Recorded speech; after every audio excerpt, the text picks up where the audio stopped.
Couple of Kawasaki ZX14s here. Bike 3765. Goes 019, putting a nice lap together here. Goes 862 at 166. That's a quick motorcycle. Bike 465 goes 046. Crosses the stripe 9.63 seconds later.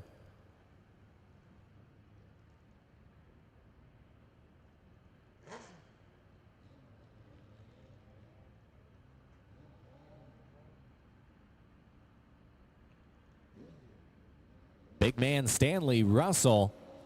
Strange Lane 2011 Suzuki Hayabusa. Taking on the bike 312. Throws the red eye. Kawasaki ZX14. Russell out in front.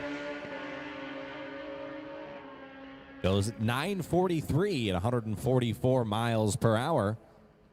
Bike 312 goes 1017.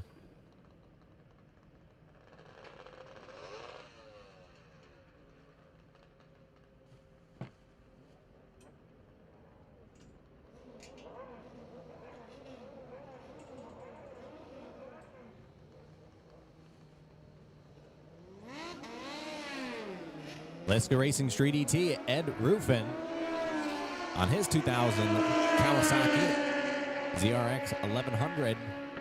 Goes 149 green, 1054. Eric Comer goes 105, 945. But look at that mile an hour, 152 miles per hour. At this time, we need D&G Chassis V-Twin ET back to lane number 3 for your first round of competition here on Saturday. And that is D&G Chassis V-Twin ET. Back to lane number 3. Our V-Twin ET class will be the only ET class that is competing outside of time trials today.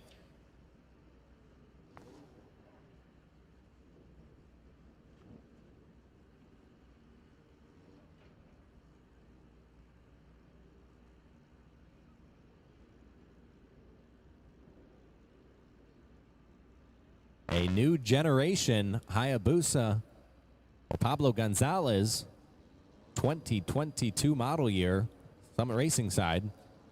Again, bike 1949.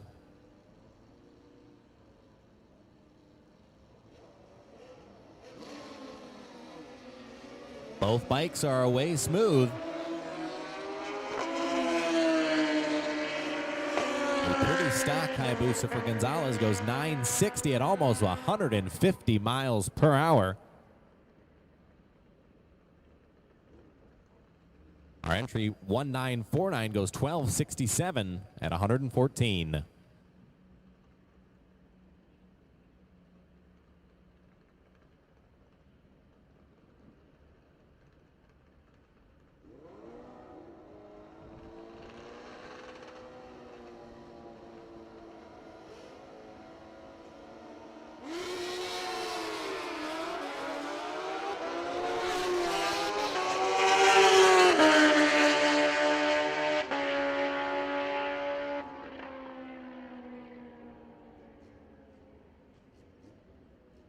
Jason Pierre, almost perfect reaction time there in the Summit Racing side. Goes 1,000th red before he goes 941. Terry Hoke goes 041, 858 at almost 156.5 miles per hour.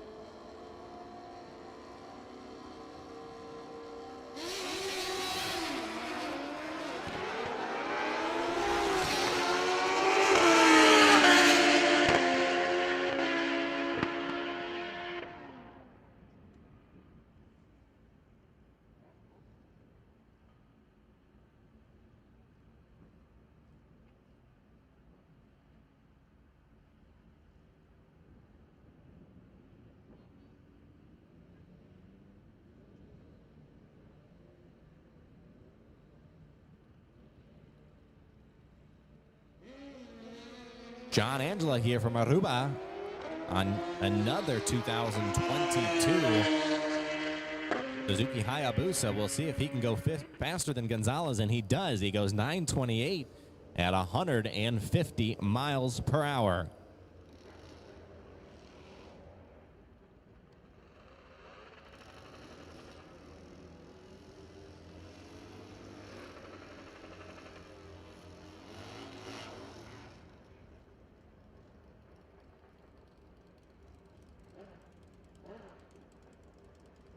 We are continuing to roll through Liska Racing Street ET, our final pair on the track here, before we advance ourselves into MPS Racing Pro ET.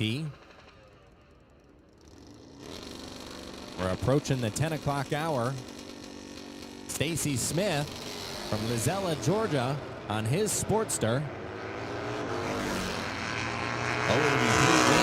Jamie Smith, also here from Georgia, goes 10:78. Smith, a battle of the Smiths. Stacy goes 12:08.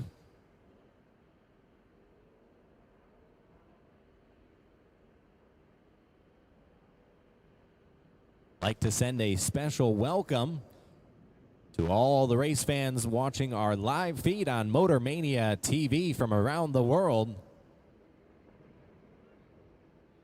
It is, as you can see, a beautiful day here in southern Georgia. Just picture perfect. Sun is shining. The track temperature will increase as we work our way through ET classes this morning.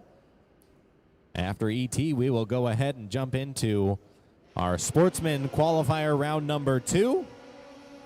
And the pros slated for 12:30 qualifying time.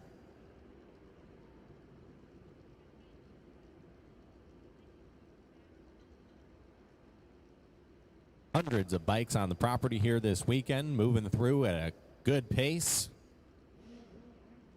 Lots of great racing action to be seen.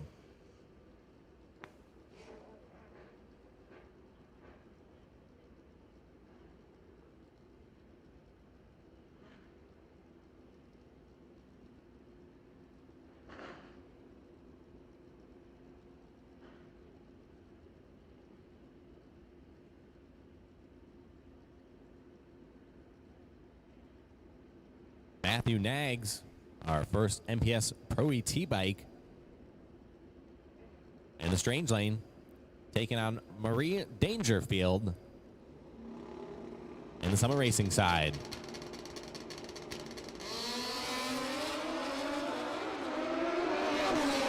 Nags trying to set it up close, goes 006 red, 846. Dangerfield 985. But slowing and only 86 miles per hour. A class here where you will see razor sharp reaction times.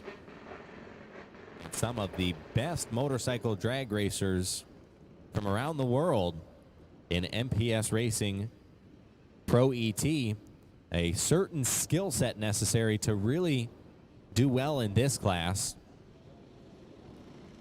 Not only is the starting line and your procedure there extremely crucial, but making good decisions based upon where your competition is at on the other end of the racetrack will bode well for going deep into race day. Perry Paw, summit side,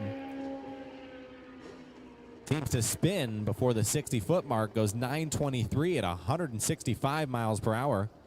Lukowski goes 059, 875.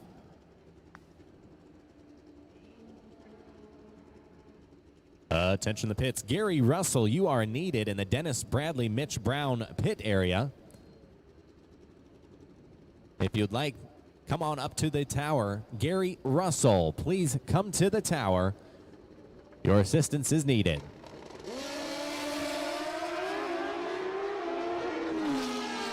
ZX 1200, Peanut racing in the strange lane.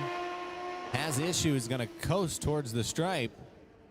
But Eric Narrows Sr. on his GSXR goes 911 at 142 miles per hour.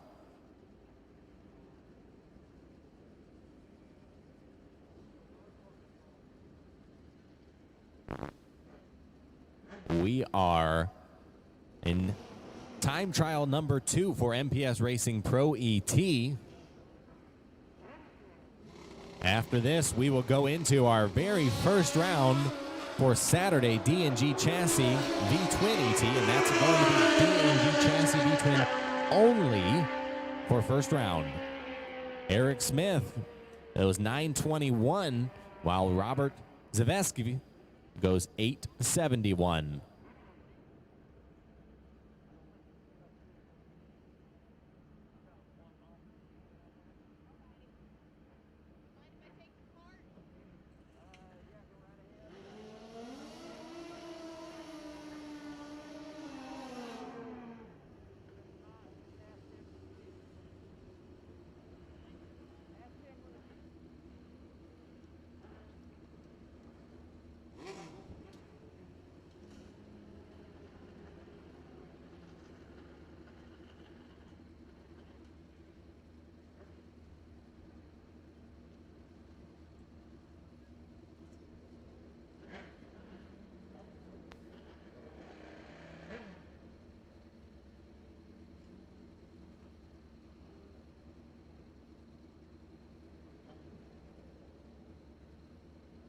We're going to have a single here. Bike makes a little bit of a funny move, 80 foot out. Still on a fine looking lap to go 8:66 at 156.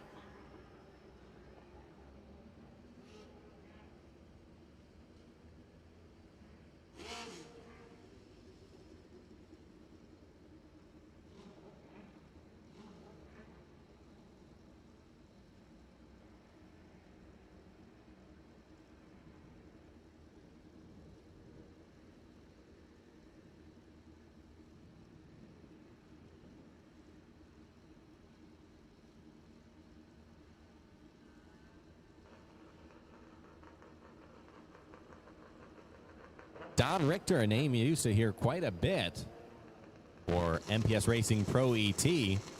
Strange Sides, last to stage. And first to go away, 002 red. The Mike Smith from Nebraska's 025 green. A close margin at the stripe there. 007 Smith goes 895 to Richter's 899.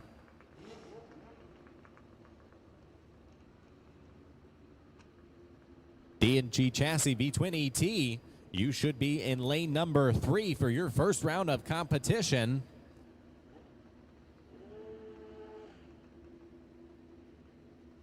And we will go ahead and make the first call for our Sportsman qualifiers, Growthist Drag Bikes Ultra 460.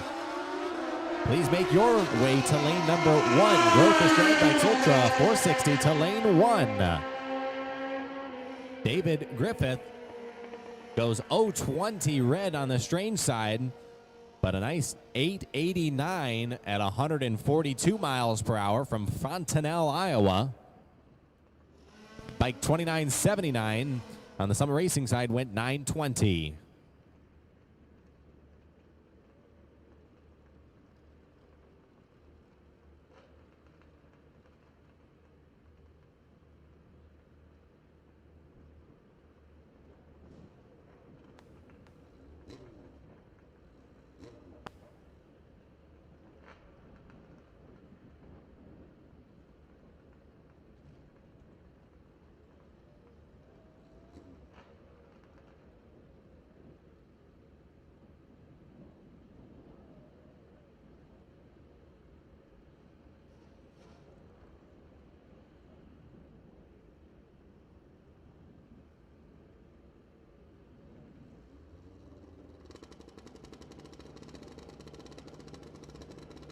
Jasmine Cordell across the way.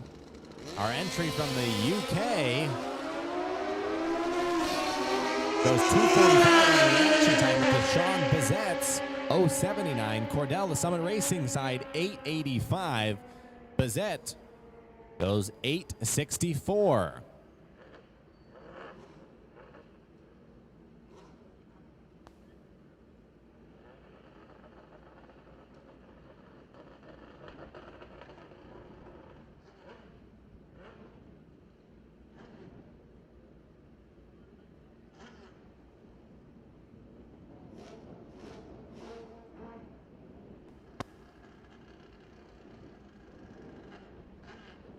Followed up with Bill Johnson, the Summit Racing side. 1428cc Kawasaki. He's 016 green. Jonah Allen from Louisville, Kentucky. Strange side, Johnson goes 879. Allen goes 957.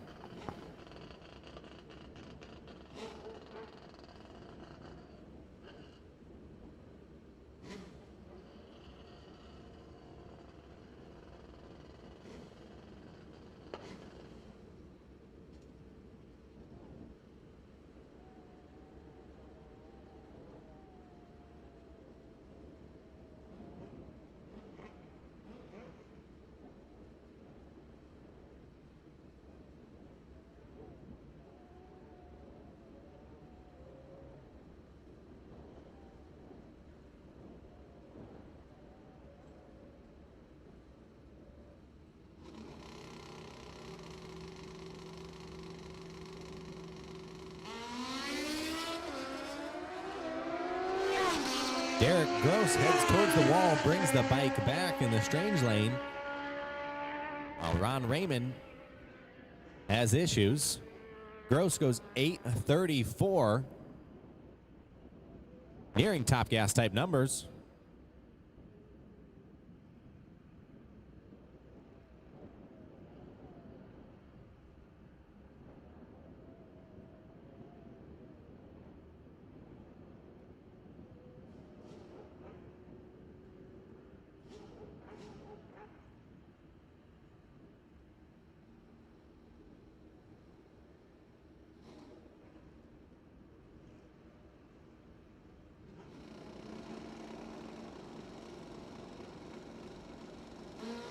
Ron Raymond on a solo lap here goes 037 after the refire.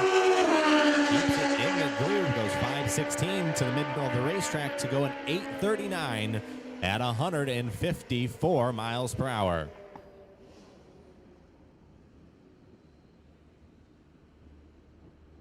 Growthers Drag Bikes Ultra 460, you are needed in lane number 1. Go ahead and prepare those bikes, make the finishing touches, and make your way to the staging lanes.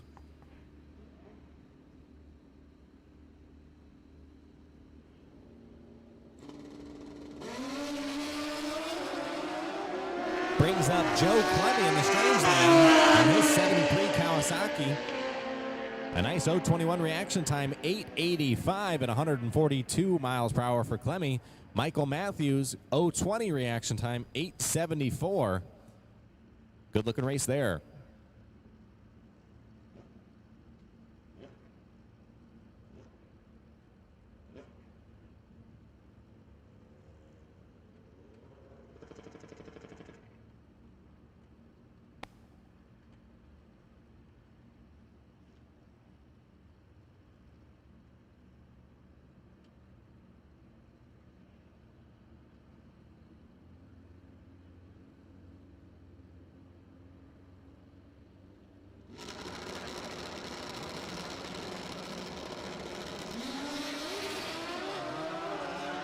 Brandgard with a nice 011 reaction time.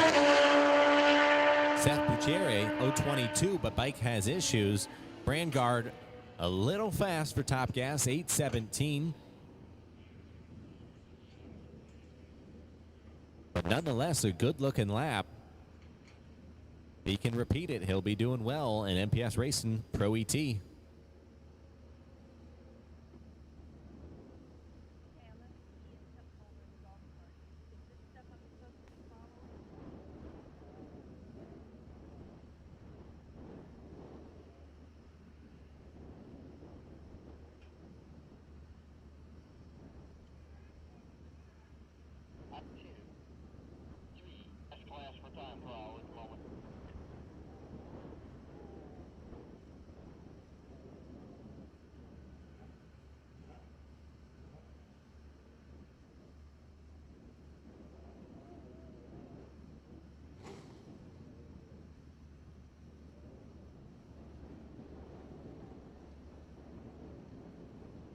The other half of the Clemmie duo making their way from Davenport, Iowa. It's Tom Clemmie on a 1978 Kawasaki.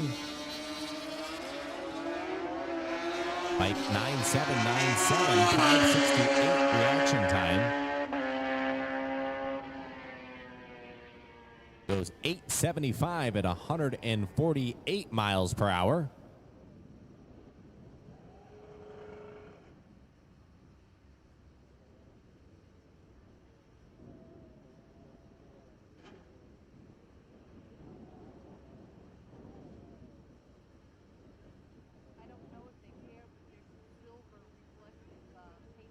We'll reset the timing system here.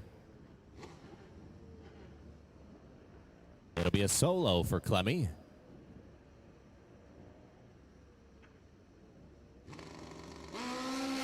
It'll go 033 green.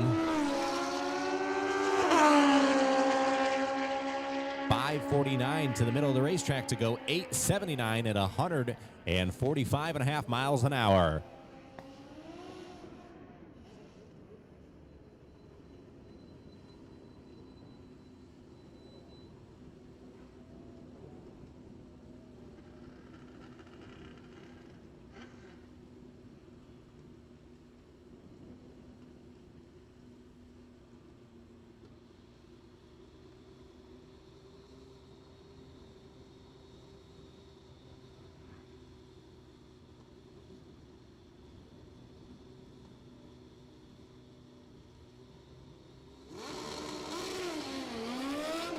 Dick Neerhoff on his 1990 Cowie. Far lane, near lane 9445. They both go in the 950s. Neerhoff goes 956. The bike 9445's 959.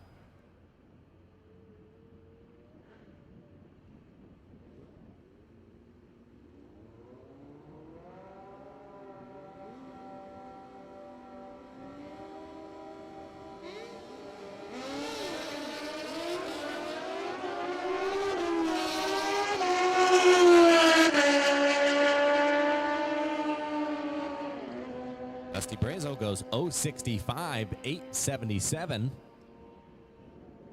Bike in the strange lane has some issues going 1406 at 79 miles per hour.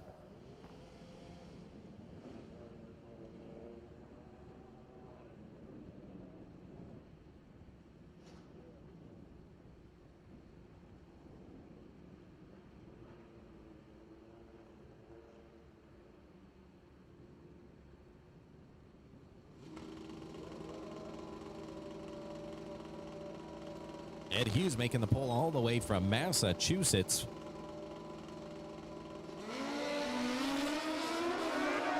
Set up just a little too 015 red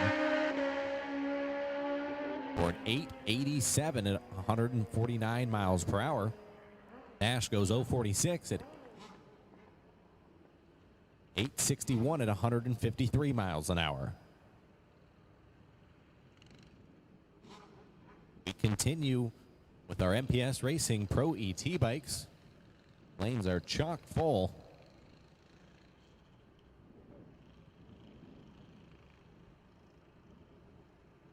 Chad Rawlings, strange lane on the all-electric motorcycle. Matt Smith on his Kawasaki gets aggressive, spins the tire. Take it down through for a 946. Rawlings 1153.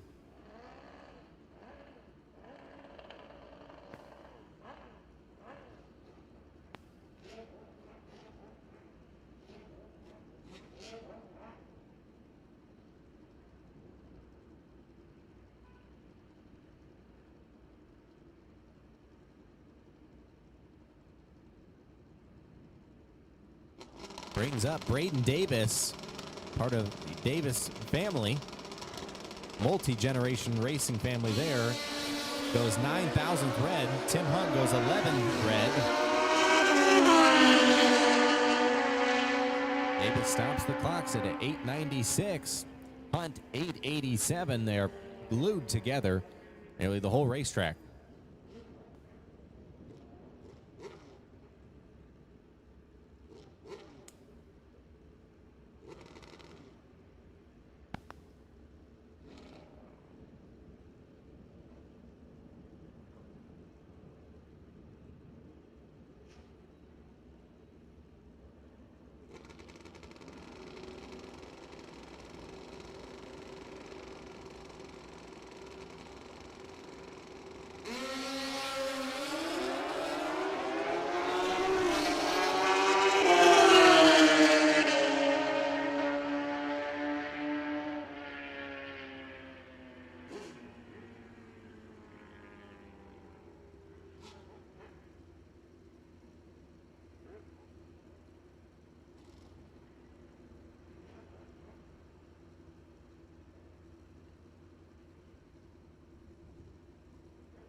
check of the racetrack here.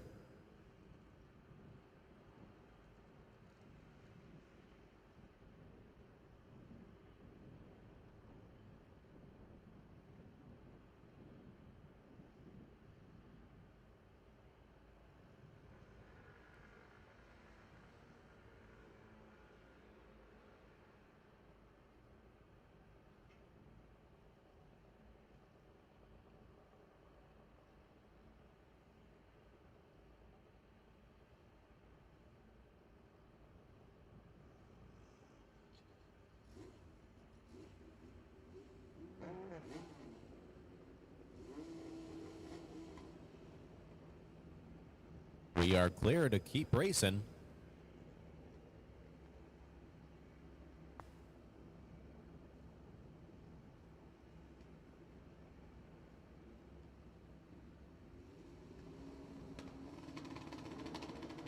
Daryl Sanderlin from Tennessee, the Summit Racing lane, taking on Michael Folks. A pair of Kawasaki's, a pair of good-looking reaction time. Sanderlin with a little bit quicker motorcycle goes 896. Folks goes 1110.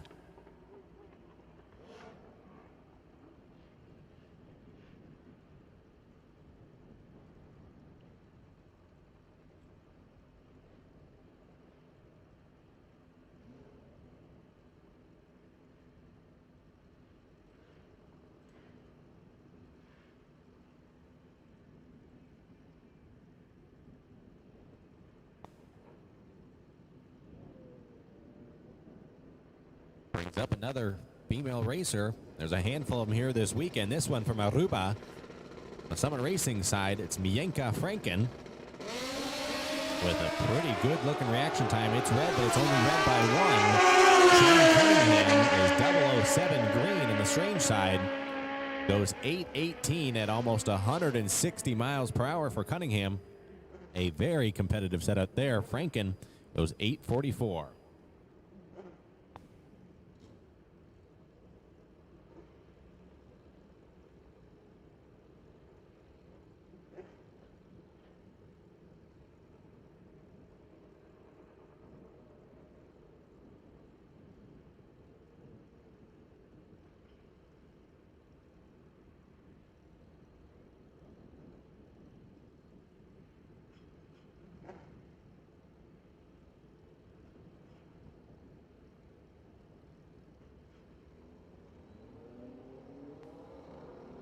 Grothus Drag Bikes Ultra 460, you will be the first class out for our Saturday Sportsman qualifier.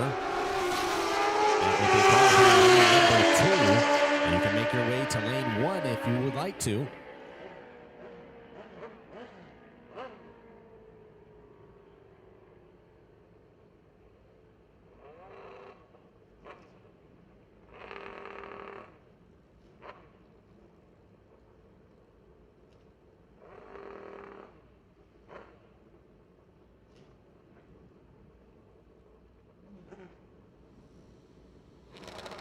Jason Hofer, Ackworth, Georgia-based 2006 Hayabusa. Those 012 are strange lane competitor Eugene Eduarda of Aruba. 005 red, 994 for Eduarda, 920 for Hofer.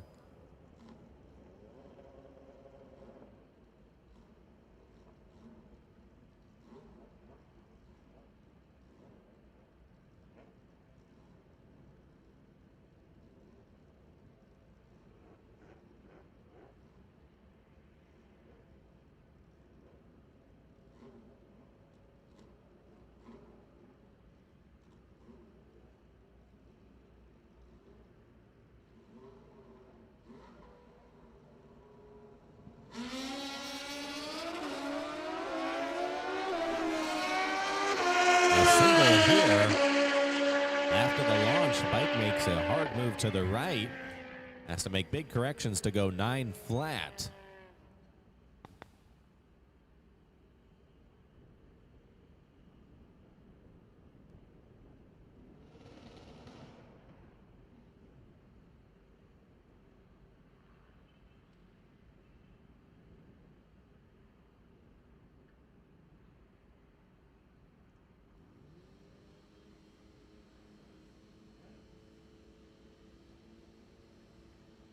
strong contingent from Aruba with Norwin Davia on the strange lane. Ricardo Marte, summit side, goes 0.53. Bikes are glued. Ricardo Marte there first with an 880. Davia 897.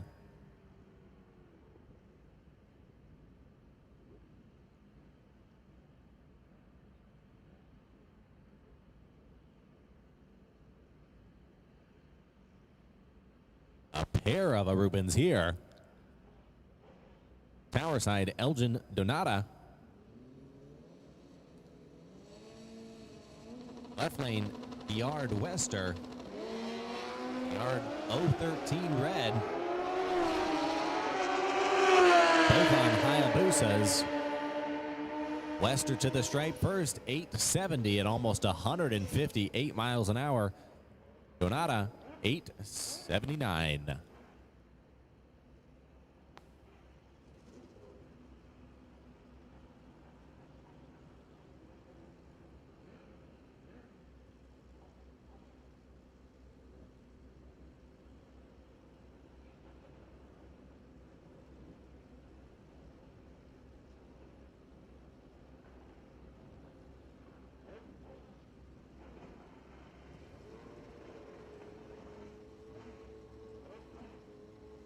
On the racing side, Mike Moore Jr. Dyno 2 Nitrous ZX14 goes 004 red.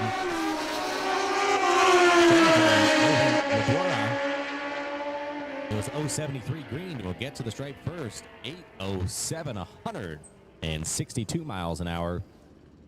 Or 865 and 151.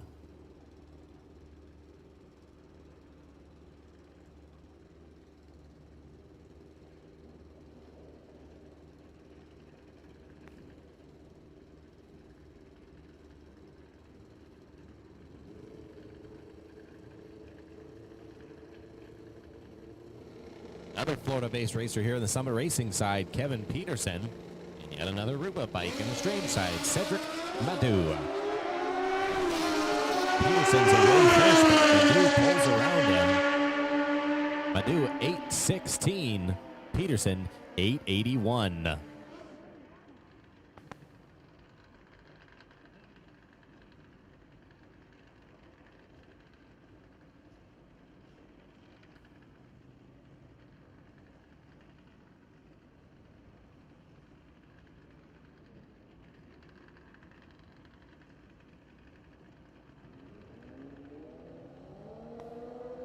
Angelo Vaz, the strange side. Power lane, GSXR 1000. Lifts the wheel up, sets it down, a little speed wobble. Makes a pole for 849 at 163 miles per hour. Boss has issues. Goes 1129.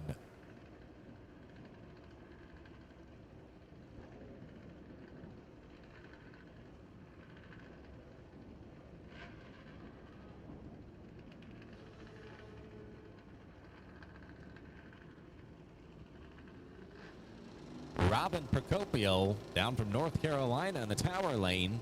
Wardell Pinckney from Virginia on the far side. Procopio goes 005 red.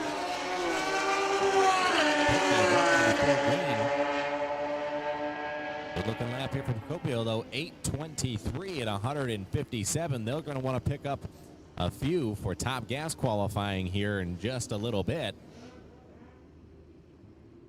Pinckney goes 926.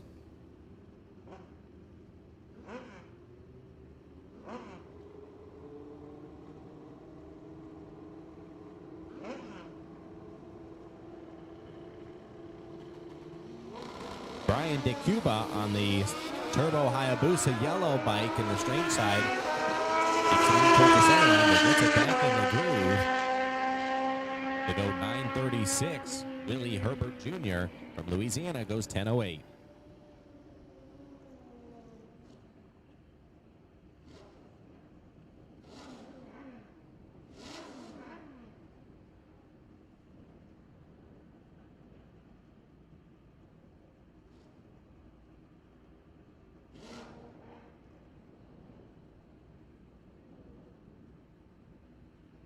John Markham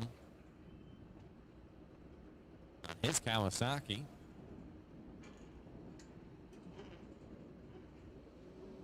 Juan George, his Suzuki. Markham tower side. Bike has definitely some issues when going on the two-step. It's continuing to break out on the racetrack. George, though, goes 869. Markham goes 1068. I believe they may have a new ignition system on that bike that they're trying to work some bugs out of.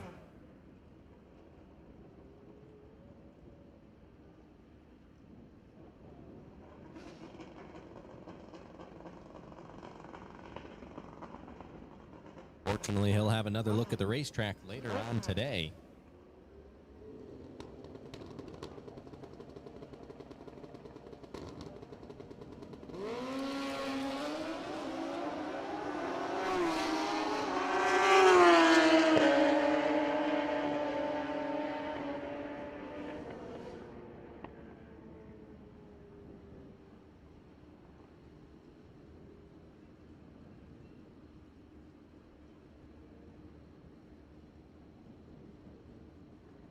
Ricky Gatson, please report to the registration tent, the Manufacturers Cup registration tent, to see Adam. And we are getting closer to our Sportsman qualifier number 2. We'll want Growthus Drag Bikes Ultra 460 to lane number 1.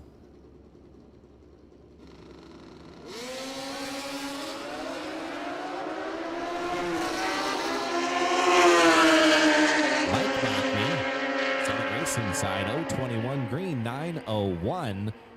Aramil Garcia from Puerto Rico goes 850 at almost 160 miles an hour.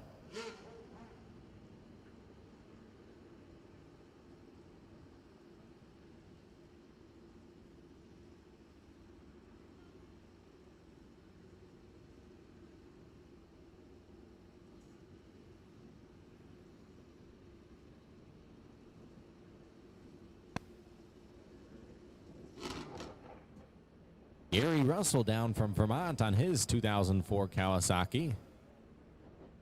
And Kelly McDaniel, his 1990 ZX-10.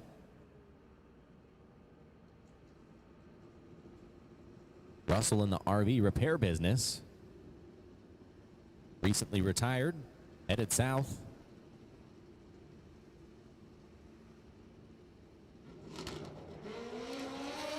Goes 026 red.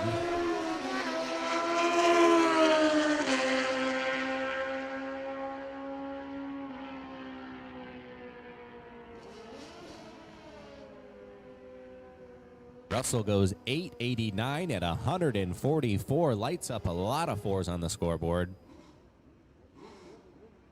Would be very prepared if he's entered an MTC Engineering Super Comp.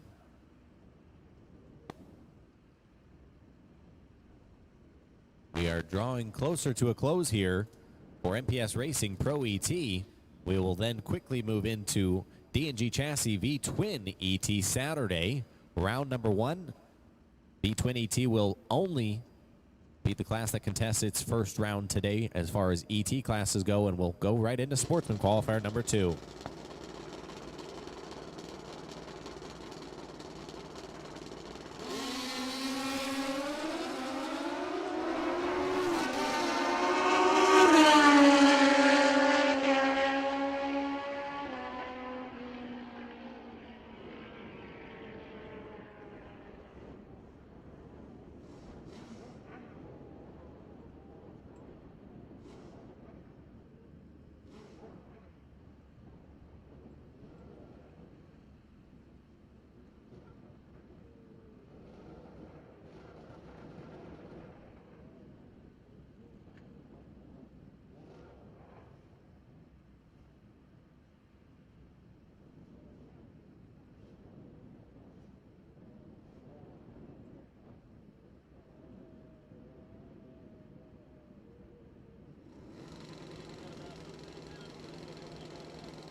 438 green, 885. Angela Zambrana, 018 red, 902.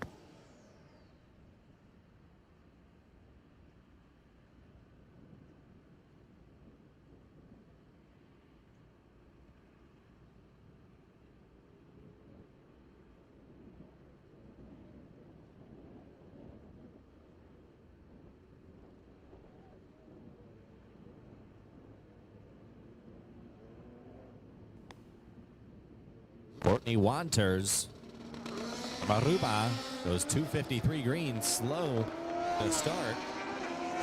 Dennis Powell from the Florida Bradenton area goes 922. Wanters 1067.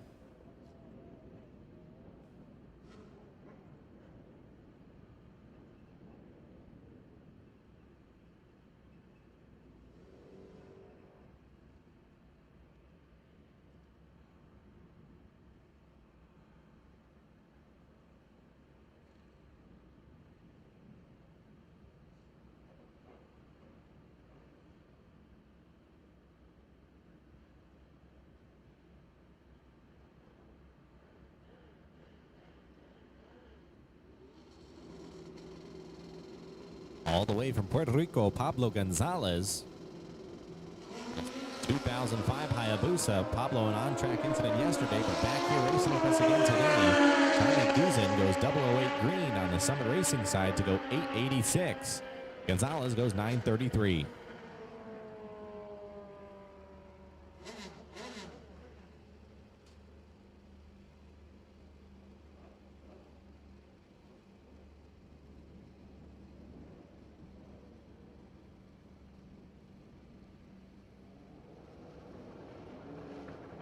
Harvey Hubbard on his MPS Racing Pro ET entry. We'll see him again here very shortly in Growth Drag Bikes Ultra 460. A smooth looking lap for him. Carries the front wheel about 200 feet out. He'll want to tighten up his reaction time come eliminations, but goes 8:18 at 153. What a nice setup for Schnitz Racing Top Gas 2. Edmar Jorman goes 0:33, 882. Wrote the Drag Bikes Ultra 460. You are needed in lane number 1. We are almost all the way through MPS Racing Pro ET, and we'll be moving to you very shortly. Again, Growth Drag Bikes Ultra 460. Make your way to lane number 1.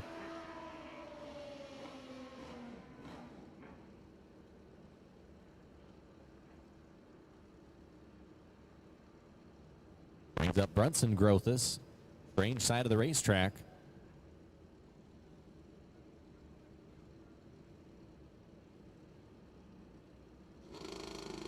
From Davenport, Iowa, taking on Mike Perry from Venice, Florida. Grothus is 0-11. Perry has some starting line issues. Grothus will go 8:16 at 178 miles per hour. Perry goes 8:93 at 145.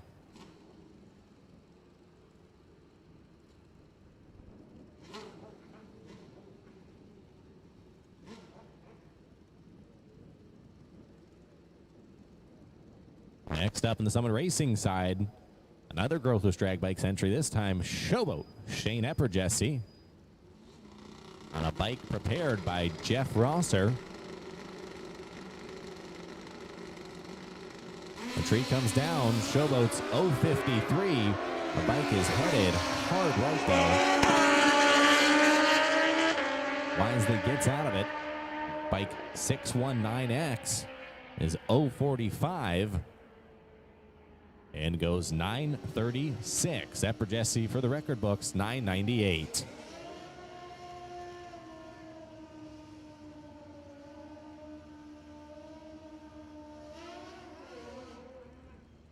Again, Growth Drag Bikes Ultra 460. We need you in lane number 1.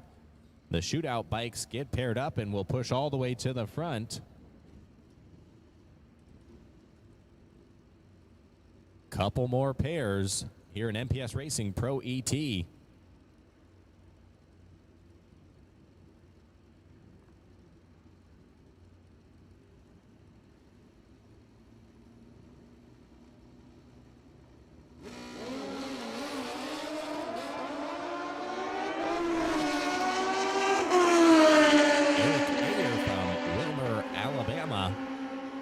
Goes 946 to Damon Dabians.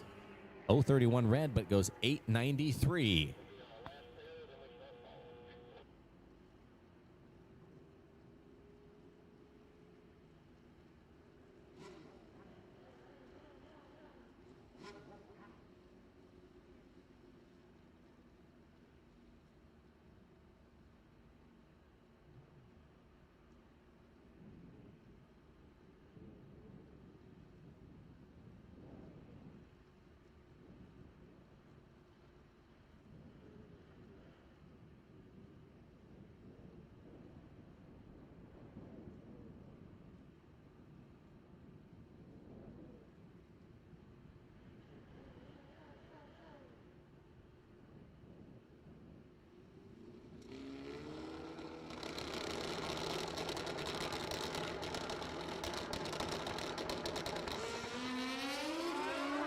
Good looking lap here, Summit Racing side. Heading toward the center line, makes a good correction, stops the 1320 at 857 at 146. And that will draw a close to our MPS Racing Pro ET category as we move right into D&G Chassis V-Twin ET, round number 1.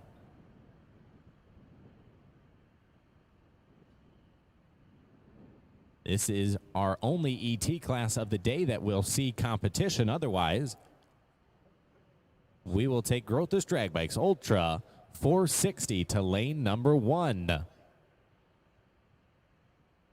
If you're not up here, you are late, as we are running D&G Chassis V-Twin ET.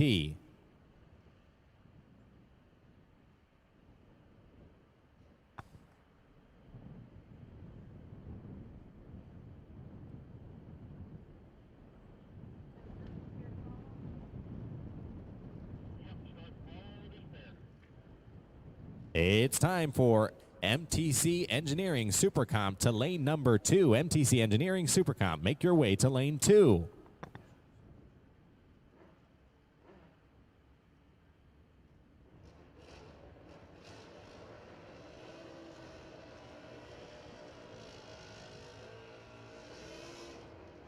And we are into eliminations here on Saturday for D&G Chassis V-Twin ET. The dial-ins are set. They've had their time trials, and it's time to send 2 down for only 1 to come back up.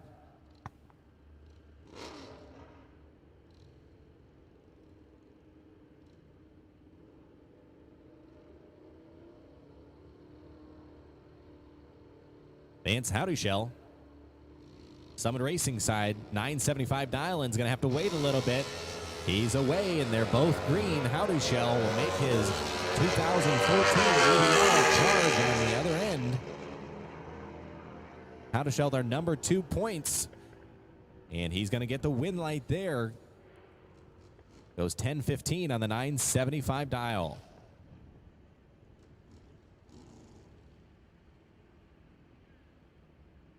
We'll bring up Timothy Whitehead in Strange Lane 1189 for his road glide.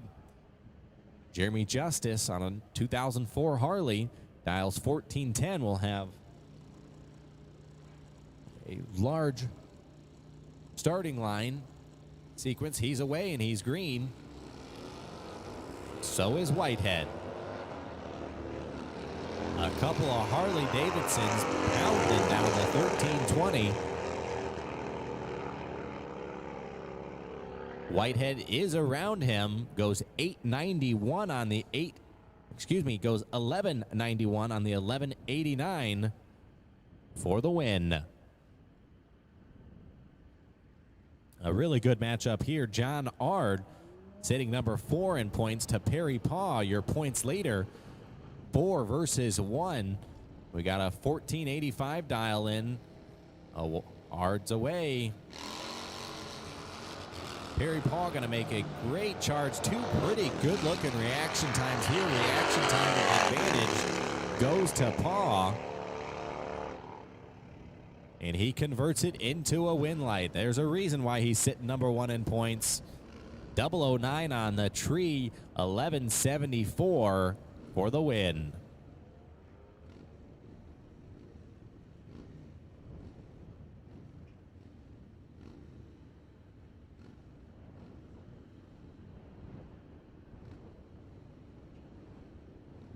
Stacy Smith, Summit side, Frank Corbett, Strange side, but Corbett leaves too soon. He's 0-43 red. Gives it away to Smith, who is 150 green. Smith gets a freebie here, takes it through the stripe and goes 12-08.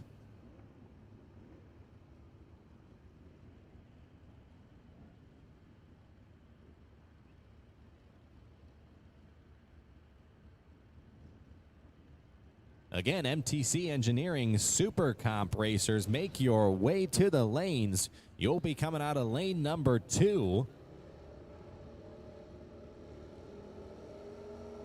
Couple evenly matched bikes here, but Casey Smith goes red. 0-14 red out of Mizella, Georgia. 803 goes 694 green. Smith will be kicking himself there as he runs right on the number 1095 on the 1095 dial, but left too soon.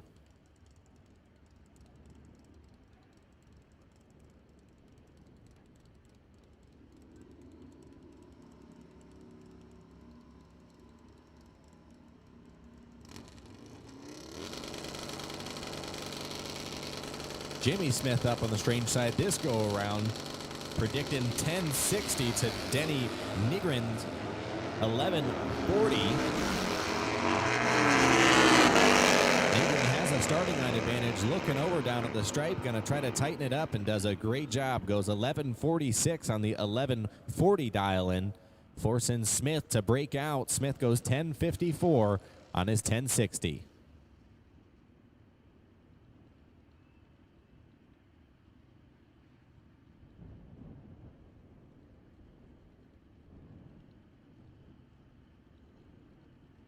Eric Nettles on his 2016 Aprilia V-Twin. Dials 1207. Ronnie Harris tower side, 1157. Nettles away first. Harris shortly to follow. Reaction times separated by 25. Should be a tight finish line. Give the win to Harris. Goes 1163 on his 1157. That same 25 that they were separated by was the same 25 at the stripe.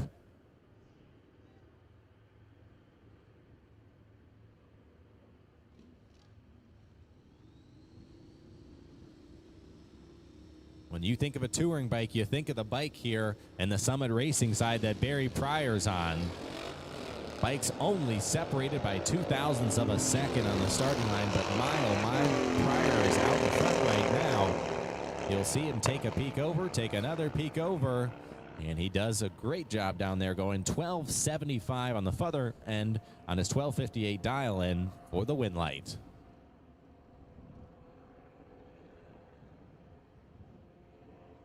Our final pair of D&G Chassis V-Twin ET brings up John Markham and Scott DeLong. Attention to the pits. MTC Engineering Super Comp to lane number 3. MTC Engineering Super Comp. Check that. Lane 2.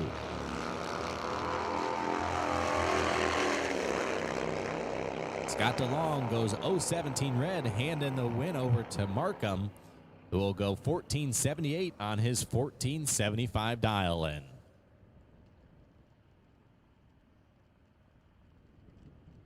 We now head into our Sportsman second qualifier.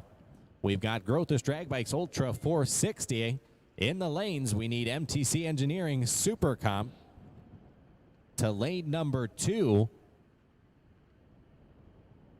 A special thank you goes out to Cooper Performance Cylinder Heads and Engines, as they are now paying $100 to the farthest distance Ultra 460 racer here this weekend. There are a lot of great entries, certainly from all around the country. And special thank you to Cooper Performance. Our first 4 pairs here are part of a race within a race, the shootout.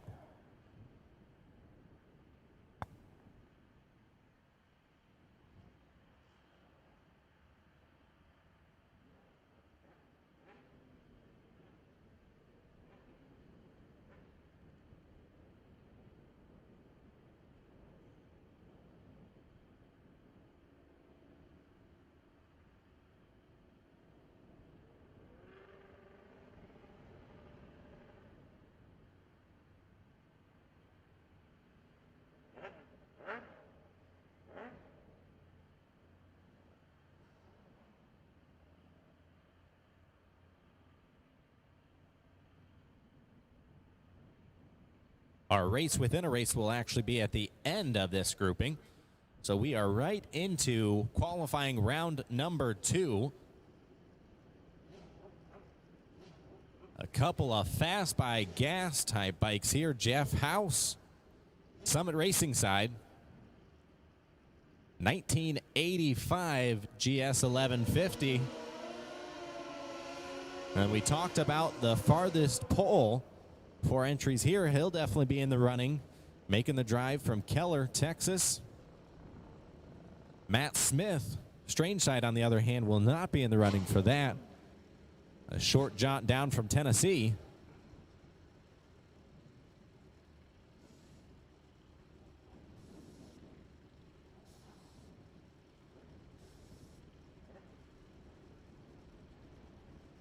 Growth's Drag Bikes Ultra 460. Our quickest Sportsman class here at the Manufacturers Cup.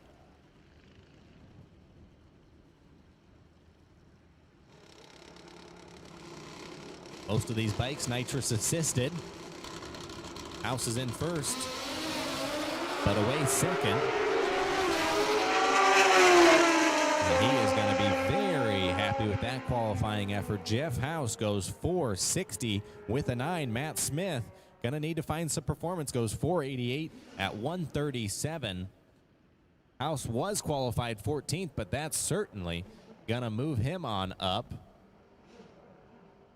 when it's all said and done here.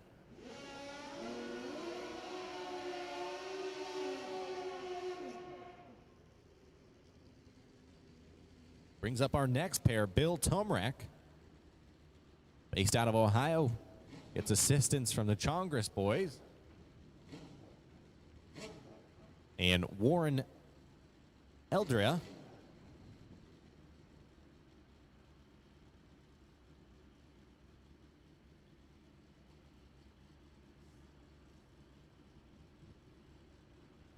Warren, a new entry to the class.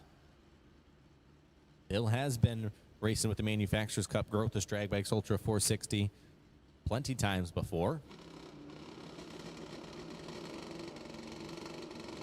Eldera qualified 27th with a 497. Bike is wiggling all over the place. Tomark with a high-speed wobble there, gets it shaken out.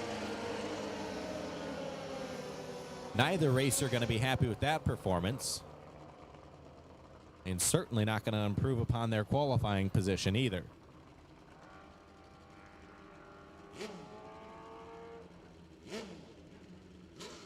Next up, the Summit Racing side, it's the TrickTools.com entry of Chase Van Sant.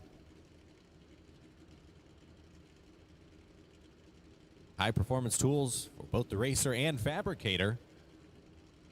Trick Tools, check them out online.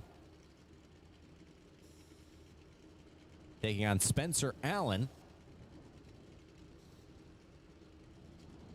Allen had been racing D&G Chassis V-Twin ET before acquiring this bike here from the TT Jones Racing family.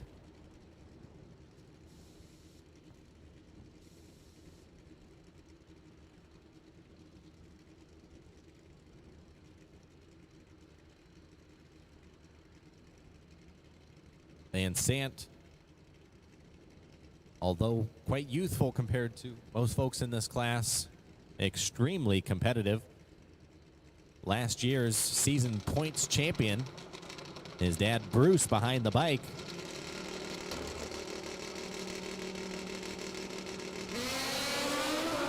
Van Sant, uncharacteristic, 0.99 reaction time. Doesn't quite matter. But what they care about is what's on the scoreboard right now, ladies and gentlemen. 460 with a 5. Spencer Allen goes 474.4. A great job to the Pella, Iowa-based Trick Tools team. 460 with a 5.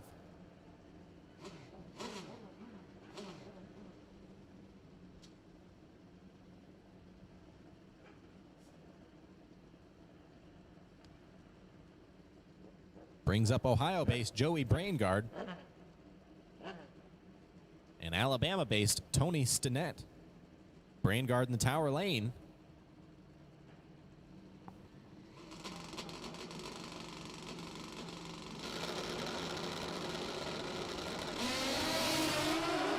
Braingard's 083, Stinnett's 051. Braingard is a little hot, but decides to shut it down. Only 114 miles per hour. Over the 8th mile goes 480. Stinnett goes 470.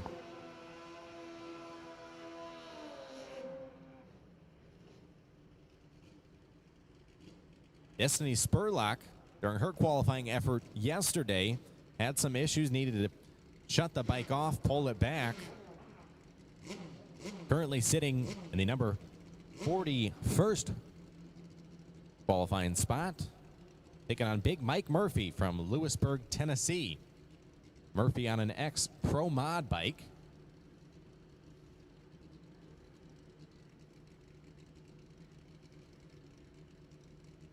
A racer you'll typically see in the Busch races. Huntsville area, Asheville area. We'll see if Spurlock's entry has found their issues.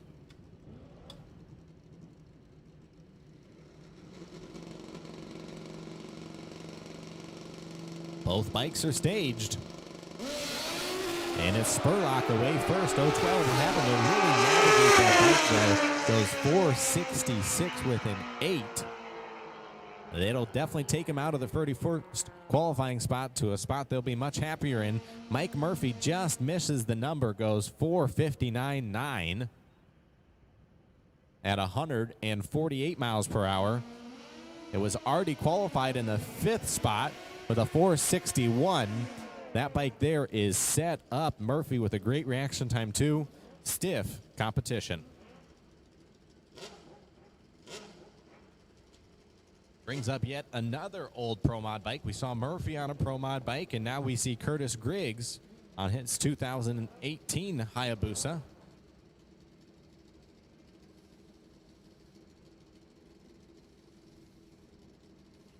New entry bike 339. This will make for the second bike. 42 bikes and Growth Drag Bikes Ultra 460. What a field thus far.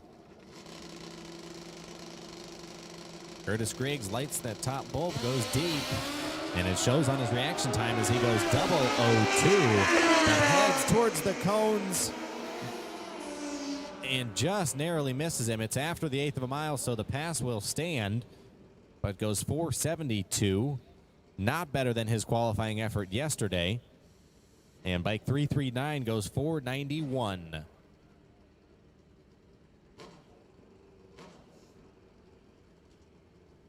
Jason Boos, your number 1 qualifier, ladies and gentlemen, in the Strange Engineering side of the racetrack. He went 460 with a 0 yesterday. Had low mile an hour. We'll see what kind of changes they made to the bike here for qualifying round number 2. Certainly can't improve his qualifying position, but can feel better about his combination going into race day. Morris Ball, your current number 38 qualifier. Boos is away first, but does have some issues. Will coast to a 530 at only 95 miles per hour. Ball will go 750 at 70 miles per hour. We need MTC Engineering Super Comp to lane number 2. MTC Engineering Super Comp to lane 2. Super Eliminator. Lane 3 is now yours. Super Eliminator, please make your way to lane number 3.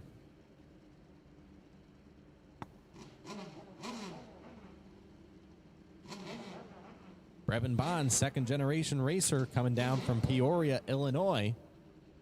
His dad, Johnny, competed in Growth's Drag Bikes Ultra 460 for many years.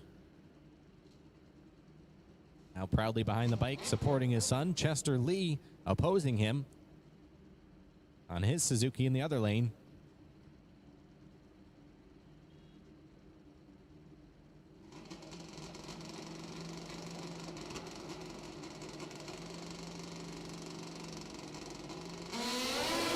Brevin Bond goes 110 with a 60-foot time is 297, but has issues after 330, so he'll slow to a 498.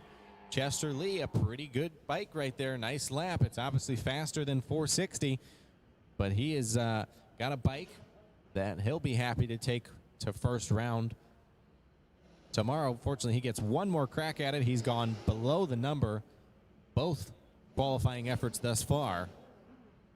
He went 455 yesterday and a 459 there. Brings up our number 14 qualifier, Jimmy Petaway in the Summit Racing side, and Jeffrey Hill in the Strange lane. Jeffrey needing to find a lot of performance, currently sitting with his ET of 481. Our top 16 bikes are all in the 460s.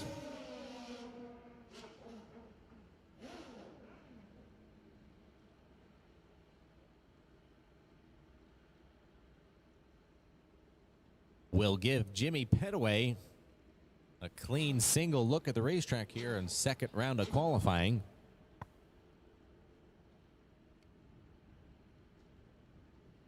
Jimmy Petaway, the spouse of Megan Bowers, who we will see here in a little bit on her Growth's Drag Bikes Ultra 460 entry.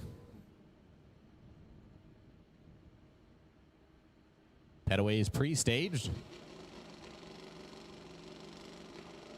Bring it up on the two-step. The tree will drop, and he'll be 092. A pretty quick 60, pretty quick 330. And, yep, a pretty quick 660 time as well. He goes 448 at 150 miles an hour.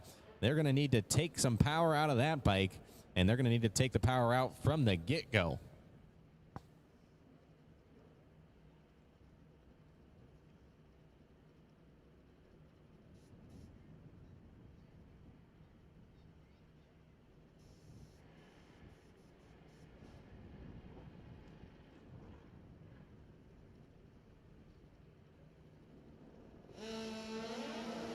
We'll bring up David Tybert, our current number 10 qualifier.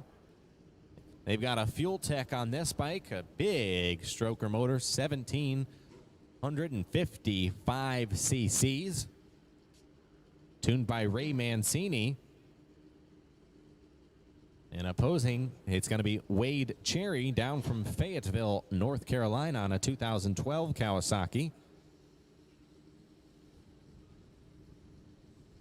Another new entry. We're going to see mid-40s for Growth's Drag Bikes Ultra 460 competitors. A large field.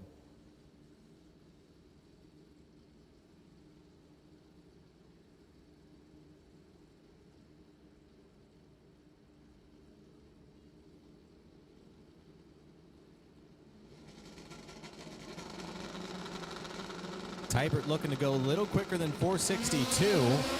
Happy with his qualifying effort, but would like to go quicker. The bike moves the wall, but he stays in it.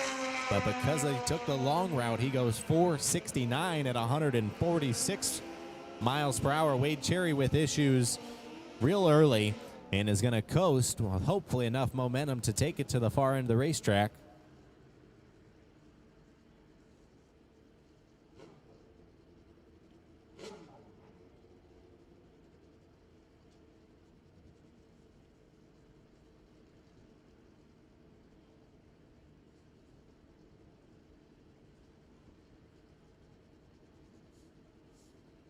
Butch Schwartz, currently sitting in the number 43 qualifying spot. Definitely not indicative of the bike he's got and the performance. He's just gone too quick. He's gone 4:58 last night. But Butch has 367 points coming into this race. The next closest position is 218 points, so he has put a lot of ground between himself and his competitors this year. And you know why? It's because he's made 3 of the 4 final rounds for Groth's Drag Bikes Ultra 460 this year. And not only has he made 3 of the 4 final rounds, he's won all 3 of them. We're going to refire the bikes here.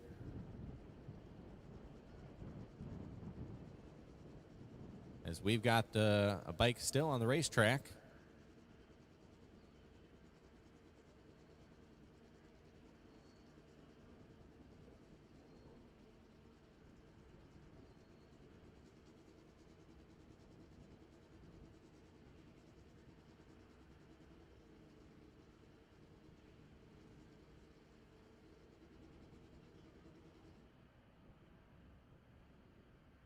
As we get this competitor off of the racetrack on the far end,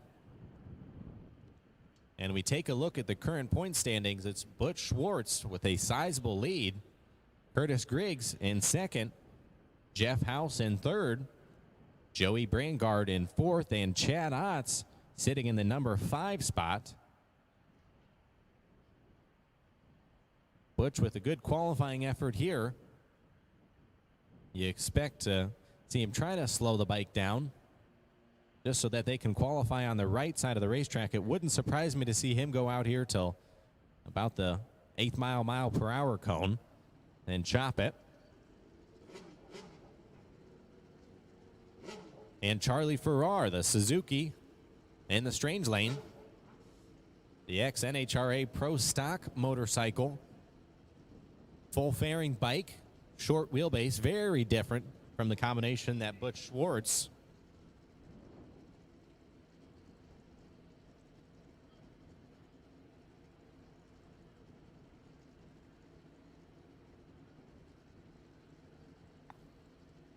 Butch, a brand new build here within the last couple of years. Very long wheelbase, incredible FBG power, and he is ready to go. He's 020 on the bolt. Farrar's 073. And as anticipated, Schwartz goes down there and goes 466 at 141 miles per hour.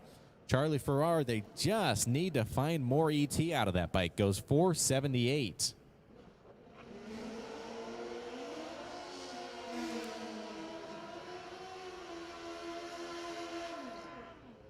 Two more bikes here. You've got Tyrone Lemons, Summit Racing side. Bike 1100, new entry to the class. I believe that bike comes out of the Texas area. There are 450 index class that gets raced out in Texas. And I know we've got a great Texas fan base watching on Motor Mania TV.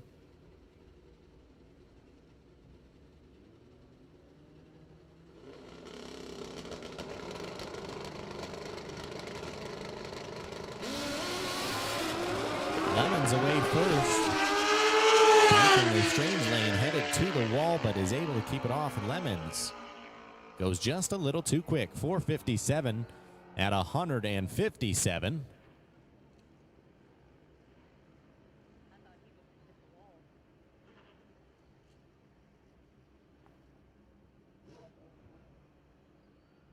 Speaking of Texas, we've got another Texas bike coming up on the Summit Racing side from Balch Springs, Texas. It's Tony McKinney.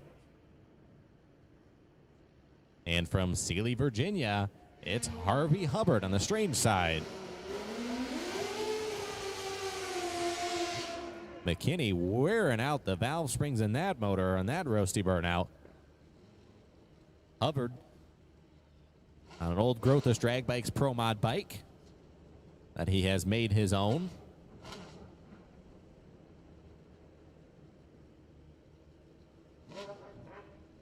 Hubbard went 468 with a 7 yesterday. put him around the middle of the pack. McKinney went slower than top gas numbers yesterday, though.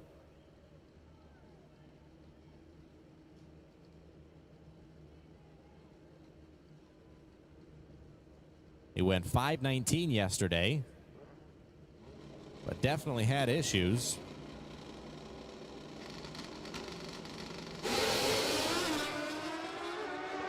Bike appears to not be in gear from McKinney, but Hubbard goes down there and makes a very nice lap, 4:62.8 at 149 miles per hour. When you start dissecting a lot of these numbers here, Hubbard goes 1:11 to the 60-foot. By half track, he goes 3.00 seconds and almost lands him on the 460 mark. With a little bit more mile per hour, he would have been there, but he's going to be happy with that qualifying effort.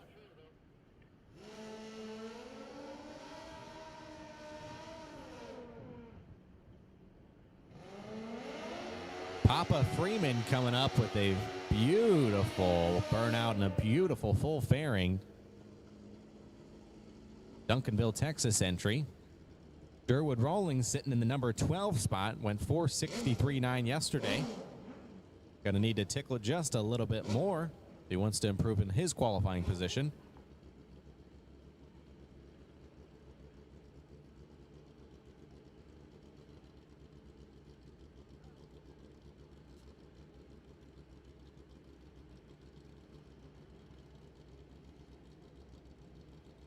Durwood on a 2014 Kawasaki, no stranger to Growth Drag Bikes Ultra 460.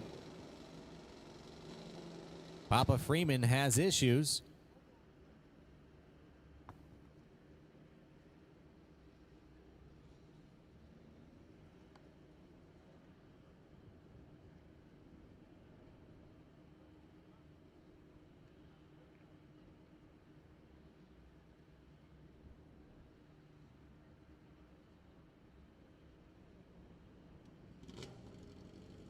Freeman loses fire when trying to put it in the beams.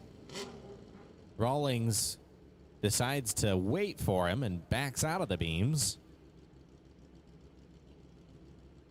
As we reset the timing system here to give him another look at it.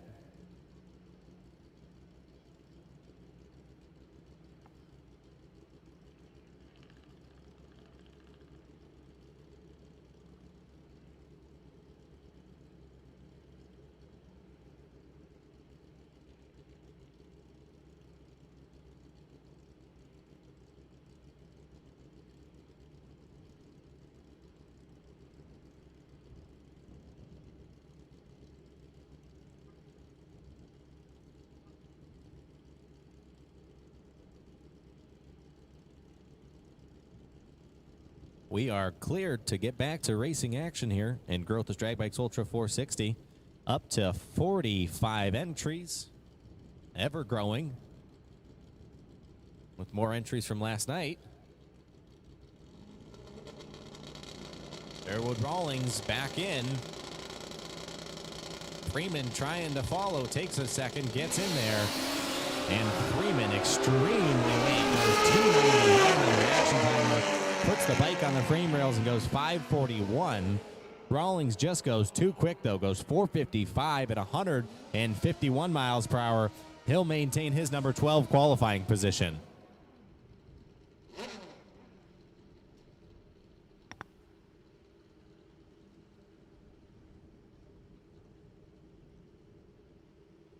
The Texas Rockin' and Racing 315 members proudly watching on Motormania feed. Need to reach out to their Texas fellow 450 racers with some assistance right now. They'll get it figured out. They've got another look at it here later today. Brings up Tiny Noble. Strange Lane makes the pull from Louisiana. And Jay Scott from Alabama.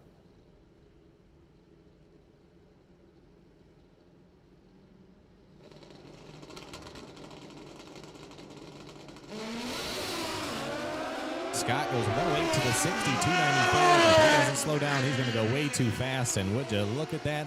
He does go way too fast. 4:53 at almost 153 miles an hour. Jay Scott's going to have to take quite a bit out of it when he comes back up for round number 3, but Tiny Noble is going to need to do the opposite. He's going to need to put quite a bit into it. He goes 578.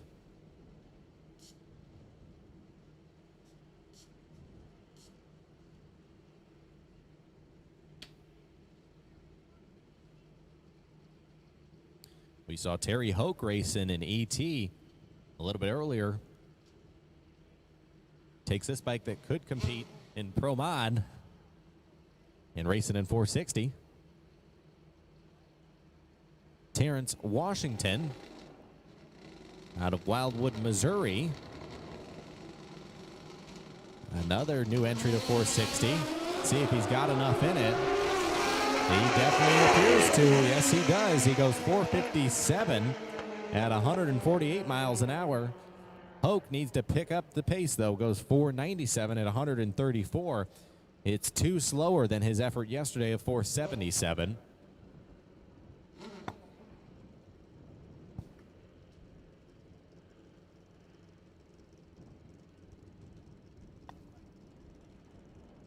Jeff Lundy on the strange side had issues yesterday, goes 518, currently in the number 36 qualifying spot. Randy Butler with a good qualifying effort, sitting in the top 10. He's 9th right now with 462.6. Butler leaves Lundy sitting there at the starting line. Lundy headed towards the center, and Butler, though, goes 462.3 and proves on his 462.6 a good-looking lap there. Goes 108.297. Lundy, though, 350 on the reaction timer, goes 5 flat. Will improve from his 518 yesterday, but needs to find a little bit more.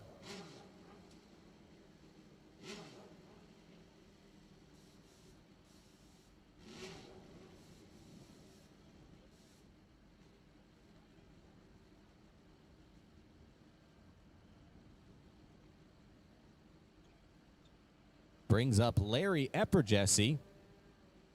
Had issues with the bike yesterday. Lake Dallas, Texas based. Beautiful. Larry's paint and body entry.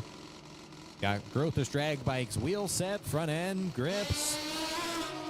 His 109.5 is going down through there pretty well, but misses a gear. Slows down at the 330 and goes 510 at 128.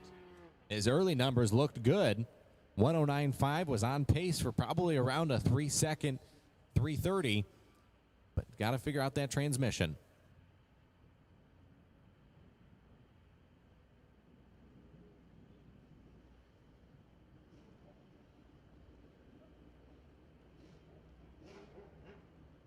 Again, Cooper Performance paying $100 to the furthest distance Ultra 460 racer for this event. We thank them for that.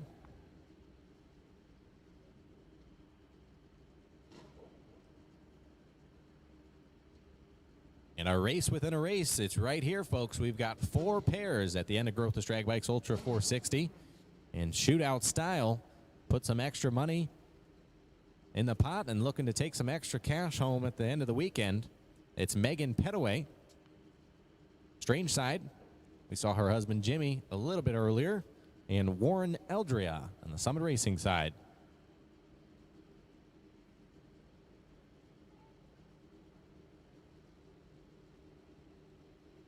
For these next 8 bikes, reaction times really do matter, as this is elimination style format, but still qualifying. And Petaway, a great starting line advantage. She's 0.33. If she can transition it to the stripe, she'll be the winner, and she is. She goes 4.66 at 152 miles an hour to Eldria's 4.61, ladies and gentlemen. What a big whole shot win for Megan.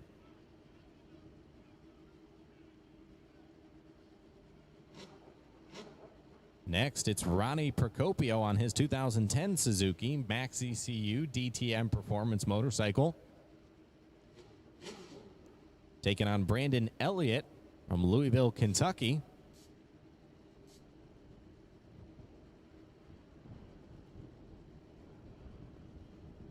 Procopio raced many times in the Pro Mod Pro Nitrous category before choosing to find himself a home in Grothus Drag Bikes Ultra 460.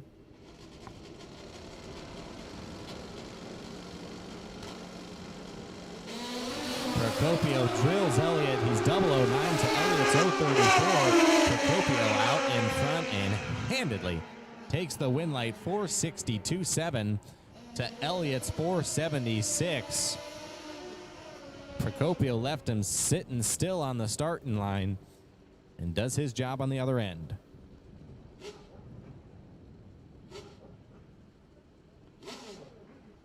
Next up on an old Pro Mod bike of Jay Fisher's, it's Chad Otts from Olive Branch, Mississippi,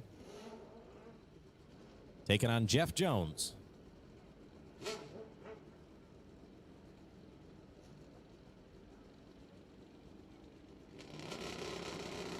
Otts goes right in. Jones follows. Otts with a huge starting line advantage. 010 to Jones' 135. And Otts, your winner, 459.5 to Jones's 456. Jones picked up quite a bit compared to his qualifying effort yesterday.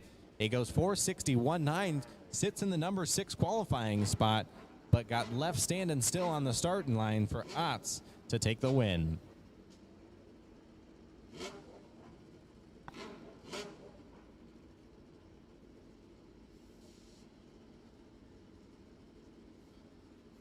Our final shootout pair here brings Showboat Shane Epperjesse from Lake Dallas, Texas, and Mac McAdams making the trip from Maryland.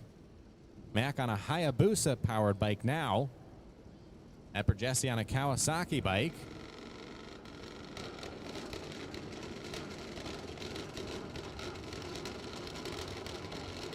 The tree drops and they leave within 2,000s of one another. This is going to be a tight drag race, but give it to Epperjesse. 464 at 148 miles an hour. The margin of victory. I told you they were separated by 2,000ths on the starting line, and at the stripe, they're separated by 2,000ths as well. What a great drag race, and the level of competition in Grothus Drag Bikes Ultra 460 is evident by that pair right there.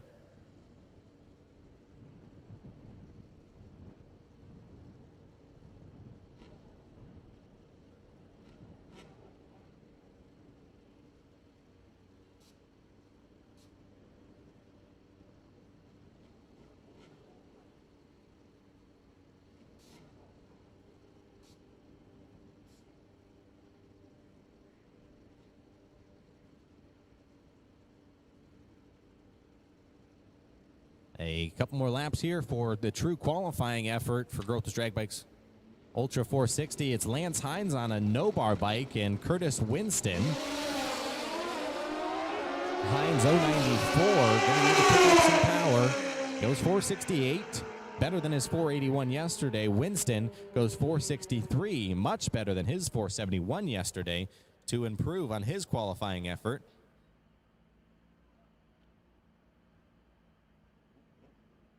Takes us to 48 entries in Grothus Drag Bikes Ultra 460. Certainly our largest field of the year, as expected, and the highest level of performance thus far for sure, too. Super Eliminator to lane number 3. Super Eliminator, lane 3.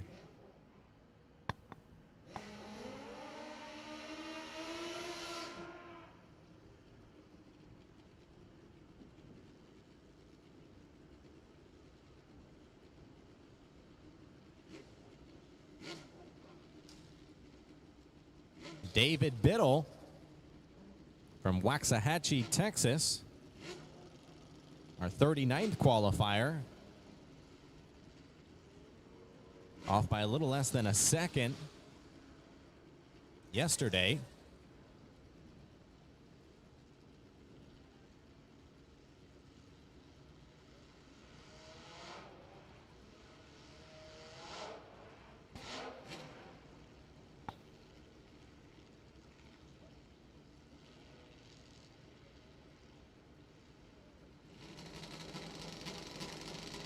The bike's bumping in the beams a little bit as he brings it up on the wood. Revs high, it's breaking up. Not a pleasant looking lap here. Goes 5:33. Albeit better than yesterday, it's not better than yesterday by much.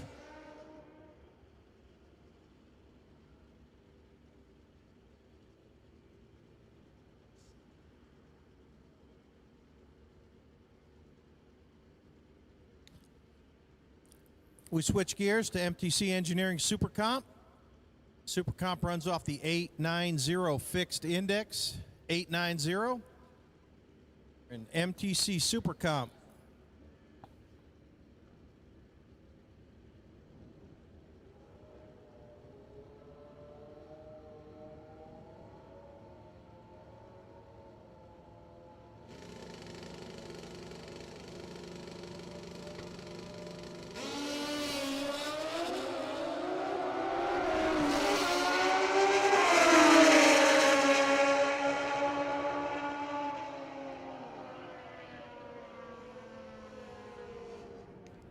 Kevin Potaskin coming out of Florida in the left lane. That was Jonathan Milan. He's out of Tennessee in the right lane. Both riders too quick. Potaskin just underneath it.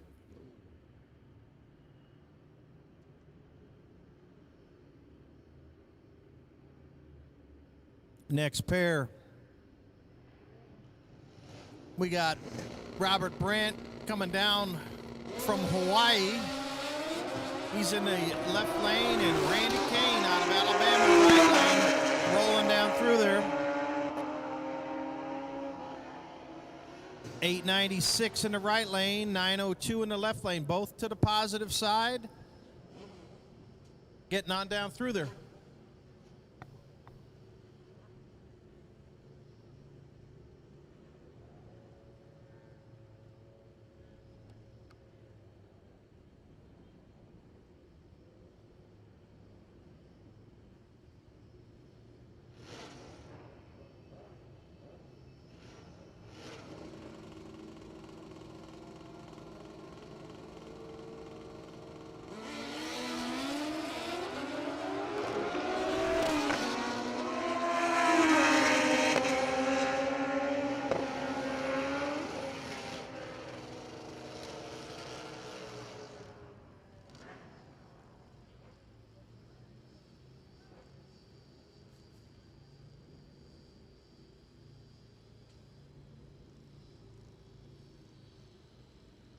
Ed Hughes went down through the left lane coming out of Mass. Bike number 1414. We don't have his data on file yet in the right lane.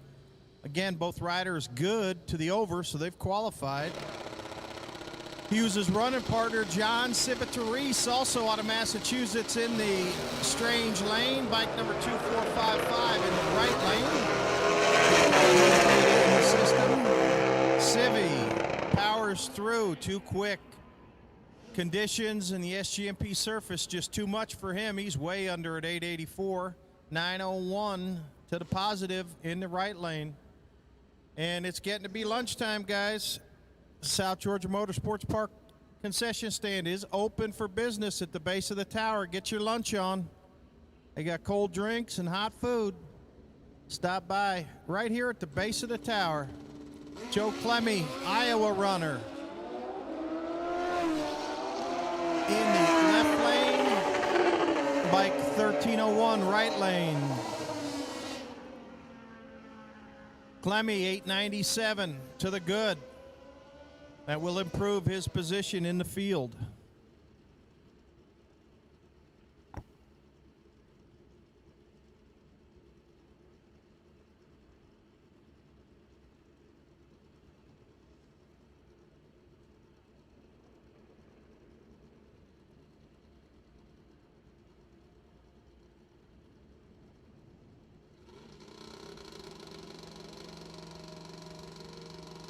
Mike Lakoski. He's out of Fleming Island, Florida, left lane. Bike 404 in the right lane.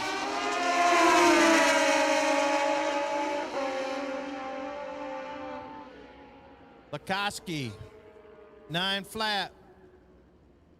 to the good. 894 in the right lane, both riders improving on their qualifying position.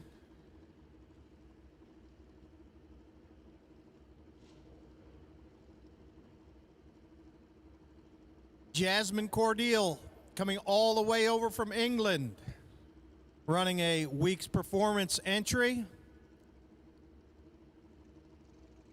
here in MTC Engineering Super Comp.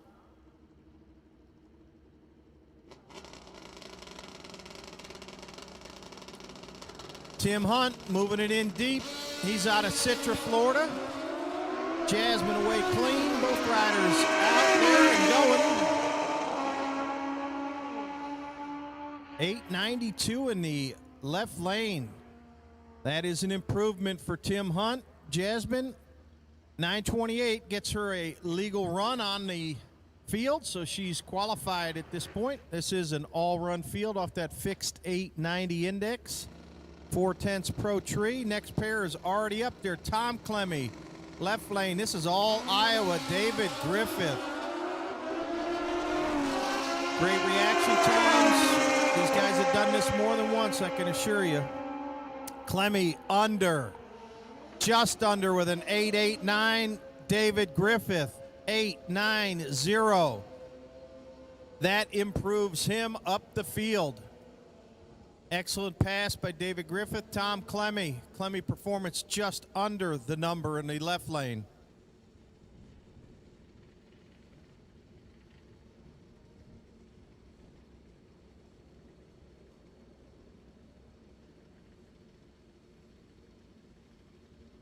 Taylor Harper, Snowshoe, West Virginia, in the strange lane.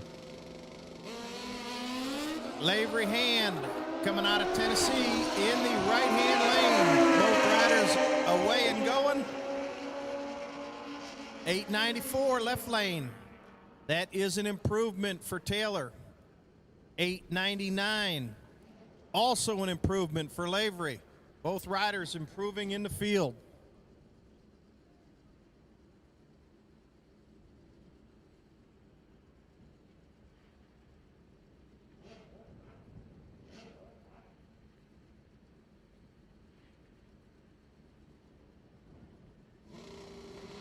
Robert Zaveski, left lane. He comes out of Nebraska.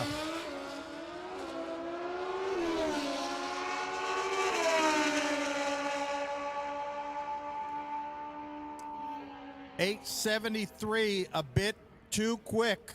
Once again, unable to tailor it to the conditions.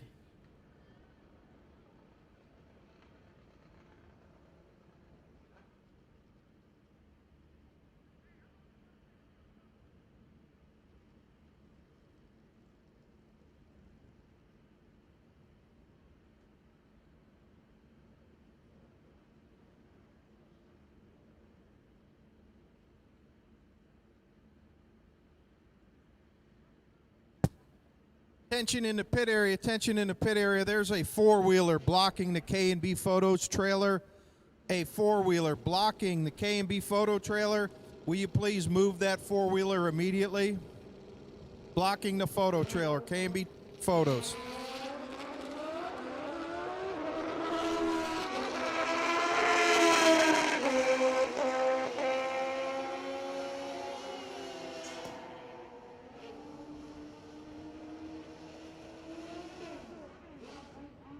.1057 in the right lane. Scotty DeLong, current points leader on his Kawasaki in the left lane. Scott, longtime Florida runner.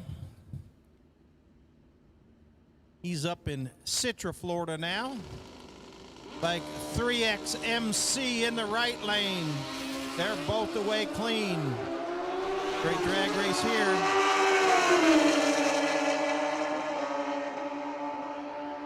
.890 with a 9. That's why he's the points leader. Scott DeLong. Excellent pass just under in the right lane. Also just breaking out. Still looking for a run to the positive side of the number.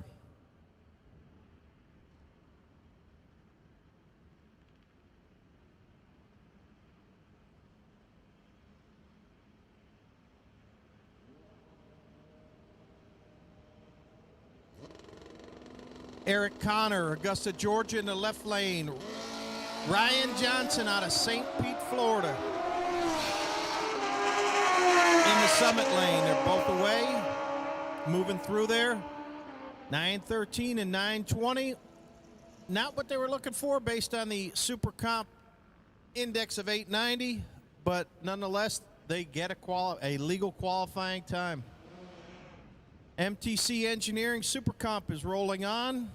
We'll move into Super Eliminator directly behind it. Weisco Street Fighter follows that up. And of course, the last of our Sportsman categories is Schnitz Racing, Top Gas. Pros are on an hour call-up, 1 hour call-up for pros, and that will begin with APE Top Fuel.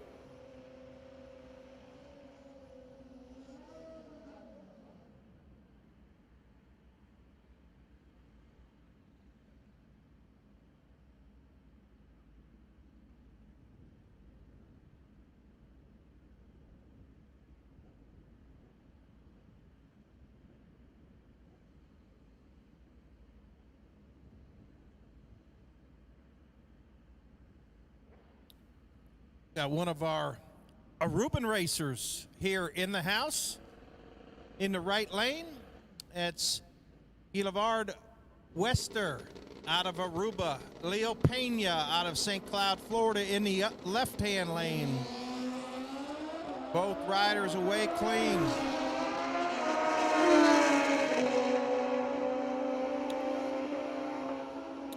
.892 in the left lane, and that is an improvement. Excellent pass.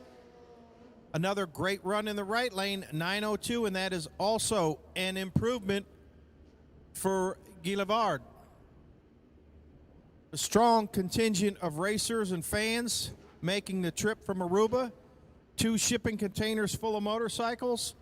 It's always great to see the international presence here at the 45th Annual ManCup World Finals.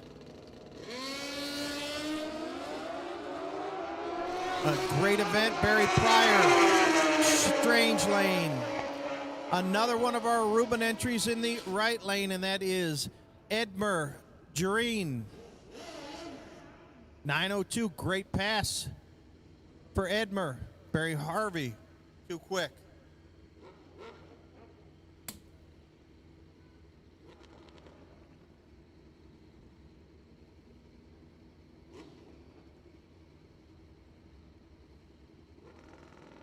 Super Eliminator riders to lane 3, please. Super Eliminator riders to lane 3. Randy Smith in the left lane. Dwayne Schmidt Jr., Citra, Florida in the right lane. Randy been running a long time. You should see a good indication of the racetrack here. 876, way too quick for Randy, and he's never that far off. That's how fast the conditions are at SGMP today. Dwayne Schmidt to the good, 892, and he improves.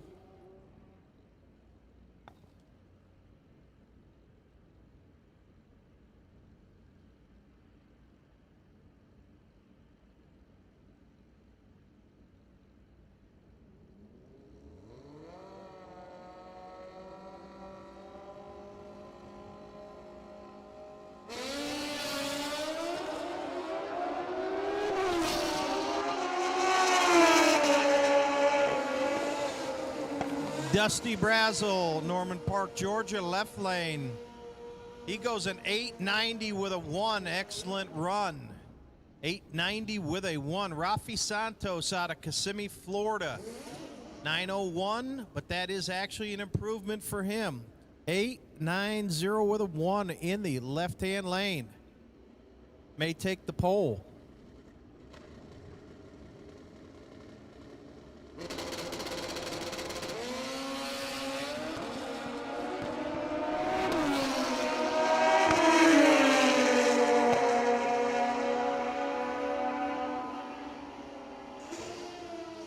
Michael Smith and Willie Hebert Jr.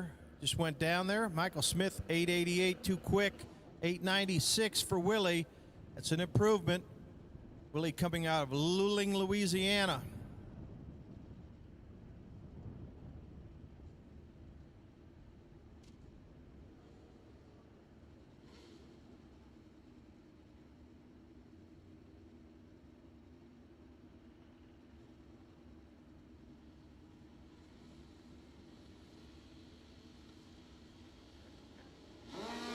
Brandon Pellicino, left lane, another Louisiana runner. Charlie Bishop, Alabama gang, right lane. 893 in the right, give it to Charlie. 925 for Brandon, and that is an improvement in qualifying for Brandon. Also an improvement for Charlie. Everybody continuing to nip away at the number. Super Eliminator bikes to lane 3, please. Super Eliminator bikes to lane 3. Weisco Street Fighter to lane number 4.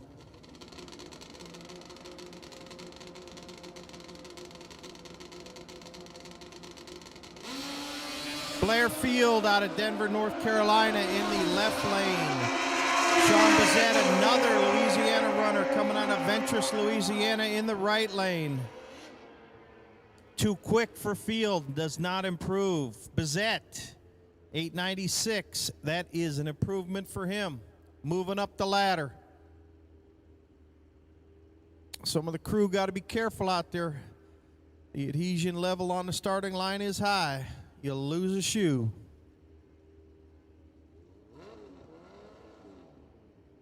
'45th Annual Fuel Tech World Finals here. It's presented by Weisco Piston. Some of the very best companies in the business are out here on the vendor midway. Take a minute, check it out, and get anything you need for drag racing right here. Fuel Tech with their industry-leading fuel injection systems and electronic systems lead the way. Weisco Piston and their sister company, JE Piston, on display on the midway. Get down there and see Tim Hargett. They have a piston to suit your needs. We're sure of that. MPS Racing, one of the original founding members of the ManCup, on the vendor midway as well. Dan and Frank there with their full line of racing electronics and also a full line of parts to keep you racing. Stop by, talk to Dan or Frank. See what MPS can do for you next season. Ronnie Johnson, part of the Alabama gang, way over on the side of the lane.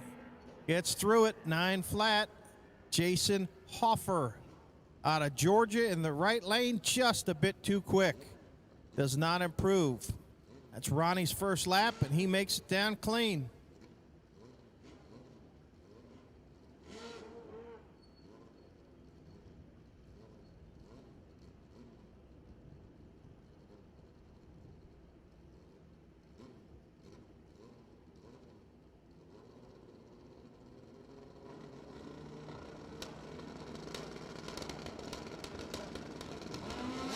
They're way clean. Wade Smith out of Dudley, Georgia, left lane. Ed Hughes coming down from Massachusetts in the right. Ed off pace, 908. Does not improve. Wade cut it early. So he'll have to come back for that third and final session, try to improve. So again, we're in MTC Engineering Super Comp action. 890 fixed index, quarter mile racing, 4/10 pro tree. Go 890 with a 0 and a 00 light. Chances are your opponent will go home. Ed Doherty, Venice, Florida, right lane. New Hampshire transplant, Dennis Padilla, coming up out of Miami. Dennis leaves a bit early. Left before the tree was activated, so he will not get information on this run, but he has a legal qualifying run under his belt. Not what Ed was looking for, I'm sure, but he'll have one more shot to improve later this afternoon.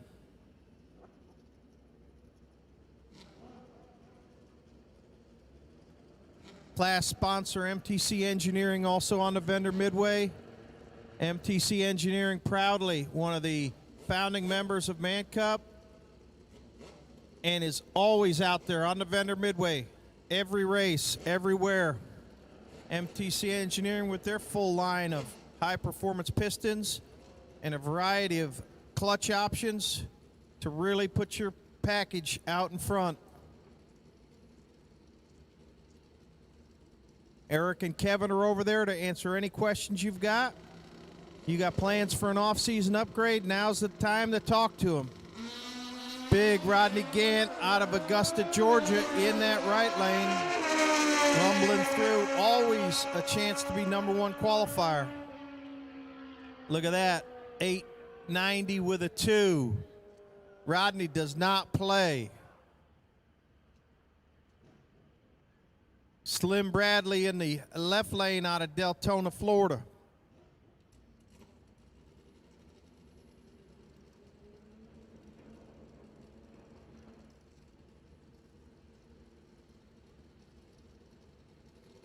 Larry Slim Shady Bradley. Uh-oh. Troubled run. Gets back in it. Now, he was too quick in the first pass, so he does know his machine is capable. Obviously just off on his settings.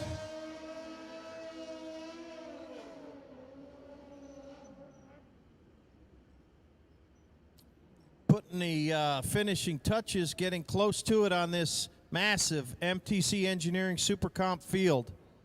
Massive. We are at 45 minutes out from APE Top Fuel at 12:30. APE Top Fuel at 12:30.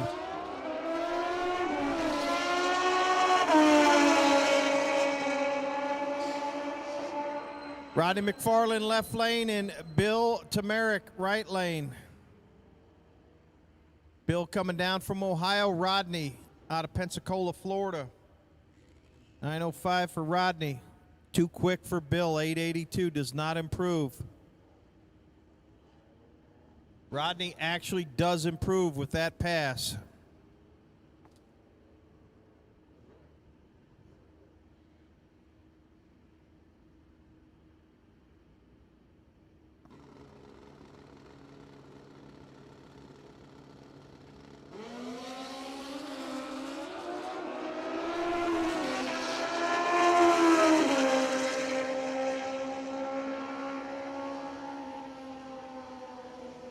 John up the Grove in the left lane goes a 912. Calvin Mason, also another one of the Alabama game. 891 with a 0. Excellent run. Excellent pass for Calvin. Long time runner.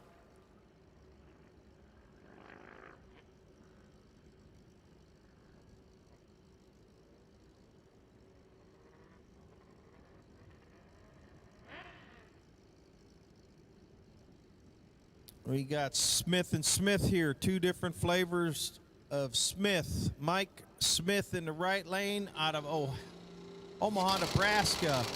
It's actually Chase Van Zandt out of Iowa in the left lane. Mike away clean, Chase with a bobble off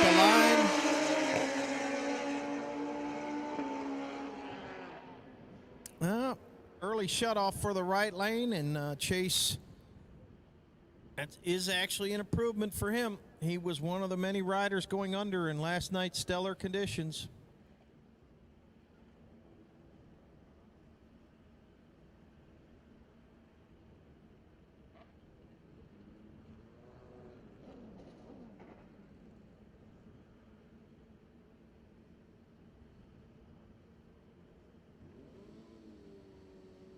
You're just going to get down here, yeah.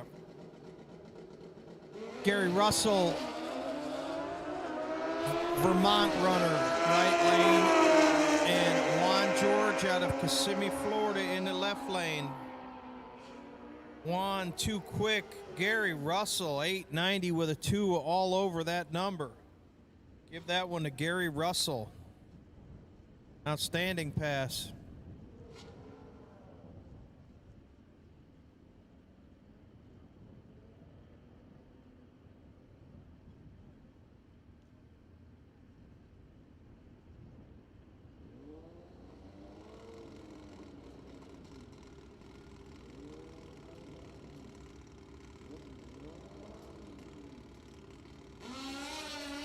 Rider backs out of the beam in the right-hand lane. David Young, Weaverville, North Carolina, right lane. David, 905. That is an improvement for him. Terry Hoke in the left lane. backed out of the bulb.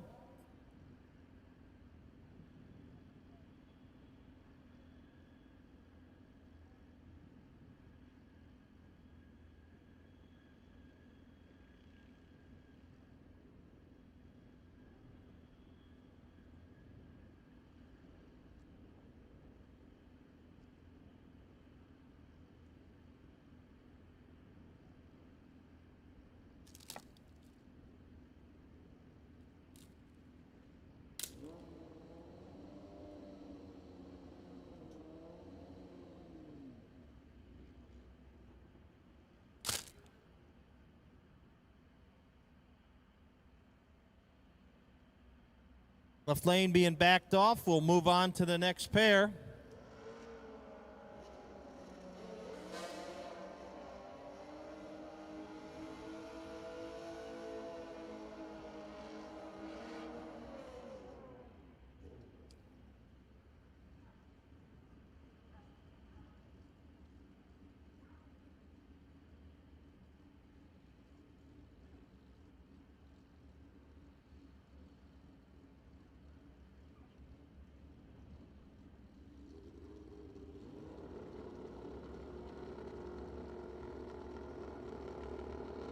Puerto Rico in the left-hand lane. That's Eric Garcia. Daryl Perkins out of Milton, Florida, right-hand lane. Puerto Rican runner off the gas early. Daryl way too quick at 8.78. He's going to have to make some adjustments. He's been in the 870s both times. Here in the MTC Engineering Super Comp qualifying.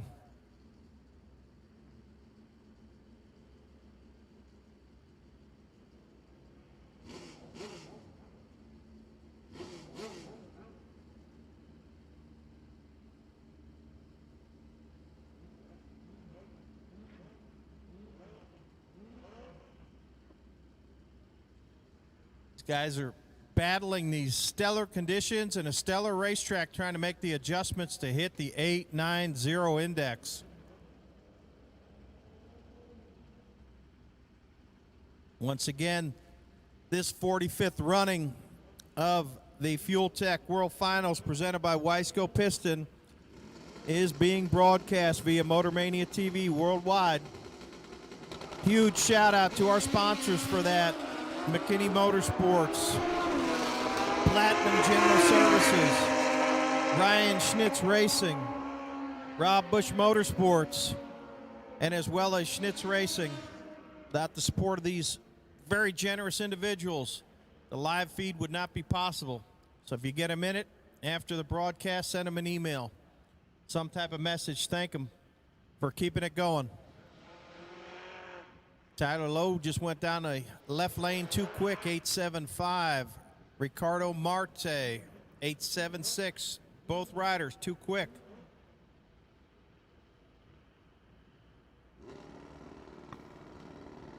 Super Eliminator riders to lane 3. You're on standby. Jason Angela, huge wheel stand in the left lane. He's in a Reuben runner. Kilian Reyes, Orlando, Florida, powers through their 892. Excellent pass.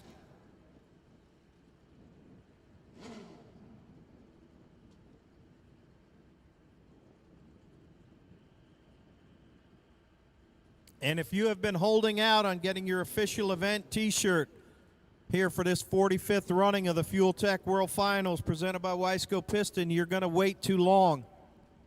The Gunster is nearly out of shirts. If you need a shirt, if you want an official event t-shirt, get it now. It's not going to be long before he's out. He's already virtually out of the hoodies, if not completely out, and the shirts are flying out of there. Get over and see the Gunster.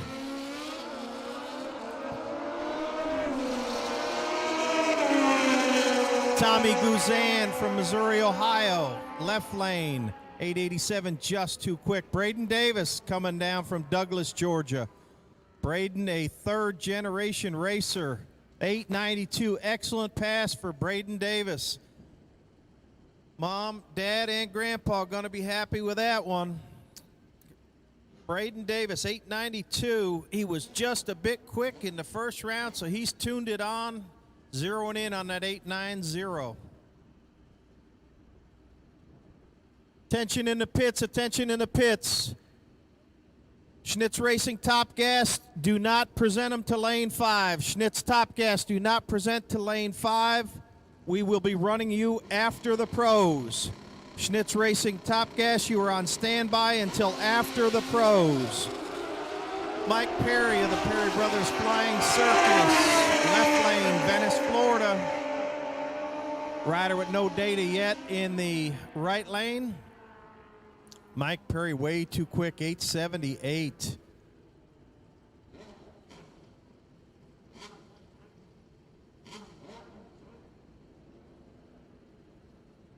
Perry too quick, Bike 0552 also too quick. Both riders going to have to adjust their settings for the third and final round of MTC Engineering Super Comp that'll be coming your way later today.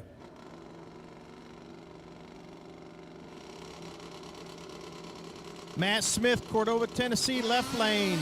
John Markham from Bowling Green, Kentucky in the right lane. These guys have done this more than once before. Oh, Markham just too quick at 889. 877, way too quick for Matt. John all over the tree, Matt as well. That's a pairing you may see late on Sunday afternoon.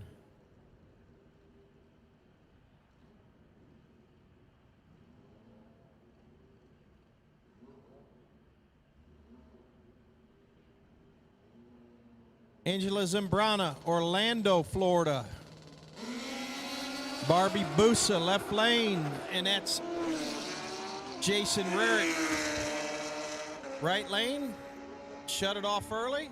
Jason's crew, be alert. You may need to get them off the racetrack, and it looks like you do. Somebody with a scooter, let's extract that motorcycle ASAP. Let's get that bike off the track. It's under power again. We may not have to.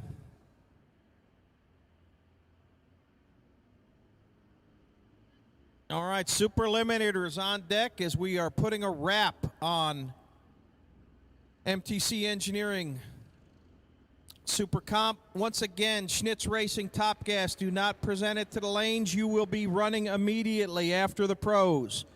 We will interrupt this Sportsman session for pros to start at 12:30, and it will only be Schnitz Racing Top Gas. It will be interrupted. You will run immediately behind the pros.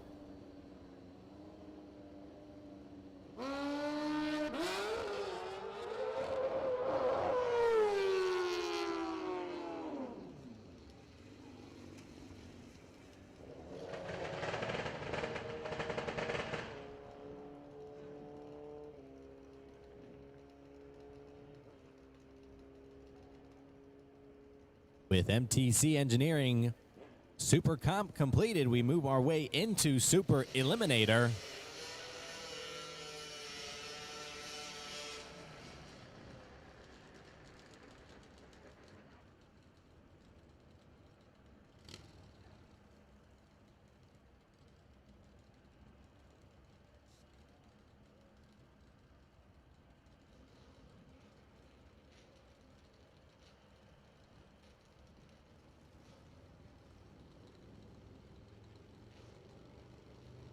Perry Paw trying to break a record for number of classes you can enter in one weekend. On his road glide, now in Super Eliminator. Taking on Kevin Hutchinson, who's having a little bit of issues a couple 100 feet out.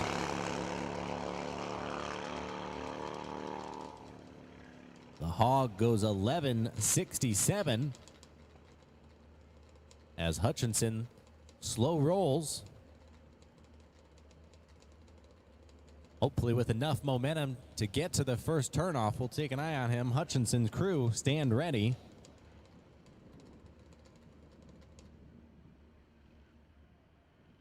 We've currently got 14 entries in Super Eliminator.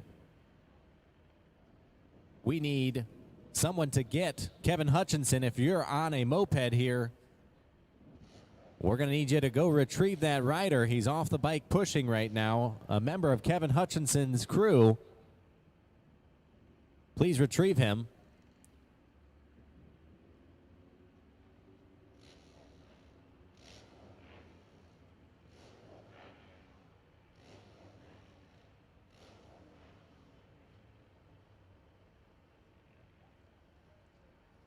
A little break in action. Be sure to visit the vendor midway, filled with many of the supporters of the Manufacturers Cup, especially Fuel Tech, proud sponsor of this World Finals event.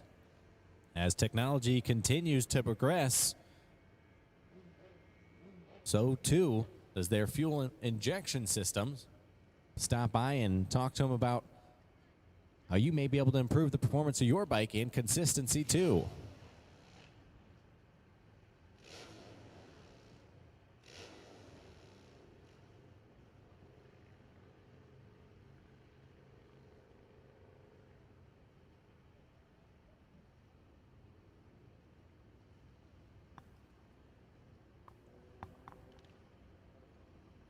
We are just a little over 1/2 of an hour out from our professional class qualifying round number 2, where we will start with APE Top Fuel. Early this morning, Chris Hand pulled into the property. We will have another nitro burning motorcycle on the grounds here at South Georgia Motorsports Park.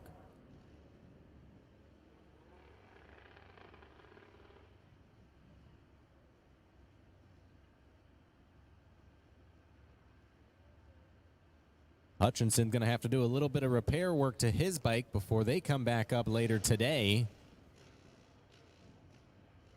Fortunately, no fluids on the racetrack, as we get prepared to send Frank Looney down the Summit Racing side of the racetrack and Smokin' Joe Molyneux on the Strange side.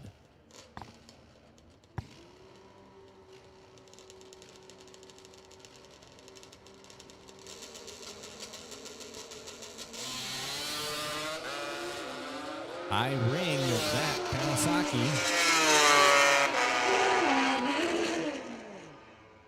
Molyneux goes 893 at 117. Frank Looney on his CB 750 goes 1218.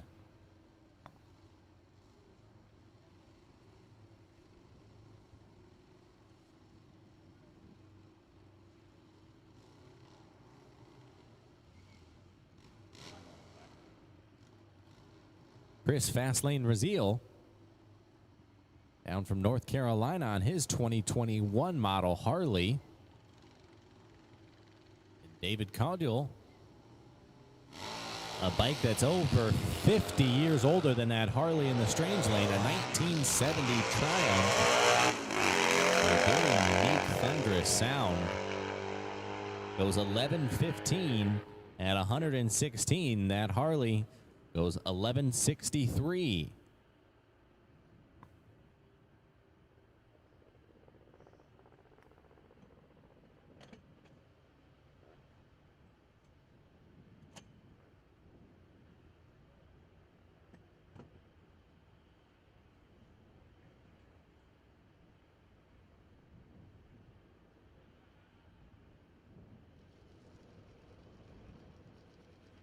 If you like a class with diversity and manufacturers, Super Eliminator has just that. We've seen the Triumph, we've seen Kawasaki's, we've got some Harleys, and now we see a Honda.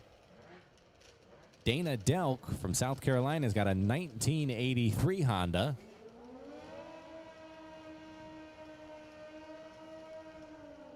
A lot of unique bikes from yesteryear can be found in Super Eliminator.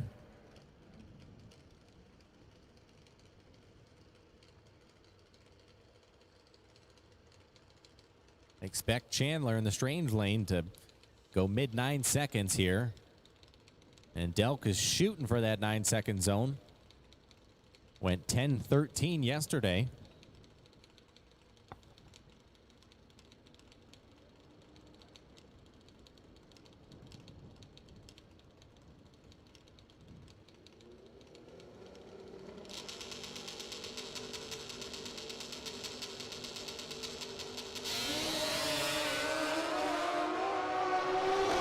Chandler away nice and smooth. Today's mile goes 5:69.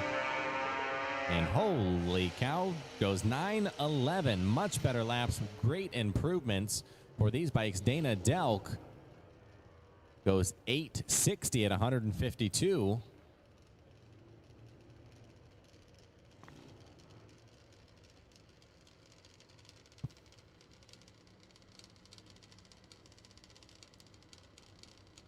We're going to take a peek at the motorcycle that was in the right lane. As you guys saw, there was some smoke coming from it.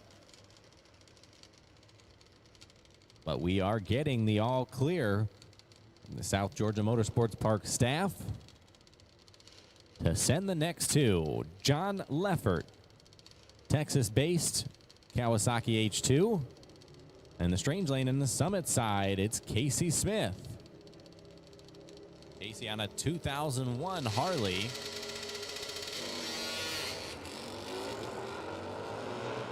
Leffert still having issues with that bike. Smith, though, on a lap here, goes 10:99 with a 9, just crosses over the 11-second barrier. Leffert goes 11:80 on a bike that will be much quicker than that once they get it fine-tuned. A man doing quite a bit of tuning on that Leffert bike is now up in the strange lane. It's Dave Boyd. He's 066. Dave's bike performing much better than the one ahead of him as he goes 865 at 146 miles per hour. Scott Allen from Wheeling, West Virginia, to the stripe goes 9:14.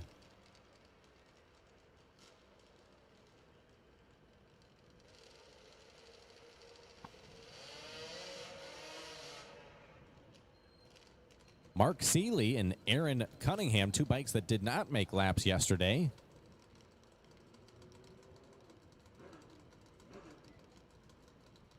Cunningham coming from Jupiter, Florida. Seeley yet again, another Texas-based bike. Quite a few of them here in this Super Eliminator class this weekend. The last 3 laps all have been based in Texas. And I think our 4th one will be too. Cunningham picks the front wheel up, comes down, takes it just a little bit. Clears it on up to post a 9:59. Seeley goes 9:40. And a couple of extremely quick bikes here upcoming. And not only quick, but well built and well maintained. Alex Hughes is aboard Bill Baxter's bike. Again, you heard me the last 3 pairs. This 4th one is from Red Oak, Texas.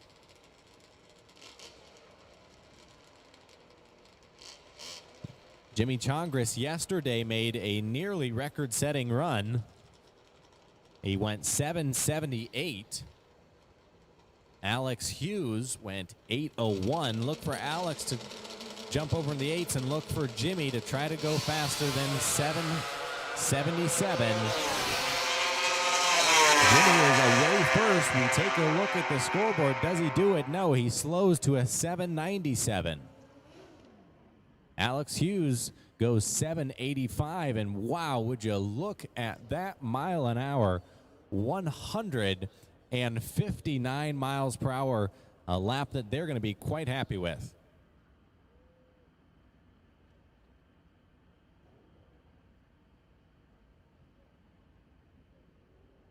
We are now into Street Fighter.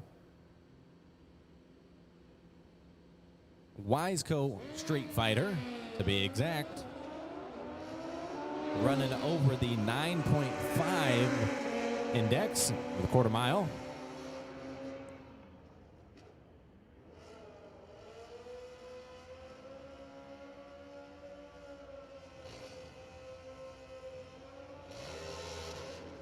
37 entrants thus far.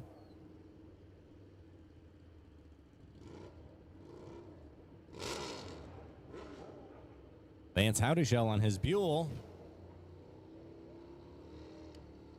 Albert Bebout. Summit Racing side.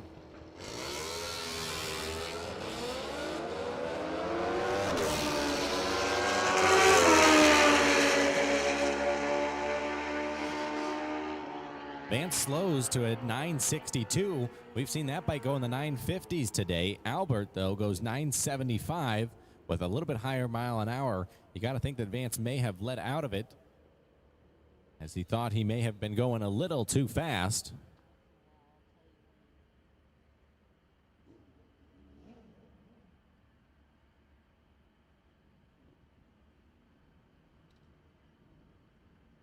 I see that our Schnitz Racing Top Gas bikes are starting to fill lane 5. We will not be racing Top Gas until after the next pro qualifying round.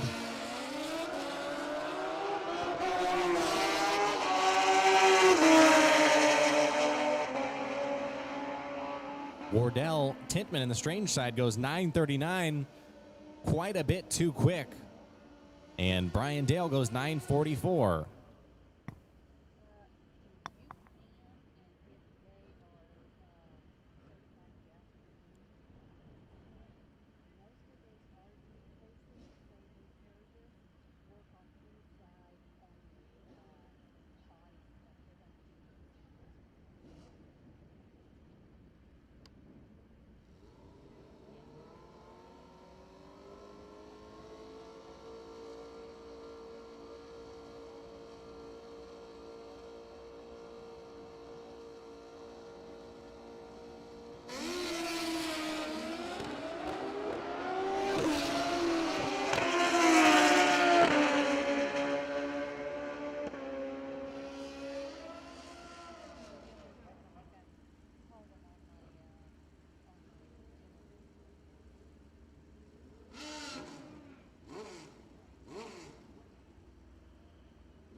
Back to racing action here. Robert Brandt in the Summit Racing side.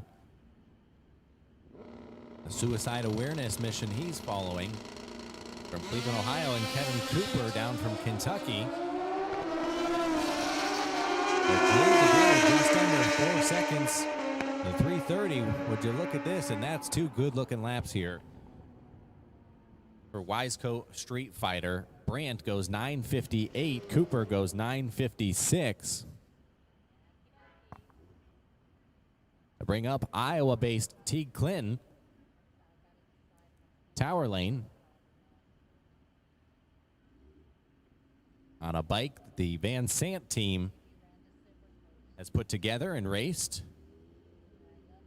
The 2008 Suzuki Hayabusa and taking on Roy Johnson from Florida in the strange lane.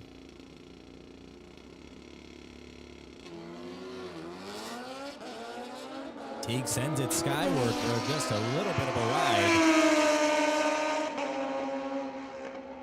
Roy on a really good lap there, ladies and gentlemen, and he goes 950 with a 9, sticks the number, greatly improves upon his 23rd qualifying effort yesterday. Teague goes 958 at 146.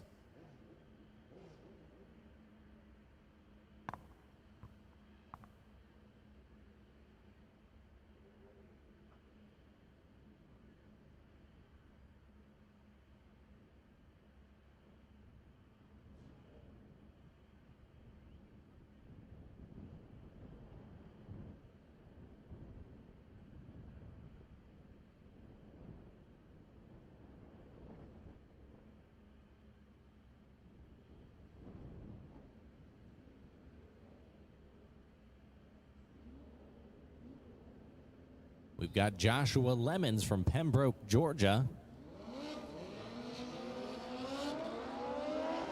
Wearing very similar leathers to Tyrone Lemons. Taking on Ray Egan.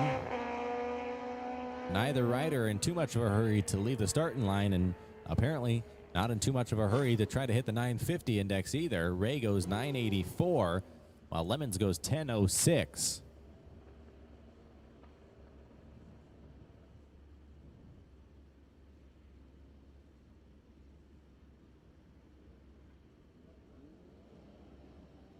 With a little over 15 minutes out from professional class qualifying round number 2, we'll go ahead and take APE Top Fuel to lane 1. APE Top Fuel, lane 1. Chris Rolls coming out of the water box. Dick Nierhoff, Summit Racing side.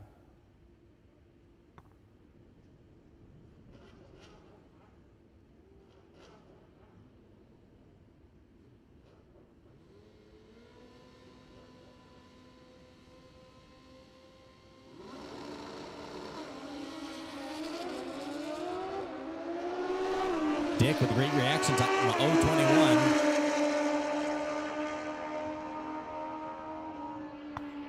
Goes 961 at 130 miles an hour. Chris Rules also 960s, goes 963 at 141.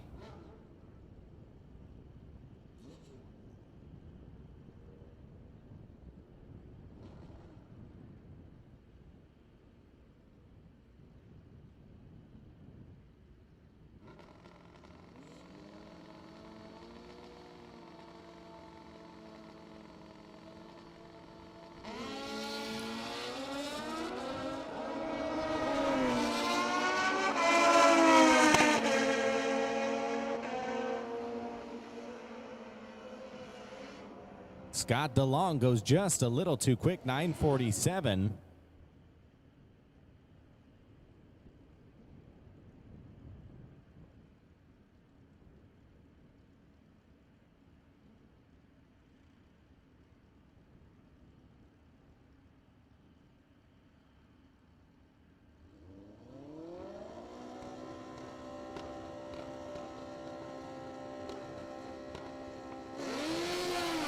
Drew Nierhoff now in the Summit Racing lane.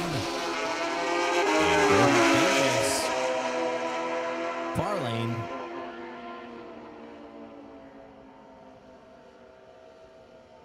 A 969.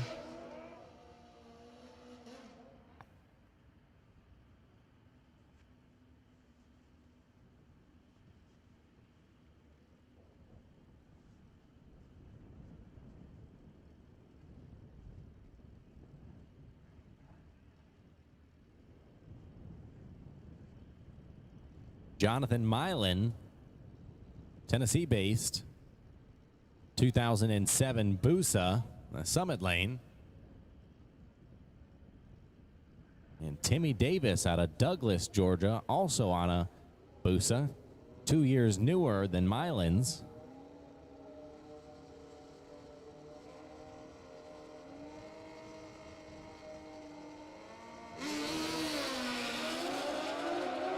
Milan is 072. Davis is 205.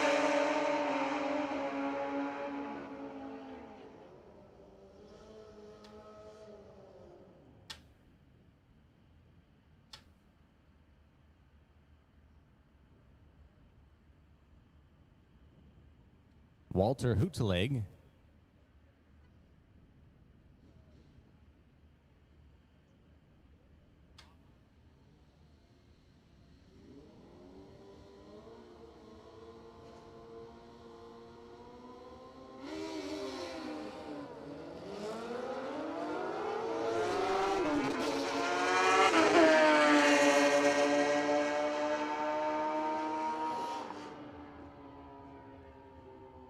Walter goes 981.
Sydney Marshall to the tower, please. Sydney Marshall to the tower. Attention in the pits. Sydney Marshall to the tower.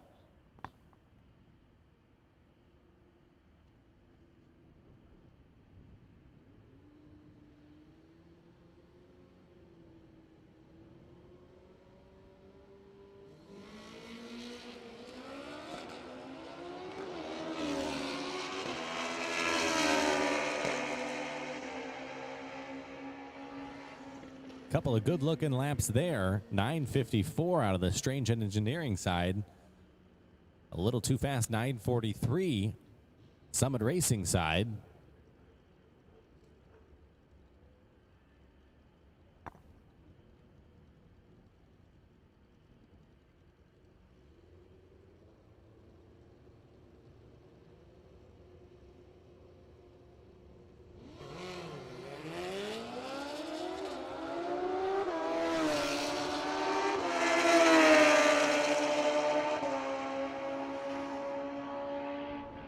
Barry Pryor goes 988.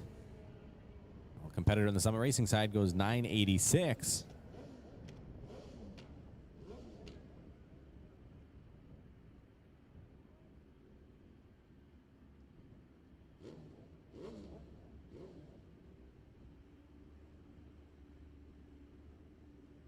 Schnitz Racing top gas competitors do know that we are going to hold off on running you until after professional class qualifying round 2.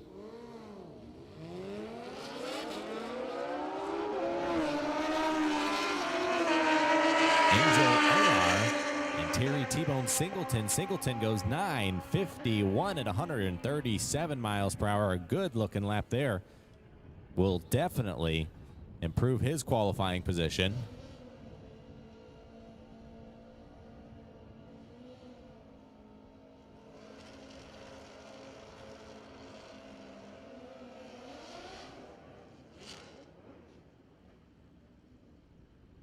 Gregory Ohlers from Aruba, the Strange Engineering side, Jason Hoffner. Jason currently qualified 46th, an uncharacteristic 9:13.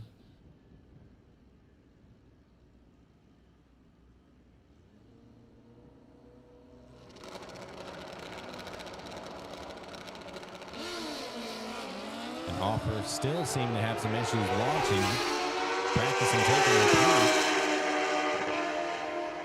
the as if it was race day, and goes quite a bit too fast, but not as fast as the 909 in the Strange Engineering side.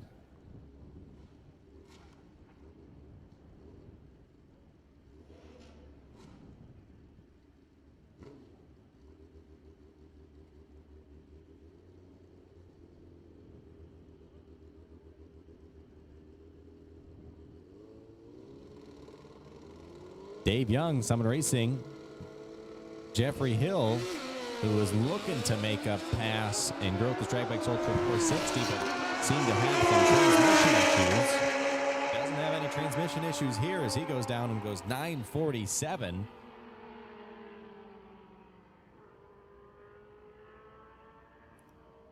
A little quick, but certainly in the neighborhood for Wiseco Street Fighter.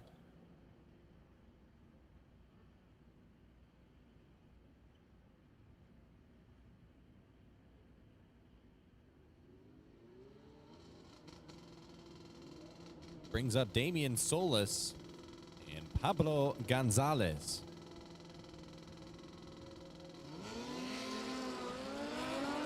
Pablo racing from Puerto Rico.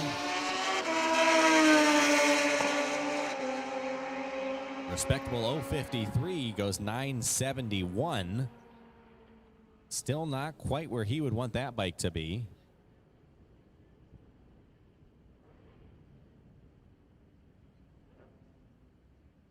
We will have our professional class qualifying upcoming shortly.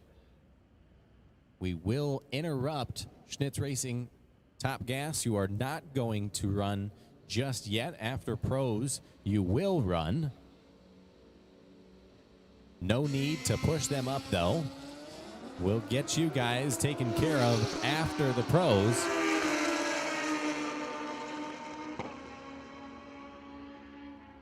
Luis Reyes goes 9:57.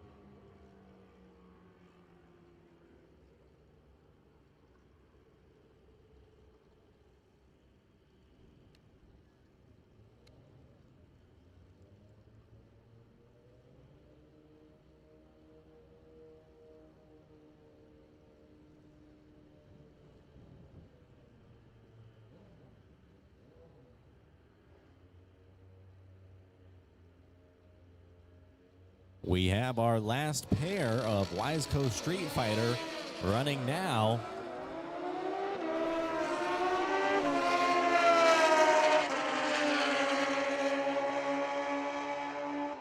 $9.52.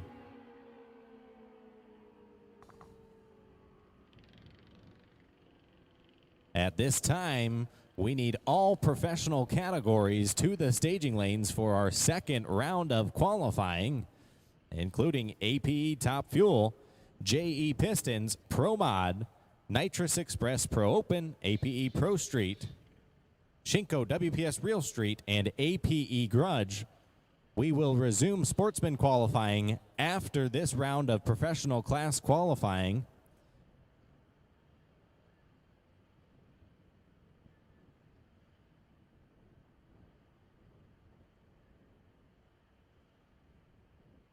Again, APE Top Fuel to the lanes. JE Pistons, Pro Mod, Nitrous Express, Pro Open, APE Pro Street. After track prep, the pros will be on the racetrack.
Events on the NHRA circuit.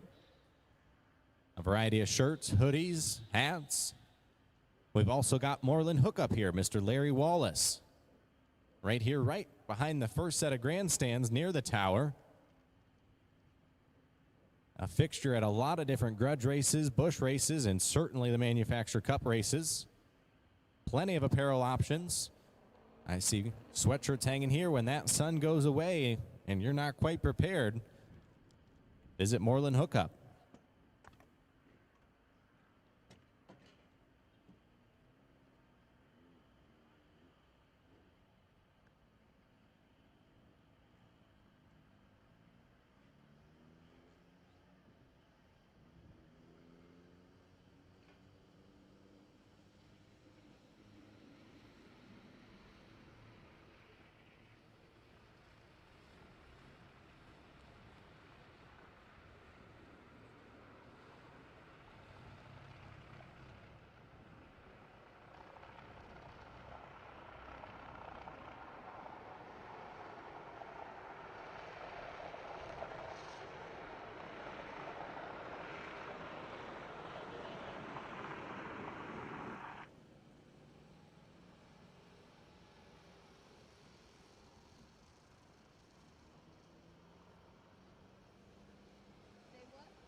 Track preparations continue.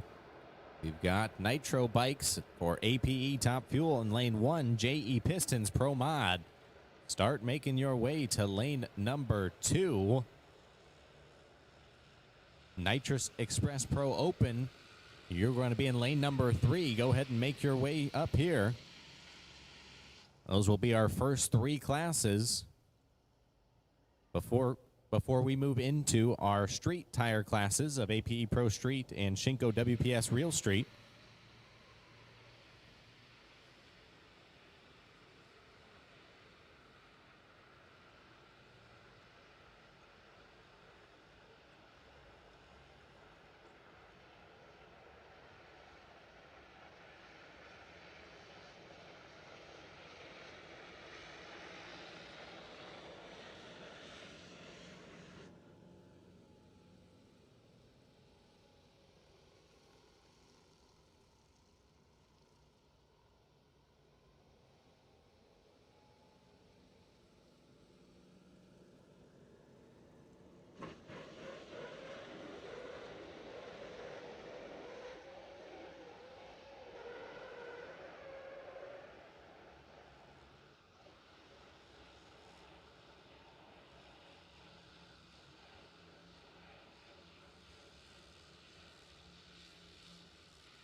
If you need nitrous here at the racetrack, be sure to visit Rob Bush Motorsports at the north end of the vendor midway. Filling nitrous bottles and handling many of your racer needs this weekend.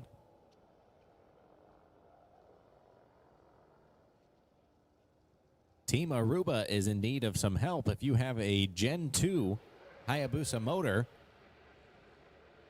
they would be happy to take it off your hands. They're in pit spot number 25. Again, Team Aruba in need of a Gen 2 Hayabusa motor.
The excellent South Georgia Motorsports Park staff preparing these 2 lanes for 200 plus mile per hour laps.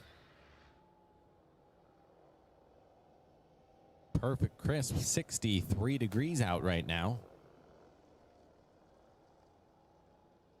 The density altitude of less than 450 feet. Pesky water grains at 53.2.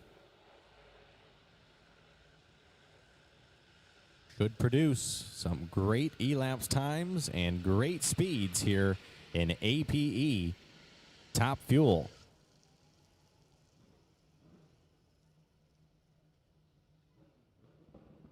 Racers have always been supported by APE for decades. Not only are they known for their quality and performance of valve train components, they're also trying to find ways to move forward and benefit drag racers at any time. If interested racers and spectators, pick up a catalog or go online to browse their catalog at aperaceparts.com.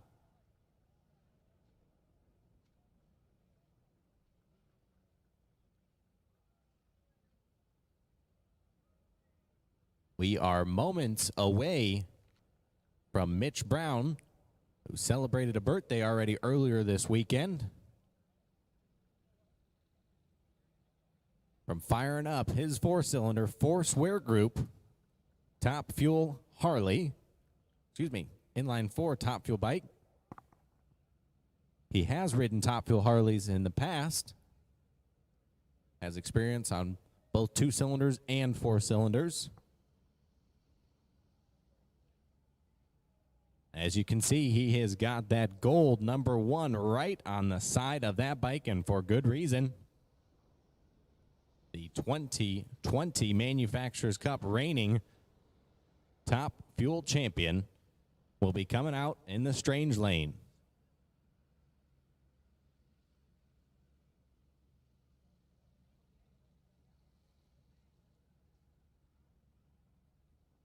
Speaking of Top Fuel Harley, we are going to have one of those coming out here on the Summit Racing side.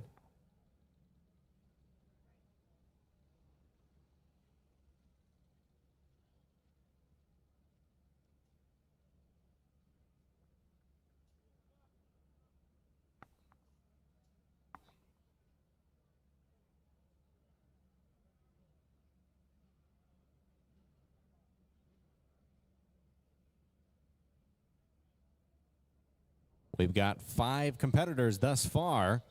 Leading the pack is Dave Vantine, 578 at a blistering 246 miles an hour. Sam Wills sitting in the number 2 spot, 615. Mitch Brown had an aborted lap yesterday.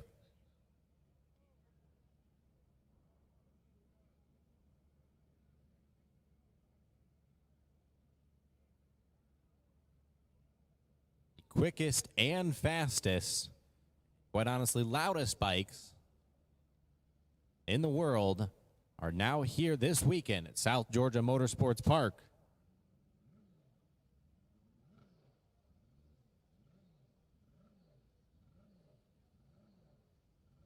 We'll have at least 6 bikes entered in APE Top Fuel, as all the way from Tokyo, Japan, Tadashi Saito will be coming out in the Summit Racing side.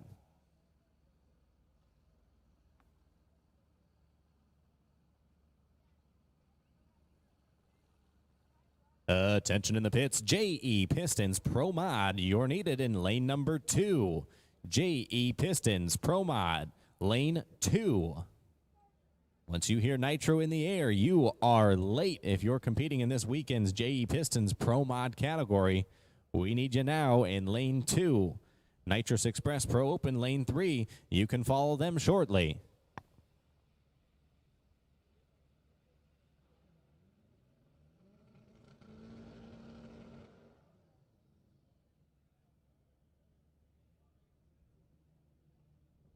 Schnitz Racing Top Gas competitors, you will be running after our professional class category. We weren't quite able to squeeze you in the normal time slot.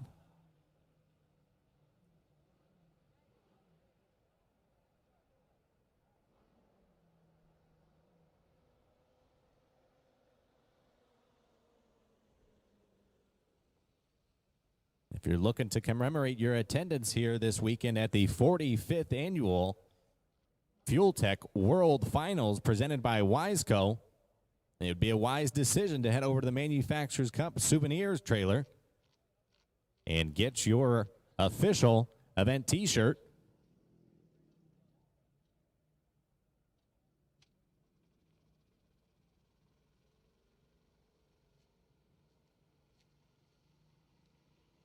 The Mitch Brown machine now has a Fuel Tech system aboard it, which they have tested out in the Midwest and been continuing to refine. They have been having quite a bit of success with it, as they recently won an event that was held at Tulsa Raceway Park. Attention in the pits, attention in the pits. JE Pistons Pro Mod, this is your last and final call to get to lane number 2. JE Pistons Pro Mod, we need you to lane number 2.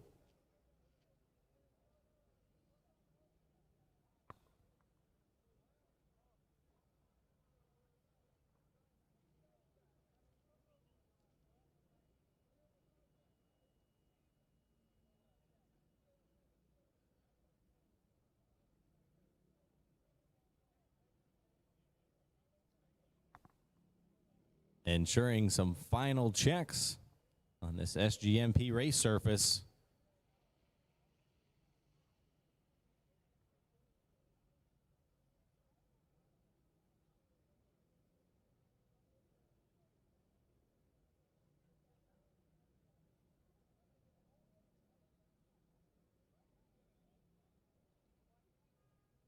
If you're on the south end of the vendor midway, be sure to check out Week's Performance, Fast by Gas, and Growthus Drag Bikes, with a variety of parts on hand to sell here this weekend. All 3 vendors be happy to speak to you about your either chassis needs or cylinder head or transmission needs. If you're here this weekend, you're clearly serious about motorcycle drag racing.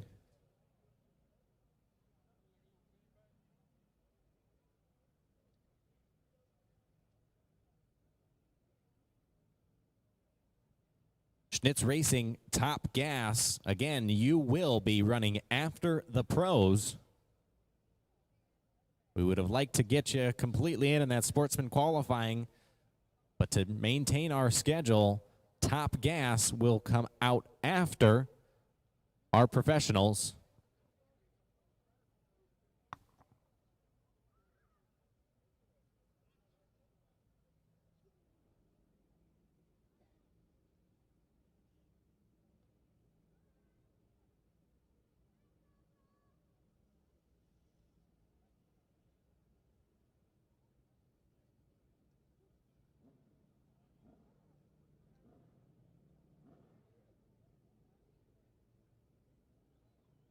Racers and fans, if you have friends and family that didn't make it to the race this weekend, be sure to have them tune in and see it live on MotorMania TV. Non-stop coverage of all the racing action can be seen there. It started yesterday and will run through eliminations tomorrow. Visit MotorManiaTV.com.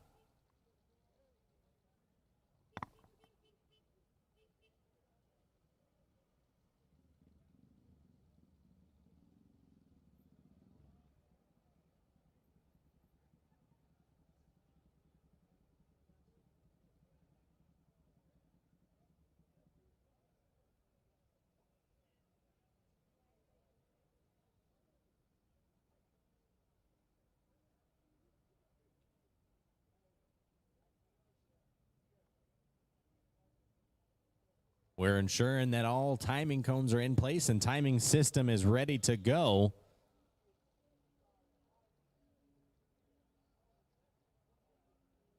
Little check of the CompuLink timing system. We are moments away.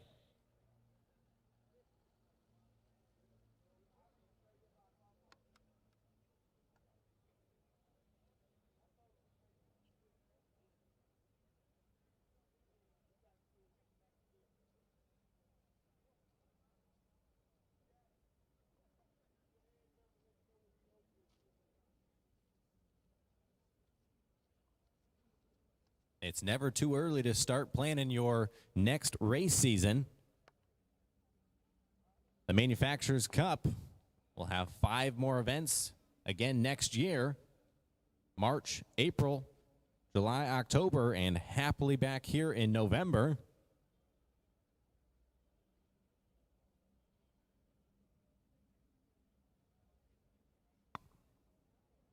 Do apologize for the delay here, just trying to dial in our timing system before these very quick and very fast APE Top Fuel motorcycles thunder down the 1320.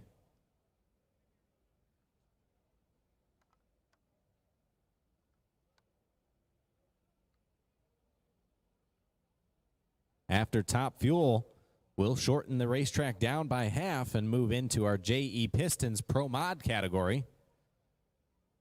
Currently led by Mr. Paul Gast, dropping his FBG Suzuki GS into the 3-second zone. After that, we'll go into the Nitrous Express Pro Open category, where you'll see nitrous bikes, turbo bikes, wheelie bar bikes, non-wheelie bar bikes. Really a lot of diversity seen there.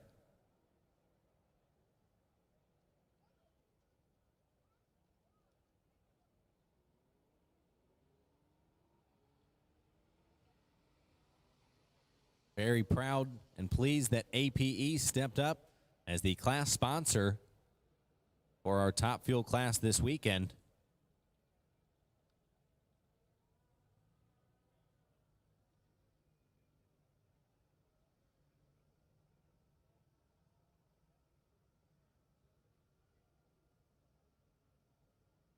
It's time to fire and put nitro in the air.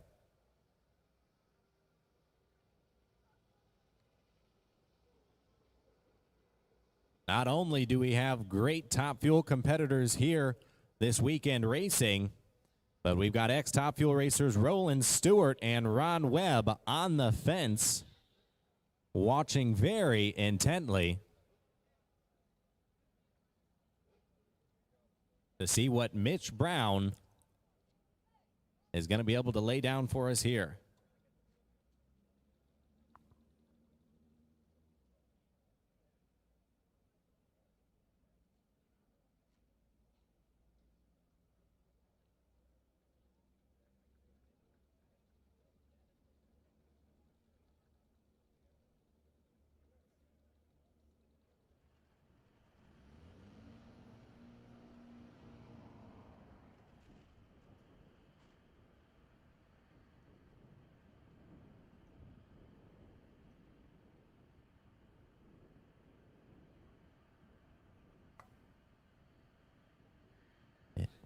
With some issues firing the bike for the Force Wear Group machine, Mitch Brown and the Monster Race Products bike will back off. They start these bikes on alcohol before transitioning them over to nitro. And they believe that the bike wasn't fully fired before some nitro did enter the system. And in that case, it's better to shut it off than to try to fire it and have a lot of catastrophic failure. So Tadashi Saito, as I said, all the way from Tokyo, Japan,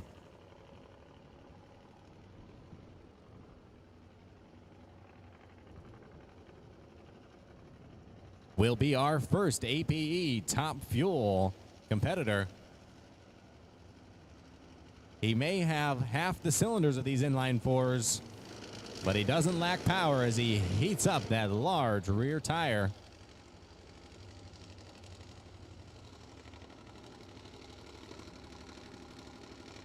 Tadashi has Nitro Santa Claus helping him out on the start line, as you'll see. Many years experience. The crowd on their feet here. Tadashi goes 119 to the 60 before he has some issues.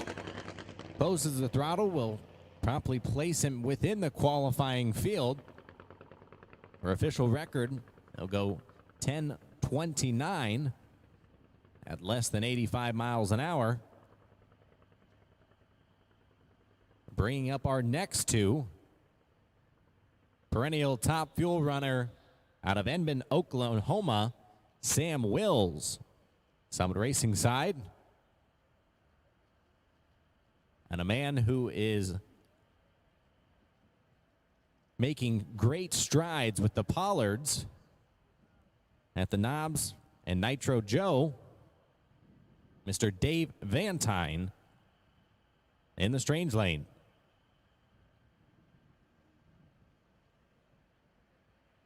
Vantine putting together a brand new bike for next season. Chassis built by the McBrides, much of the system alongside. Vantine's bike fires and is to life. As is Sam's.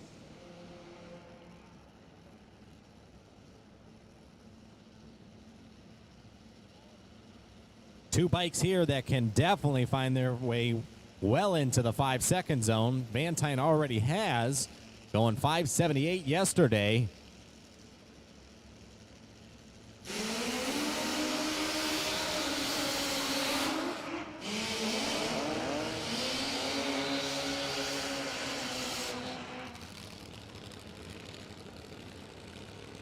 Vantine Imaging, large conglomerate out of Hamilton, New York,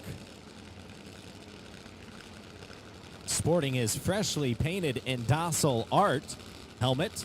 Indocile Art custom helmet motorcycle painter out of Rock Hill, South Carolina.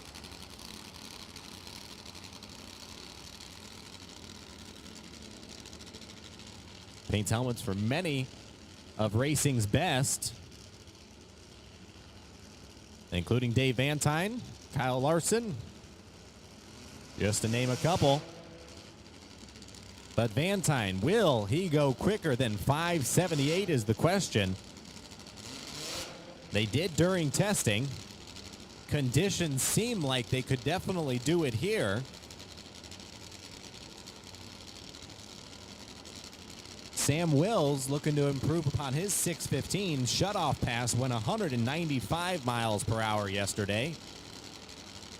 We'll definitely see this bike in the 240s when running right.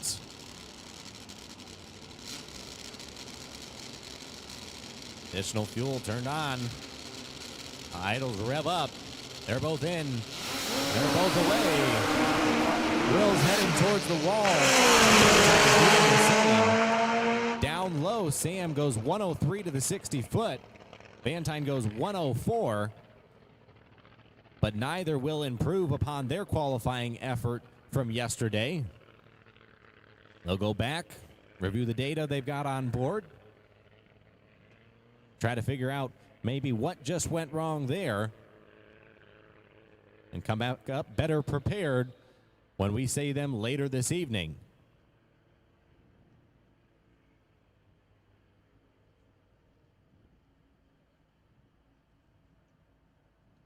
That'll bring up Walter Holansky,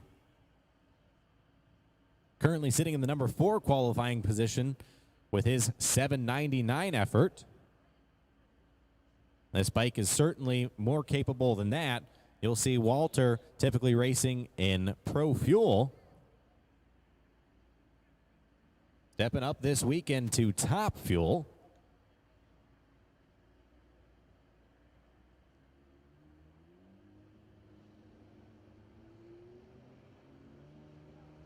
There is the crackle of nitromethane.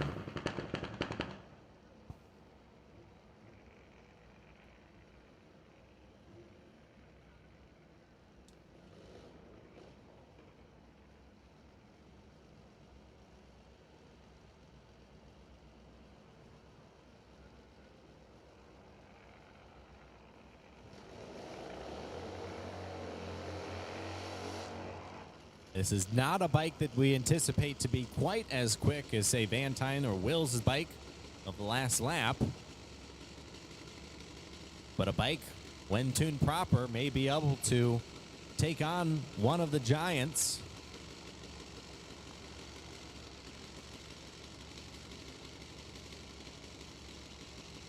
Holansky on a solo here. The bike sputters. Finally clears up by about 300 feet. And pushing hard to the right. And will go 8:47 at 164 miles per hour. We'll still keep him in the number 4th qualifying spot for now. But expect Mitch Brown to make big improvements here to get off of the number 6 spot and make his way to the top half of the field.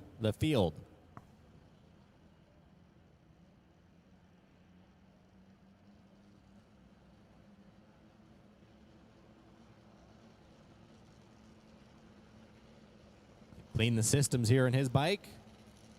All systems appear well.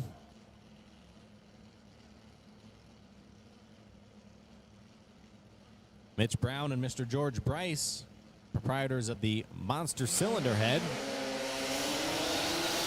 that we saw do very well this year in NHRA competition.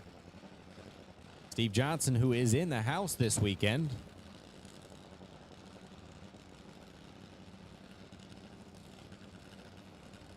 Gladly used it, pushed almost to his first ever NHRA Camping World Series National Championship before falling short in Pomona a week ago. Parity with an NHRA this year was quite impressive. Some of the best probably in most recent years. And so too is the parity here in Top Fuel. We've got some fresh, exciting new things being tried, such as the Fuel Tech here on the Dennis Bradley Mitch Brown entry. And Mitch goes up in smoke, just overpowers the racetrack a little too much for the current conditions. So we will probably not see him improve. We'll wait till the timers are stopped. 17:55 for official record. Will stay in the number 6 qualifying spot. Your last year's 2020 reigning champion. Struggling early on here, but if there's a team that can come back and figure it out, don't count them out.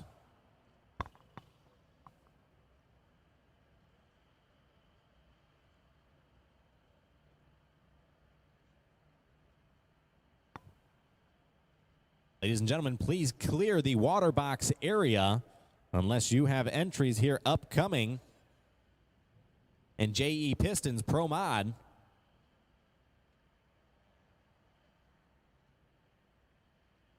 will compete this over the 660 feet.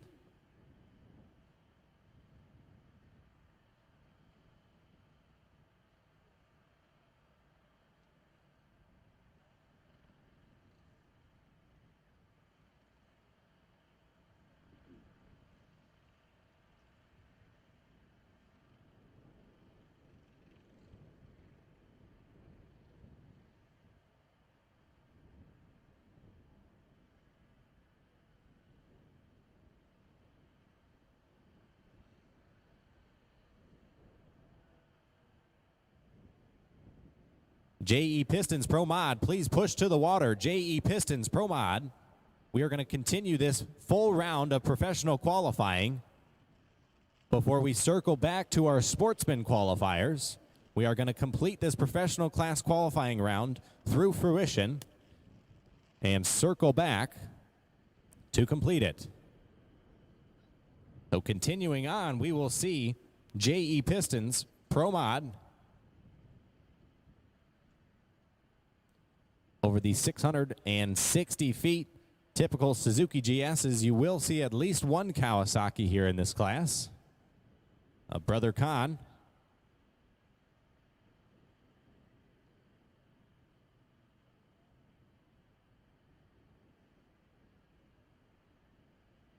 Our first competitors, Tyrone Lemons, will be coming out of the Strange Lane. And Travis Davis out of your Summit Racing Lane. Travis had a successful year with the PDRA.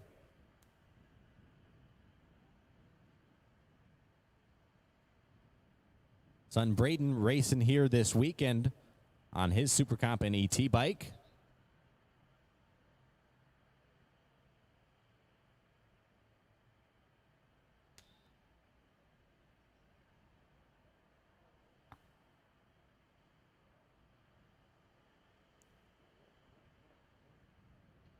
Ladies and gentlemen, if you are not part of these race teams here, please either maintain by your bike in the staging lanes or clear the way for our professional class teams to be able to make it to the water box and starting line.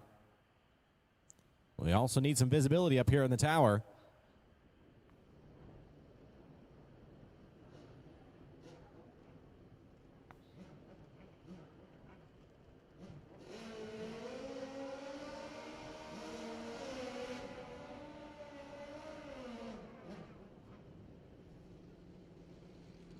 Davis not yet qualified with his Suzuki GS Davis Transport machine.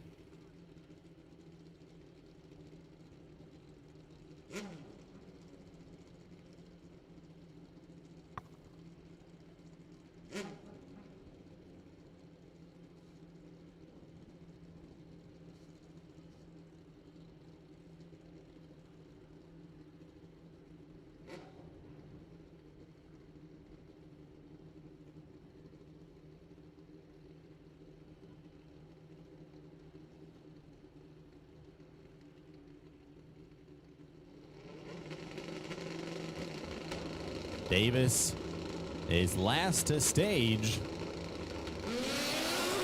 And second to go away, 091. Big backfire there.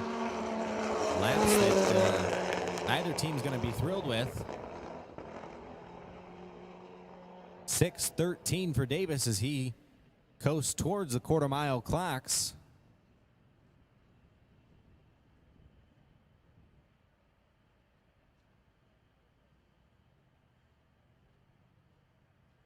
Davis with a big backfire there.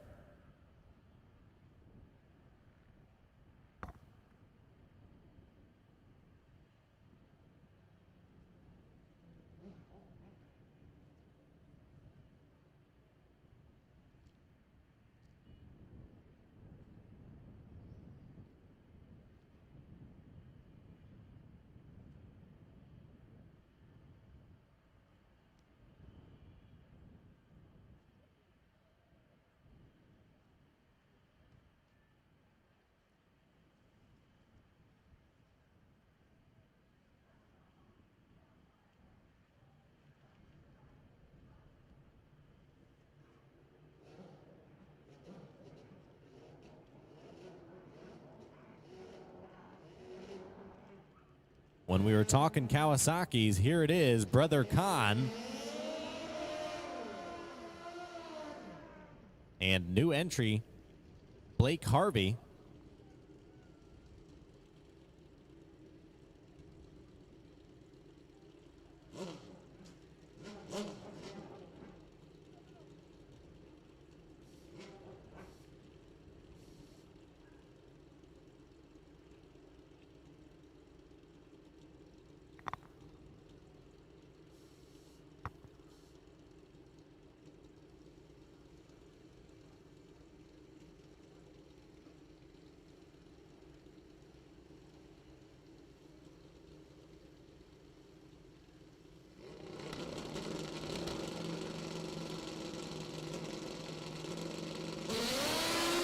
Brother Khan with a little bit of a tire spin. Harvey does have some decent early numbers, goes 103.7, but has issues seeming to get through the gearbox, goes 557.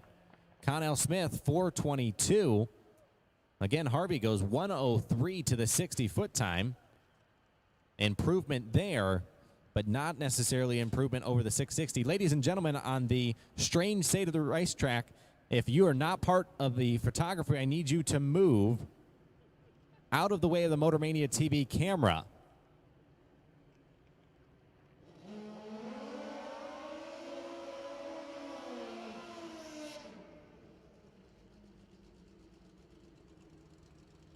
Bringing our next pair, Jeff House has had success within the class this year, but just has not been able to get the job completely done and seal an event win. He has been the runner-up multiple times. 3 times to be exact, especially our most recent event, the 190hookup.com Nationals. Ashley Owens aboard what used to be Eric McKinney's Pro Mod bike, part of McKinney Motorsports team. Ashley on one, Eric on the other, trying to gain as much data as they can.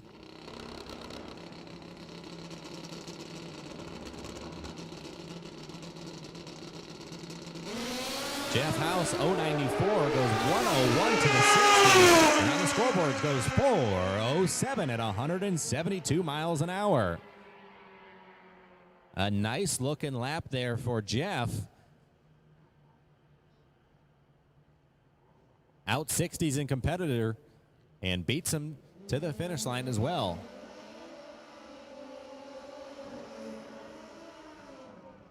The other half of the McKinney Motorsports team, Eric McKinney now coming up in the Summit Racing side, and Rick Perry opposing him in Strange Lane.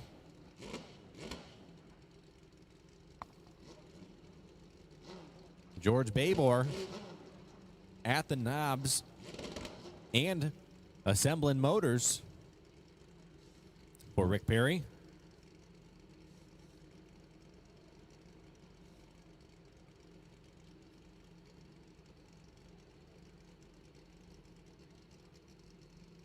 Eric McKinney currently sitting number 10 of the 13 bikes entered. Rick Perry sitting number 9. Very evenly matched up bikes thus far, but bikes that can definitely improve upon where they were.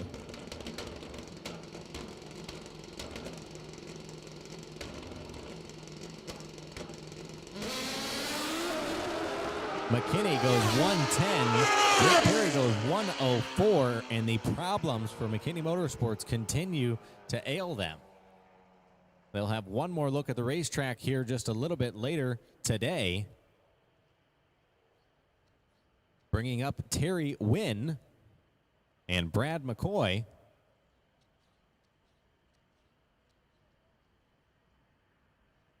Our number one qualifier right now, Mr. Paul Gass, currently unsuited. Very happy with his $3.99 effort from yesterday. Leading the class with a lot of event wins this year. Tried to go 4 for 4. Got 3 of them.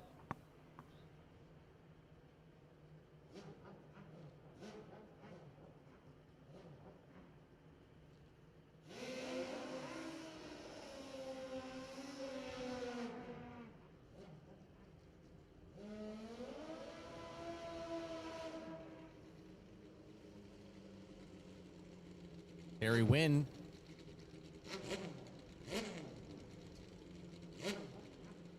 and Brad McCoy.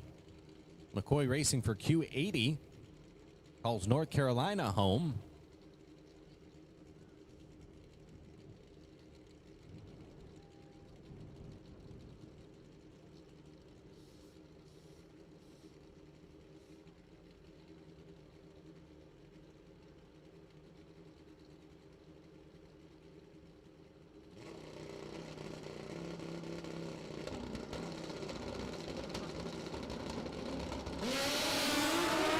McCoy, 102.268. A good looking 407 there at 174 miles per hour. A workman-like lap from A to B for the Q80 team. Terry Wynn goes 104 to the 60-foot timer before ultimately slowing down. That'll take McCoy up to the number 4 qualifying spot of 14 bikes. But no one unthroning Mr. Paul Gass just yet. The blue bike in the water box has the capability to do it. And that's Chris Garner-Jones and his brother William.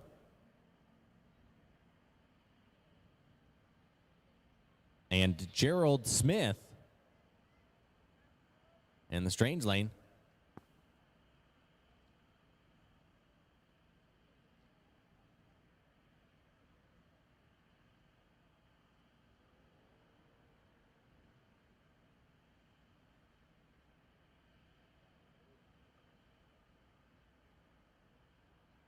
Chris racing a lot this season in multiple sanctioning bodies, was able to secure himself a PDRA Pro Nitrous World Championship. Gerald Smith still trying to figure out his combination.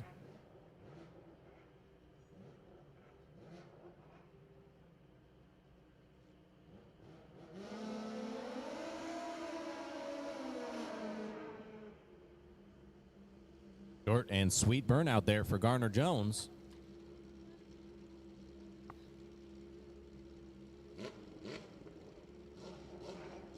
APE Pro Street, we need you in lane number 4. Shinko WPS Real Street, lane number 5.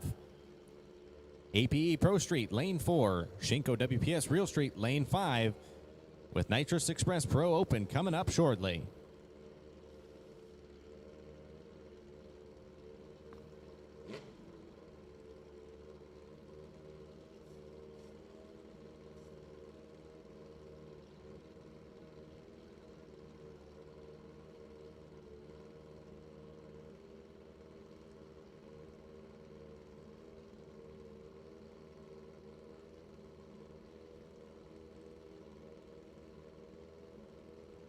Chris Garner-Jones, one of the smaller riders of the category.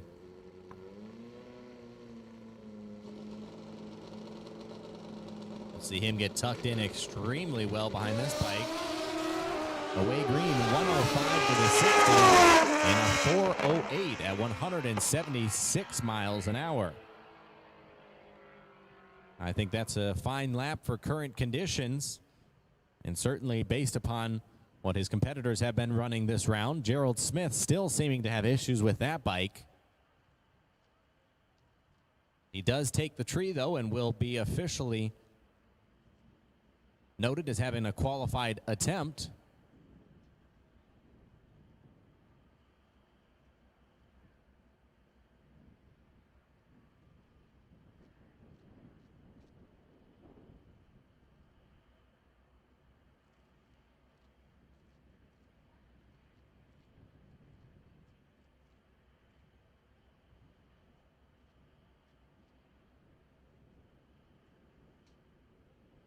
That'll bring up Bainbridge owns Kenny Hill in the water box.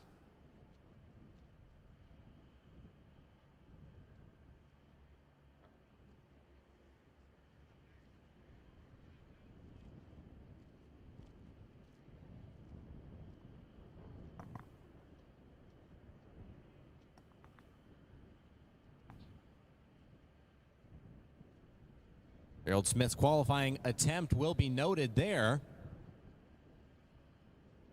as we look to get Kenny Hill to the starting line and continue on with our second round of professional class qualifying for JE Pistons Pro Mod.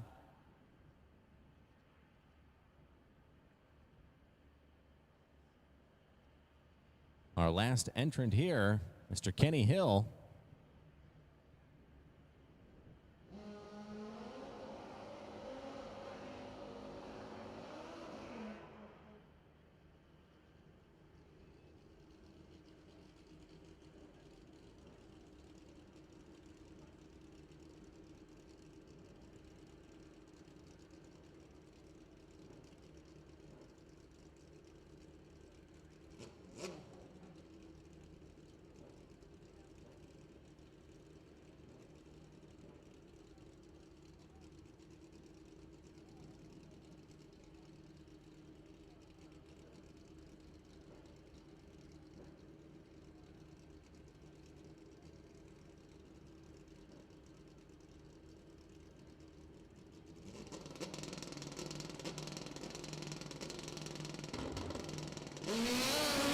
Kenny Hill getting a hold of the racetrack a little bit better, but he's headed towards the wall and gets out of it.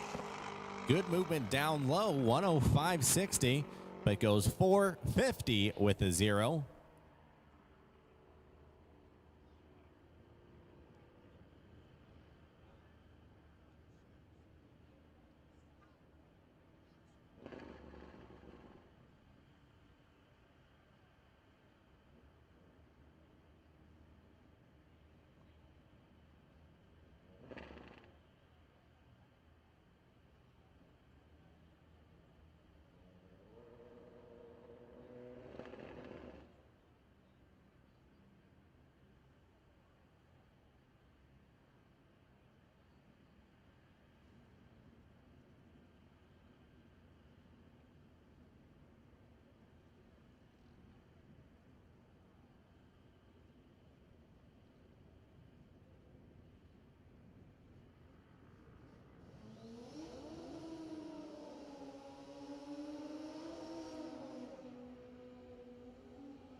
brings up Tommy Saxon and Bobby Lovingood.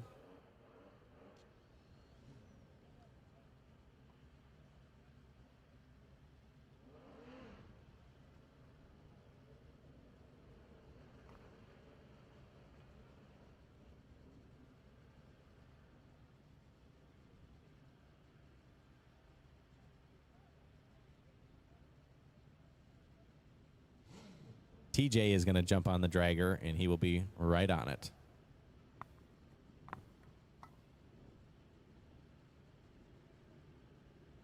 All right, so Tommy Saxon heads into the beams here.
That'll bring up our number 1 points position holder, Rob Giard.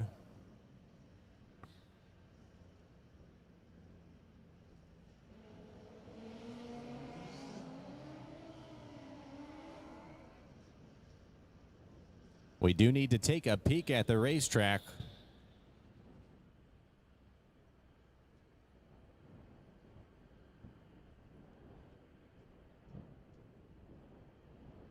We are going to make just a quick check of the racetrack here and ensure there's no oil, as one of our riders may have been worried after turning off the racetrack.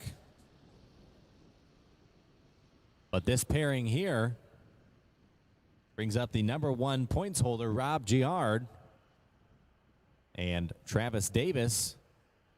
We saw Davis moments ago on his JE Pistons Pro Mod have a very large backfire. Hustles back up here with his Pro Open entry, which has been modernized a little bit. I believe they extended it.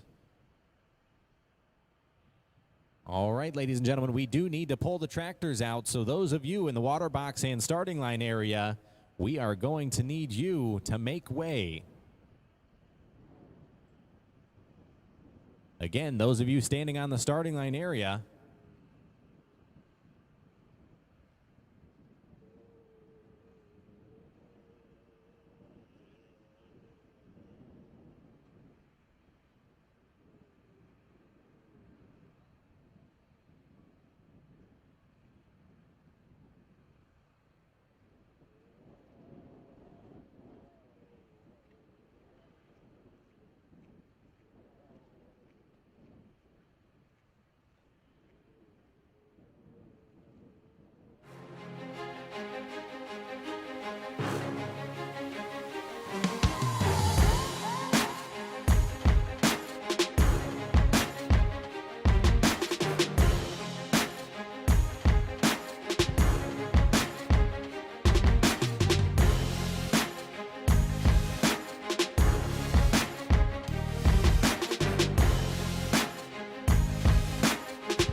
on cleaning said oil up.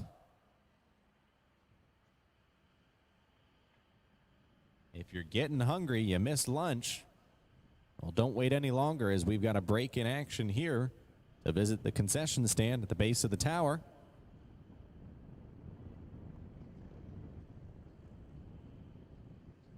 Also a great time to walk the midway.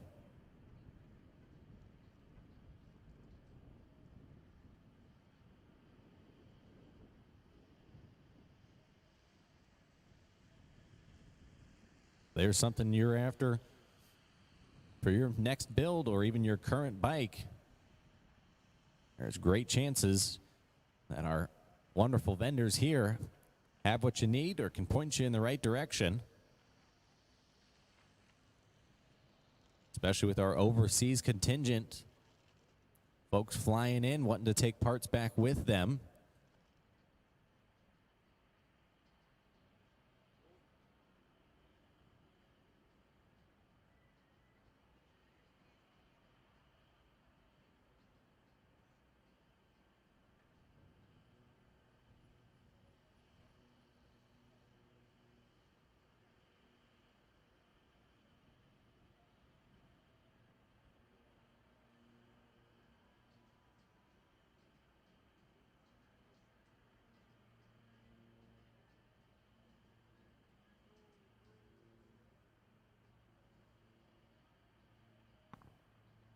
Currently have 41 bikes in Schnitz Racing Top Gas. Chris Hall, during this qualifying session, took over the #1 qualifying spot with an 8:20 with a 6.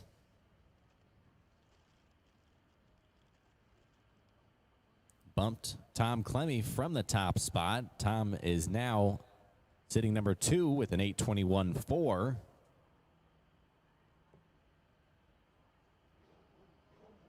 Followed by Tim Hunt and Rodney.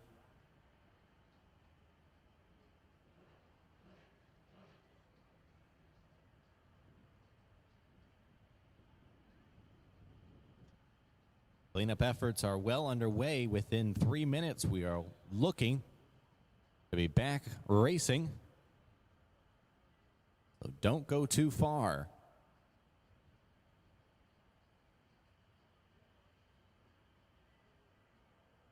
3 minutes and we're back on track.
Paul Fast by Gast is at the south end of the vendor midway this weekend.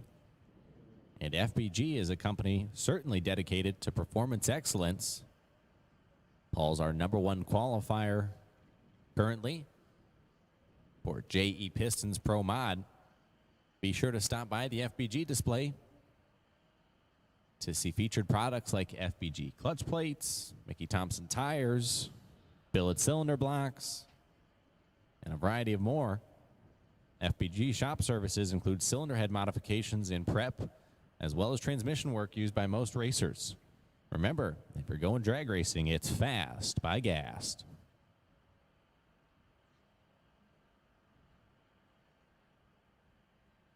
We are ready to go back racing with Harvey Hubbard in the strange lane.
Josh Young from Anthony, Florida. Tower side. Harvey Hubbard from the Hubs Nuts business in Sealy, Virginia.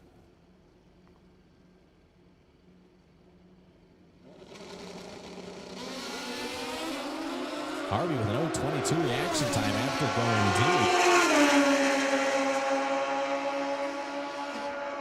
deep. Goes 8:35. You got to think that going deep definitely scrubs some ET.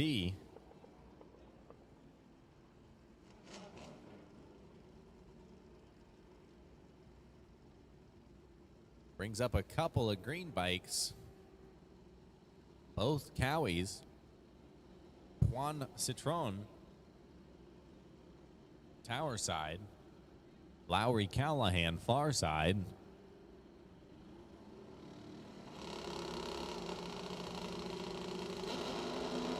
Juan setting the two-step super high, but has issues launching. Bike seems to die on him momentarily. Reason you see a 943. But Callahan goes 8:22 at 152. A good-looking effort for him.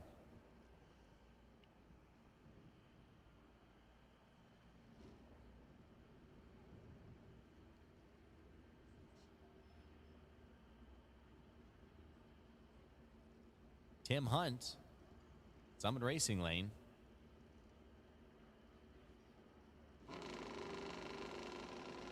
On a solo.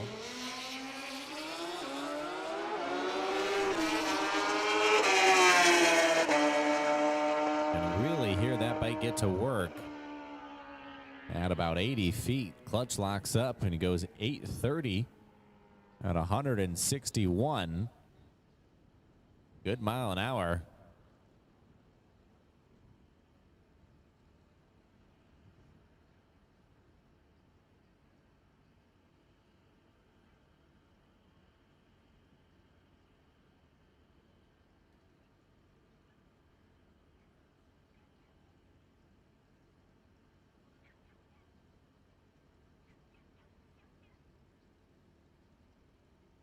John Citabasi from Massachusetts.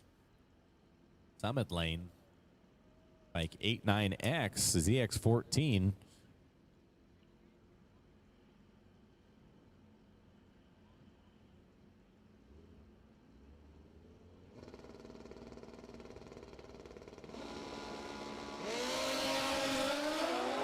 John's bike has a little bit of issues launching. 010 on the tree. Goes 5:24, 8:29 over the quarter mile. Citabasi, 8:74, needs a lot more performance.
Productions bike this weekend.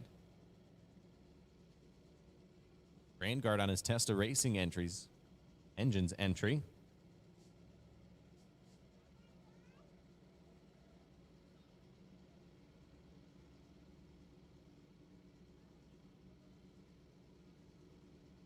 Burlock making sure she's all squared away before pushing into pre-stage. Brandguard's been ready. They both roll on the two-step. Push it in a little further. And Spurlock 0.32 to Brandguard's 0.58. But Spurlock is on a incredibly fast lap. Goes 101 to the 60. Goes 4.53.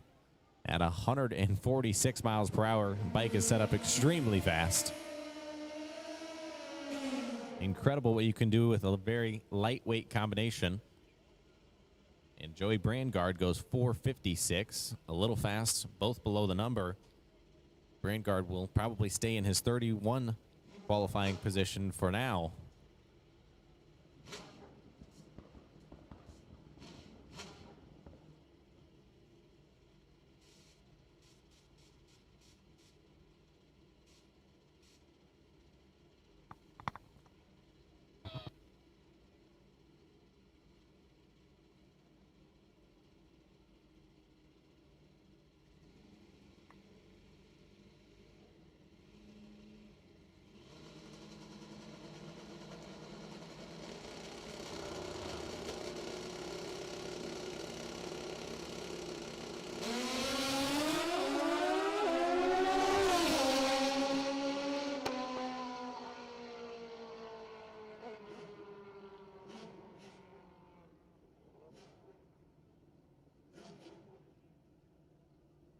Jeffrey Hill goes 4.70 as Terrence Washington goes 4.55.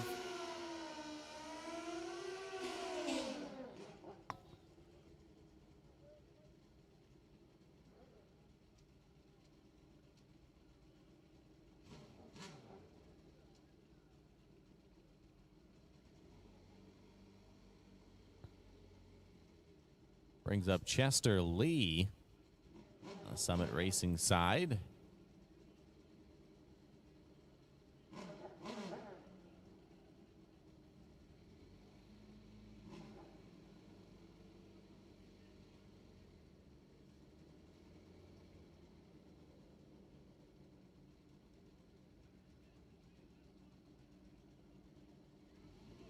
And Curtis Winston, the opponent in the strange lane.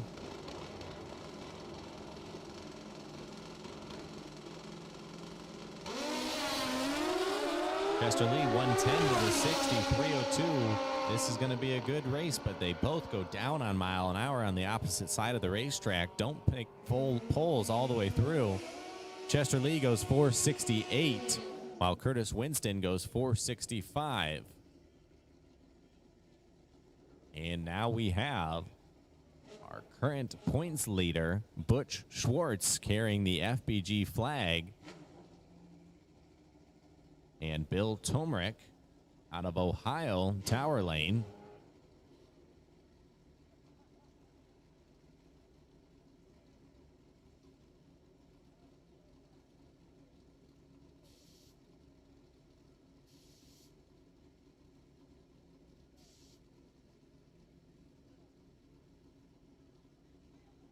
Tomrak ready to roll, making some final adjustments on the FBG black bike.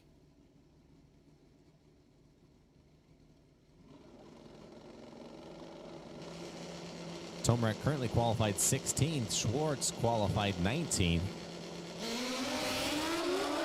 Schwartz 0.58. Couple of good-looking passes here. 465 and 147 for Schwartz. Will improve his qualifying position. Tomrak just misses the number, goes 459.8. He has all the other right incrementals for a really good-looking 460 lap. And for a lap for your last qualifier, when he puts that bike in the trailer, he's going to be real happy with what he's going to bring back out tomorrow.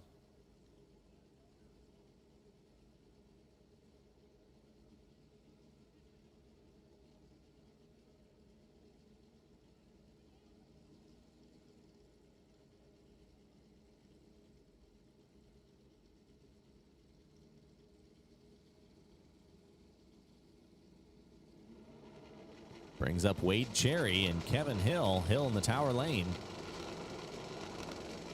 Both of these bikes low on the qualifying session, but are going to definitely improve their times here. Hill 4.65 at 152. Wade Cherry has great initial movement, but the bike only goes 116 miles per hour, which means he'll improve from his 46th qualifying position, but not by a lot.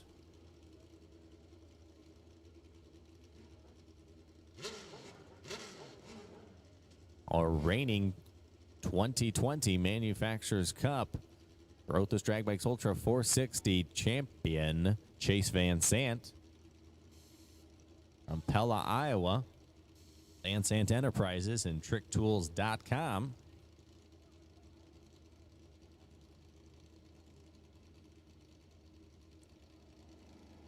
Chase currently qualified second, 460 with a 5. The folks from Iowa qualified 1 and 2 right now. Janelle Dunbar from Augusta, Georgia goes 496. Chase set up just a little quick, obviously trying to improve his qualifying position if he can. He'll use that as a baseline tune-up for tomorrow.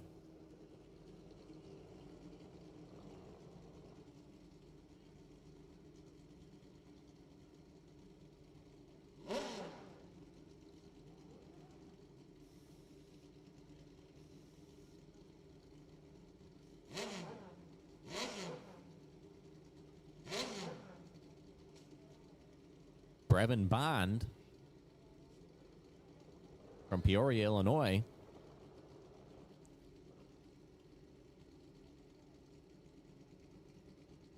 Taking on Jay Scott.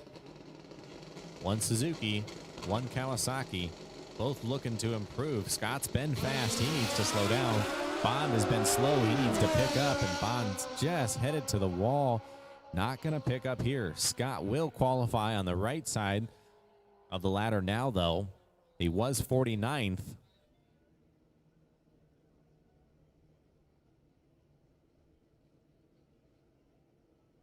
Brevin Bond goes 5 flat, has numbers that'll definitely go in the 460s. He's just got to make a full pull. He was 292 to half track.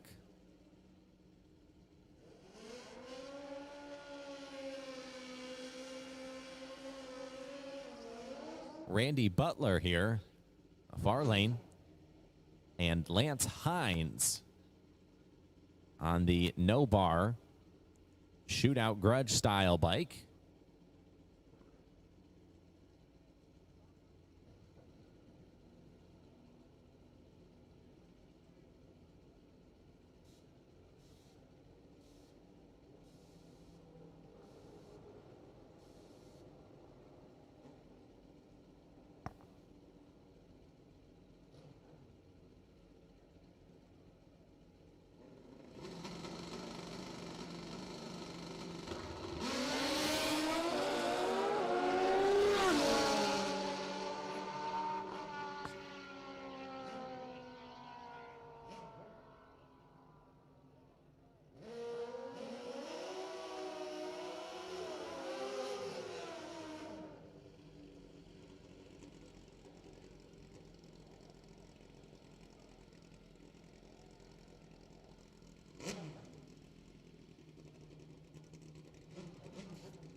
Ladies and gentlemen, no one down the racetrack at this point in time as we tend to our racer at the racetrack who's down.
This time, have not yet gotten your souvenirs. Jay Reagan is offering a special on small t-shirts from throughout the season. You've been waiting to pull the trigger. Now would be the time to head down there.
An update from the far end of the racetrack. Our rider is currently stable in the ambulance and is being transported to local facilities for further evaluation.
As we look to get back to racing action here for Sportsman qualifying round number 3, we will complete Growthos Drag Bikes Ultra 460, run MTC Engineering Super Comp, and at that point, we will take a break for the pros round 3 qualifying after MTC Engineering Super Comp. So, Super Eliminator, Wiseco Street Fighter, and Schnitz Racing Top Gas do not, I repeat, do not come to the staging lanes just yet for your third qualifier. We will have our pros run after MTC Engineering Super Comp. Again, we will finish out Growthos Drag Bikes Ultra 460, run MTC Engineering Super Comp, and then move into our third and final professional qualifier. So, Super Eliminator, Wiseco Street Fighter, Schnitz Racing, Top Gas do not at this time push up to the staging lanes, as the pros will run ahead of you.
Back to racing action here. Our final 4 Growthos Drag Bikes Ultra 460 bikes.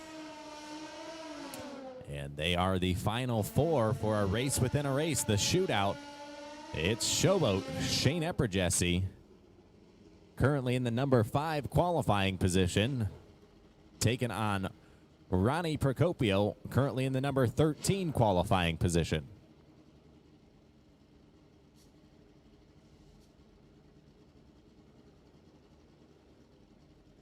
Shane aboard the Jeff Rosser-owned bike named Chuck has a new Schnitz Racing Firestorm ignition on it, wired up just prior to this race for greater control. Taking on Ronnie Procopio.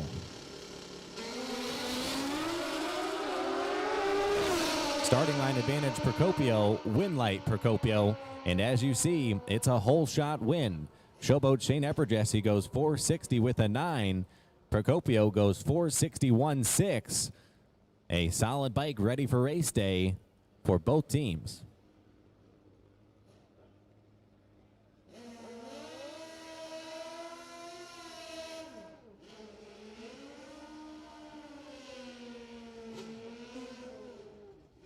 Our next two competitors will round out Groth's Drag Bikes Ultra 460 racing action. It's Megan Petaway and Chad Showtime Otts.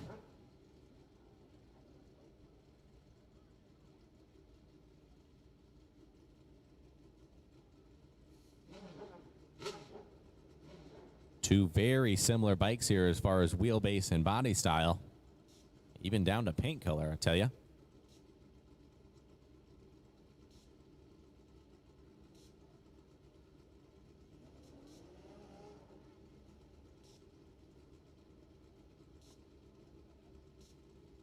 After this, we are headed into MTC Engineering Super Comp, and we do not need any more Sportsman classes coming to the lanes after Super Comp.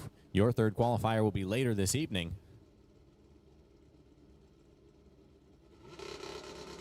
Both bikes pre-staged.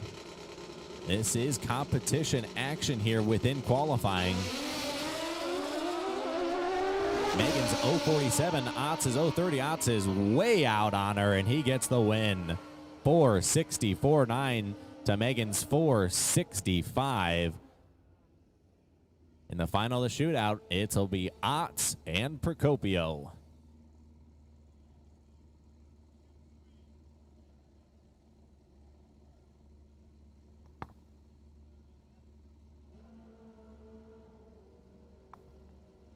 We roll directly into MTC Engineering Super Comp. Stretch the track back out to the quarter mile from the 8th mile where we had 460. The third and final qualifier. Charles Pissick really working that bar bike hard on the strange lane and still can't slow it down enough. Goes 876.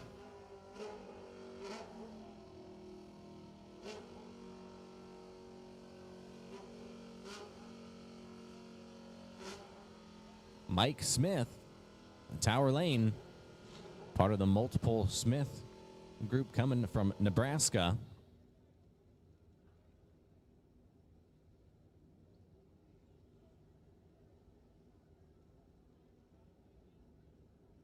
Robert Zabeski can't quite get his bike idled down. Smith will have a single.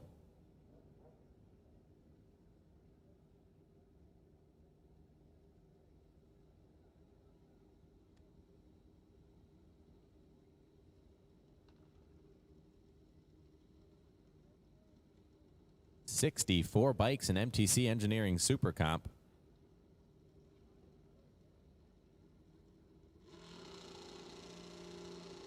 Smith currently qualified 16th with an 894.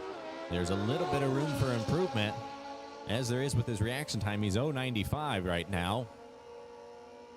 And he goes the wrong way. He goes 902 at 140 miles an hour.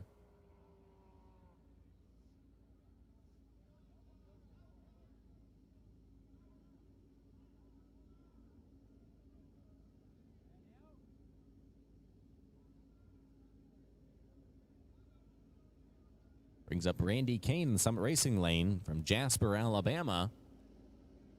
And Leo Pena from St. Cloud, Florida, both on Gen 2 Hayabusas.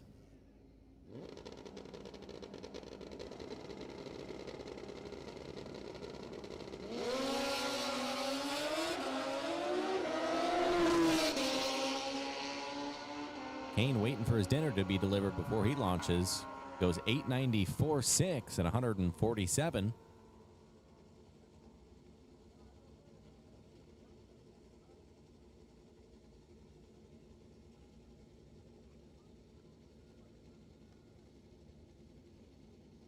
Johnny Up the Grove from Keystone Heights, Florida.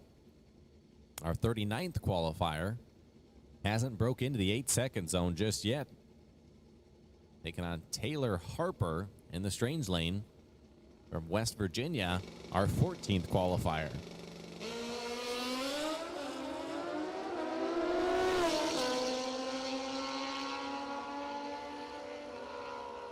Both bikes glued to one another down there. 912 and 916, well off of the 890 target for MTC Engineering Super Comp.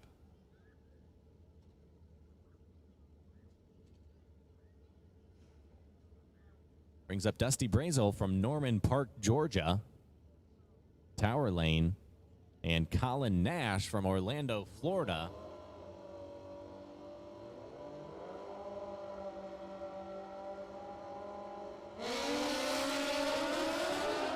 Brazel with a smooth 0:15 reaction time.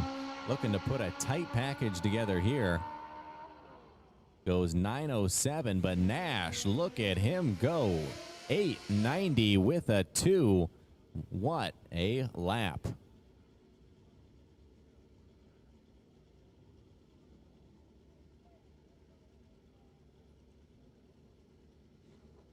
After this round of MTC Engineering Super Comp, we will go into our third and final professional class qualifying.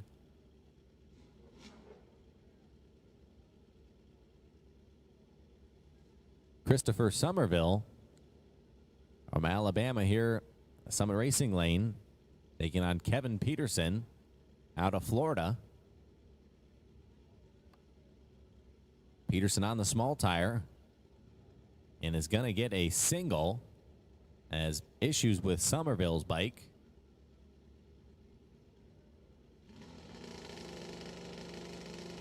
Peterson not yet qualified here for MTC Engineering Super Comp.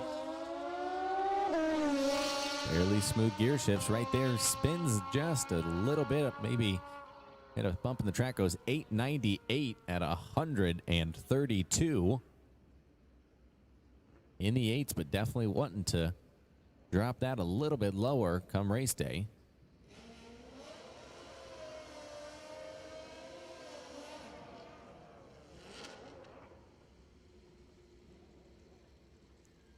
Jason Hoffer and David Young.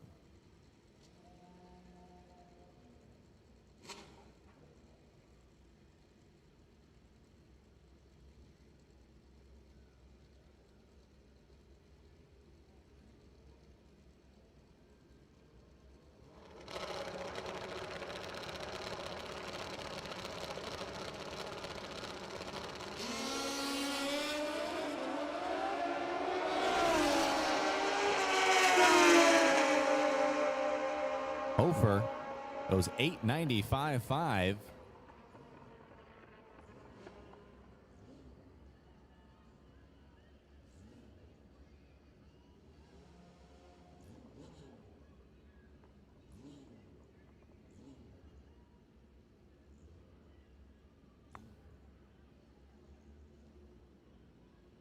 Ed Hughes on the pretty orange 2005 Clark chassis. And from Old Hickory, Tennessee in the Strange Lane, it's Lavery Hand.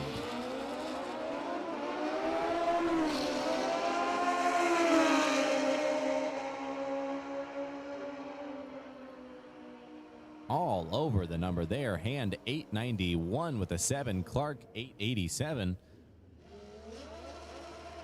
They both split the number. They don't find it exactly, but one goes high, one goes low.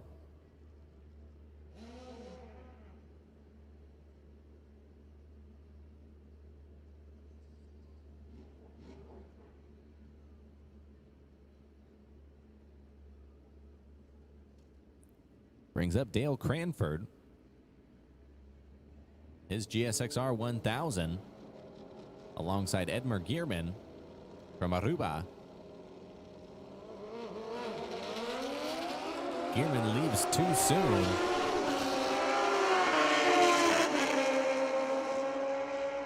Cranford goes 901. Gearman goes 875. Big mile an hour out of Gearman there. 155 miles per hour.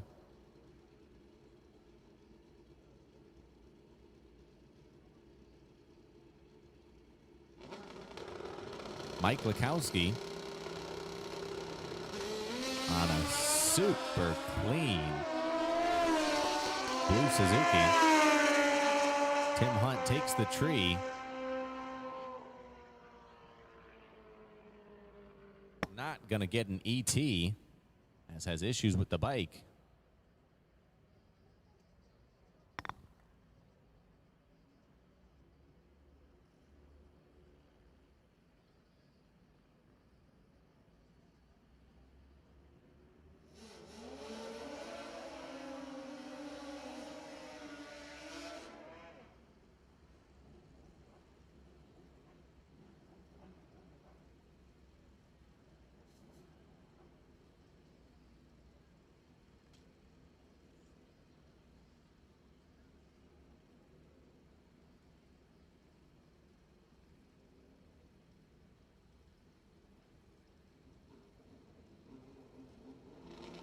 Blair Field, Testa Racing Engine spike, and John Citabese. John way out in front of Blair, and that's because he's possibly in the wrong class. He goes 826 at 156 miles an hour on the 890 dial. Much, much, much closer to top gas numbers than Super Comp.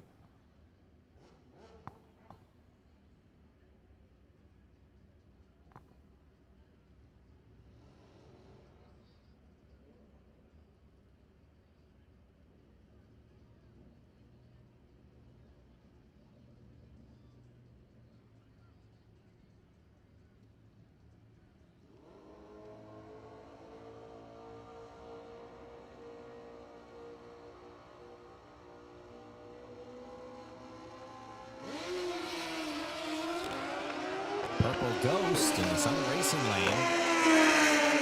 Goes 011 red and 855. Yet again, another combination that is just way too quick currently for Super Comp numbers. On the other hand, our Strange Lane entry, 889. A very nice lap.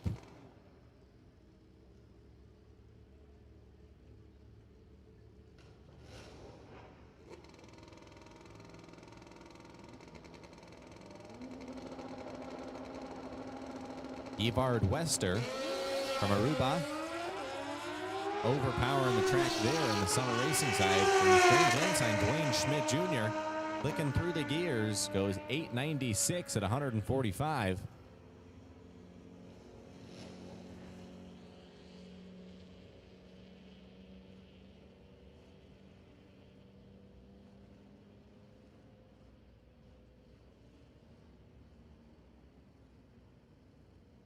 Slow roller here, trying to make it. Should have enough momentum.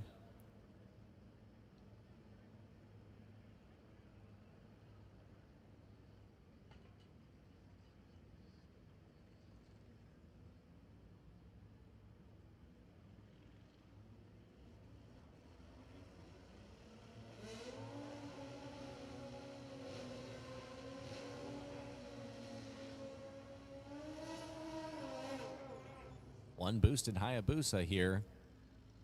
Summit Racing side. Should be plenty capable of running MTC Engineering Super Comp numbers.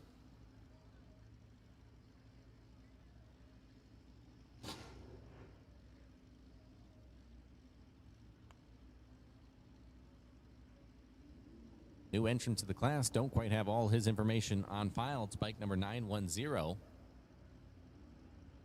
Same story for our entrant in the Strange Lane. Bike number 197.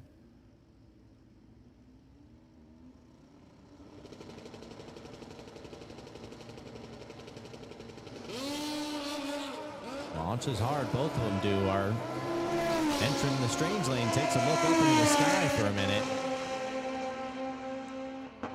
Goes 973.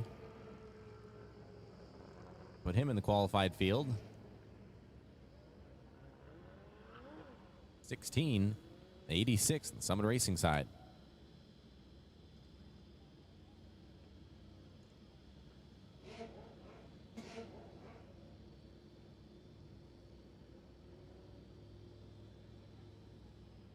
We've got our 1V twin entrant, MTC Engineering Super Comp, and Ken Strauss, Ottawa, North Carolina.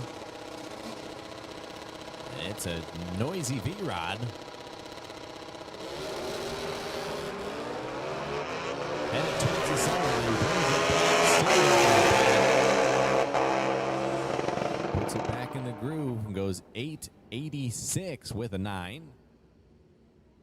At a workman like 145 miles per hour.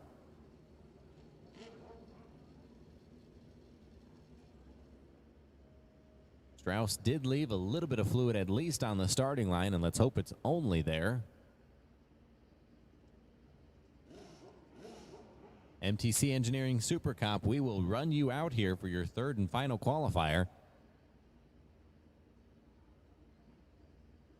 Before we get on with our professional class qualifying.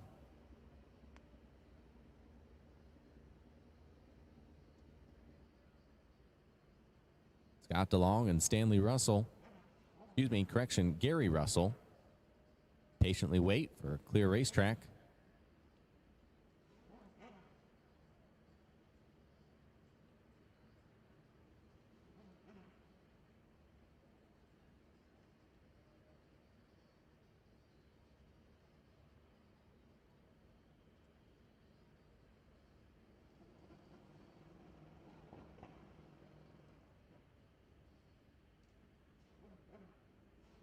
The MTC Engineering Super Comp class, one of the most well-received classes in Manufacturers Cup racing. A lot of variety of bikes that are able to run that type of number.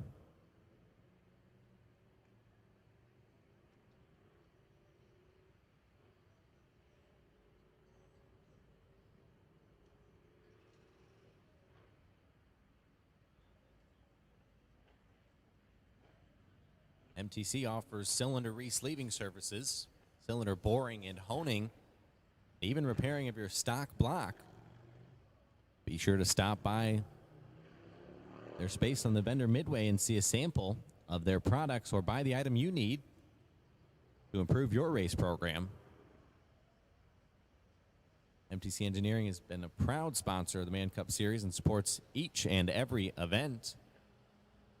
They're firm believers that supporting the racers is a very important aspect of earning their business.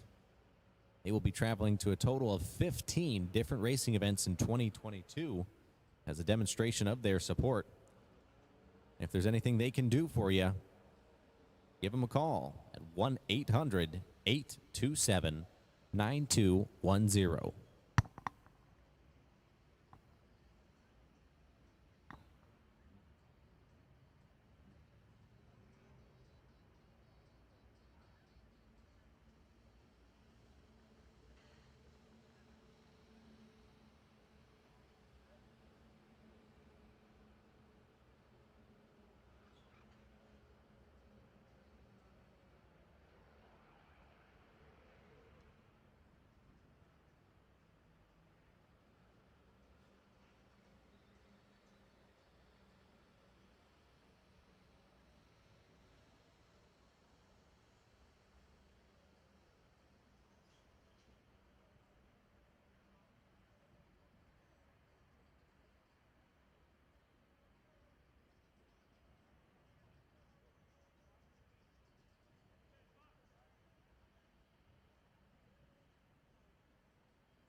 Brings back up our pair here of Scott DeLong and Gary Russell.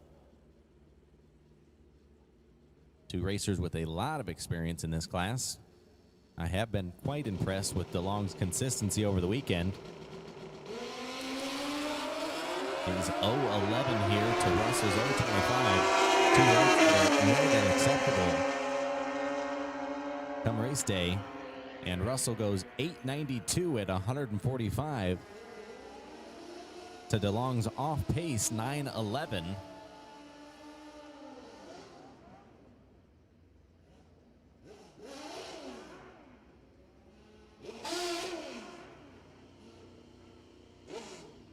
Brings up Randy Smith and Ryan Johnson. Johnson on the no-bar bike.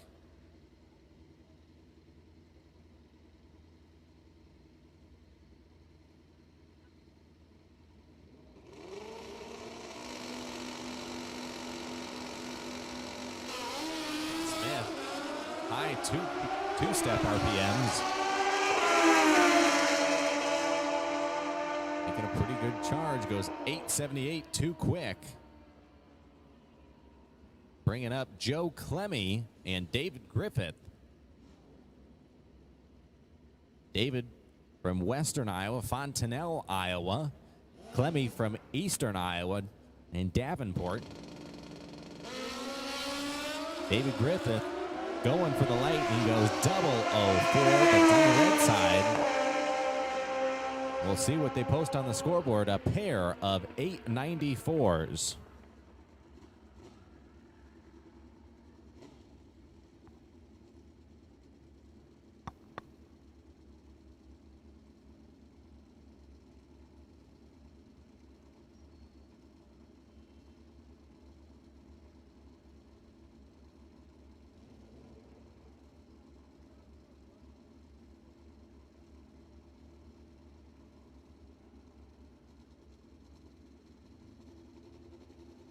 Ronnie Johnson, Tower Lane, taking on Charlie Bishop from Alabama in the Strange Lane.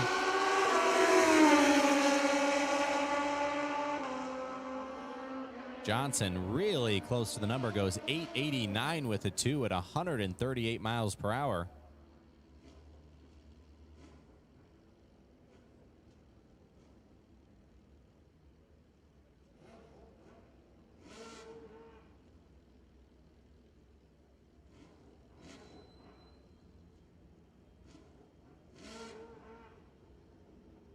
Bike in the Tower Lane, 19262X. Information not quite input in the system. We'll have them in there by race day tomorrow. Taking on Daryl Perkins in our MTC Engineering Super Comp effort. Neither bike qualified extremely well just yet. That could change right here.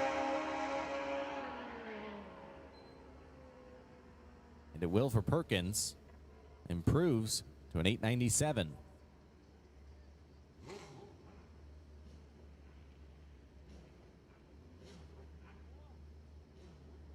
Lemmy brother duo on display here. Tom Clemmy in the Strange Lane with Jason Rearich.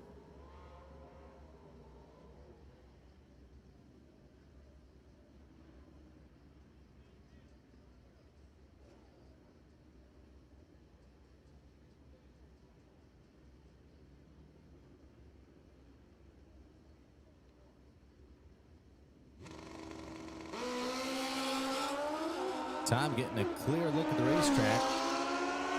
Bike stumbles a little bit on purpose to try to slow it down here for MTC Engineering Super Comp purposes. Stumbles a little more than he would have liked, though. Goes 899 at 147 miles per hour.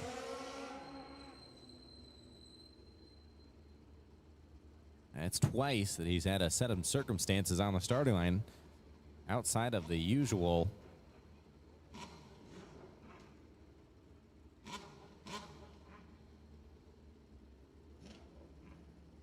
Brings up Matt Smith and Calvin Masson.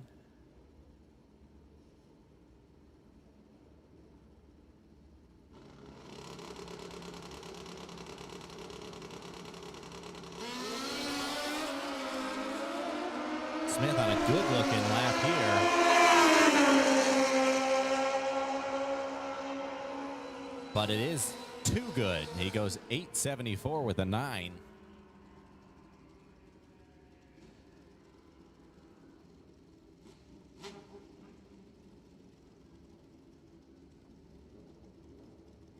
Second Smith, Michael Smith now in the tower lane. Ed Doherty, far lane, still looking for that 890.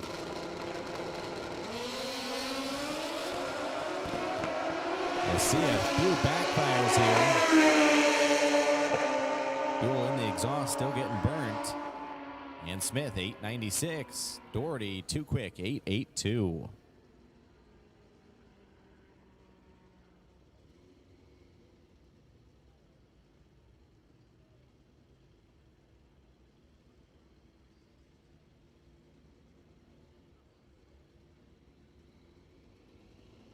Couple no-bar entries getting ever more popular.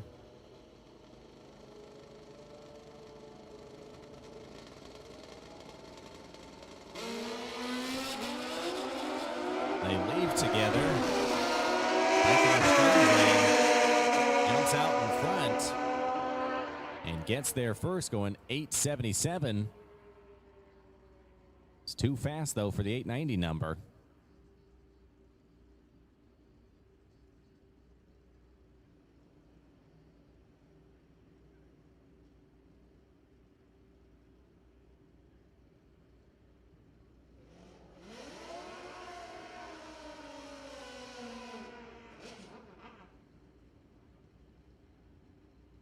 Chuck Corliss throwing the old clutch lever.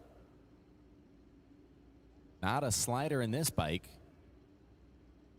Ricardo Marte had the fast top gas qualifying effort last.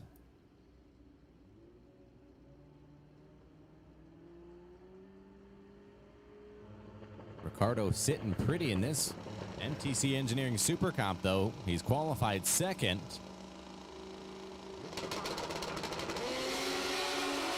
Coral spinning like crazy, heading towards the wall. Gets it corrected. We'll see what Marte posts on the board, and it's an 881. A pair of them as you look up there. Marte's at only 136. Coral's about 10 mile an hour faster.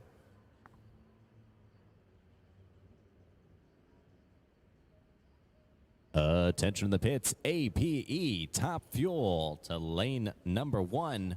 APE Top Fuel, please report to lane number 1.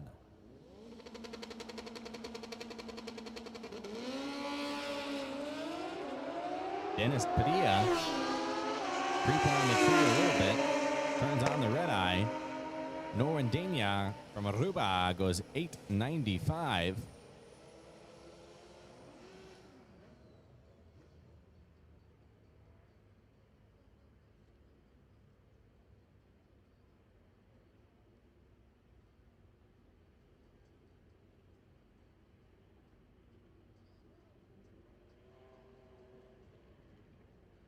Couple of Rubens here. Hayabusa, the bike of choice for them.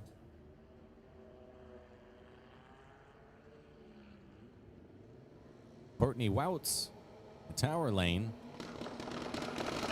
Linguine Eduarda in the strange lane. Not the launch that he was looking for. Courtney goes 882. Eduarda's 962 at over 150 mile an hour.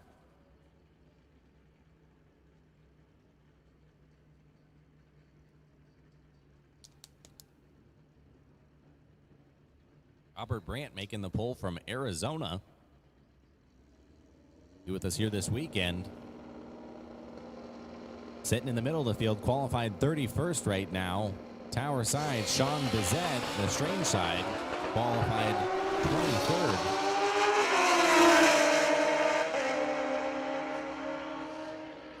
Bizet, 891 with a 3. A really good-looking lap there. Brandt gets there first, but is too far under the 890 number we're looking to hit.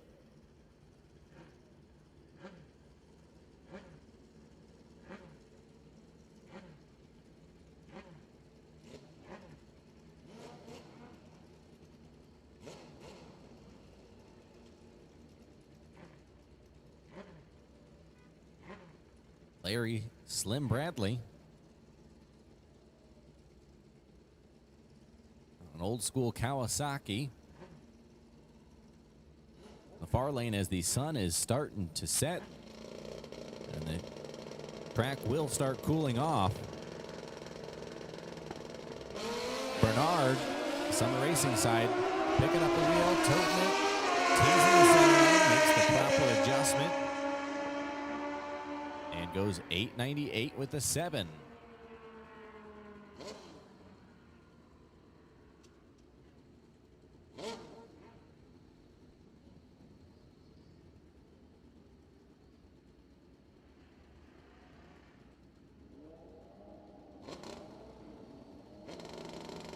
Terry Hoke and John Markham. Hoke goes red. Not by much, only 2 thousandths. Definitely a different combination here. Hoke goes 891 with almost 7 more mile an hour than John Spooky Markham's 889. The difference between your bar bike and your typical street bike.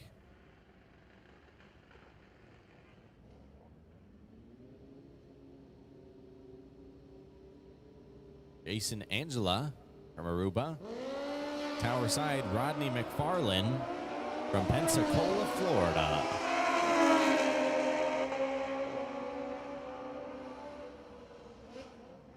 McFarlane closer to the number there, 906.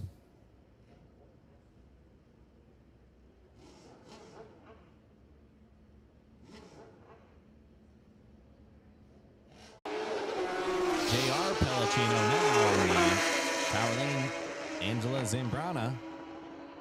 Angela, 891 with a 9 at a whopping 157 miles per hour.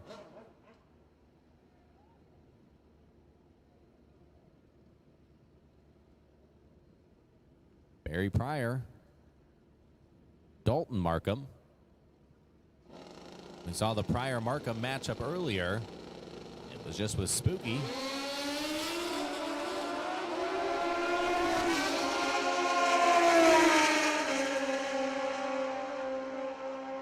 Dalton posts an 886. Not too fast, but still faster than he wants to be for his qualifying effort. And our final MTC Engineering Super Comp motorcycle. Robert Zaveski.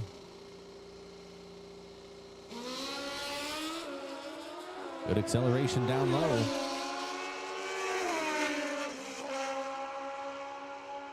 But he left too early, and the timing system will not recognize that as he left before the tree was activated. And that draws to a close half of our round 3 of Sportsman qualifying. We will pick it back up after pros are done. That will be with Super Eliminator. But right now, it's time for APE Top Fuel Motorcycle.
obviously with our cards we were dealt here a little bit earlier today, we have to interrupt this Sportsman Q3 with our pro qualifying session. We will run it from start to finish as scheduled with APE Top Fuel, JE Pistons Pro Mod, Nitrous Express Pro Open, APE Pro Street, Shinko, WPS Real Street, and APE Grudge.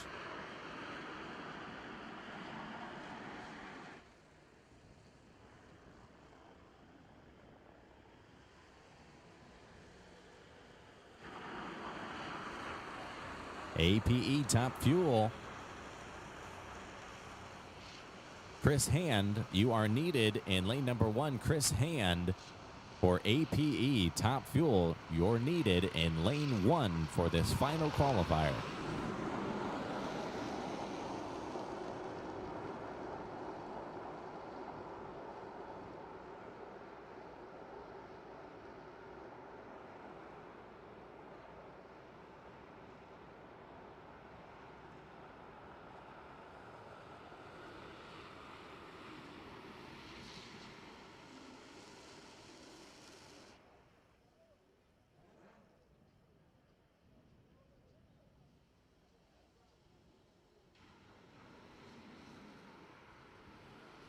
So as I had said, we will interrupt this round of Sportsman to run our pros from start to finish, starting with APE Top Fuel, ending with APE Grudge. We will then pick back up on our Sportsman qualifying for Super Eliminator. And it is imperative that you V-Twin ET racers stay ready.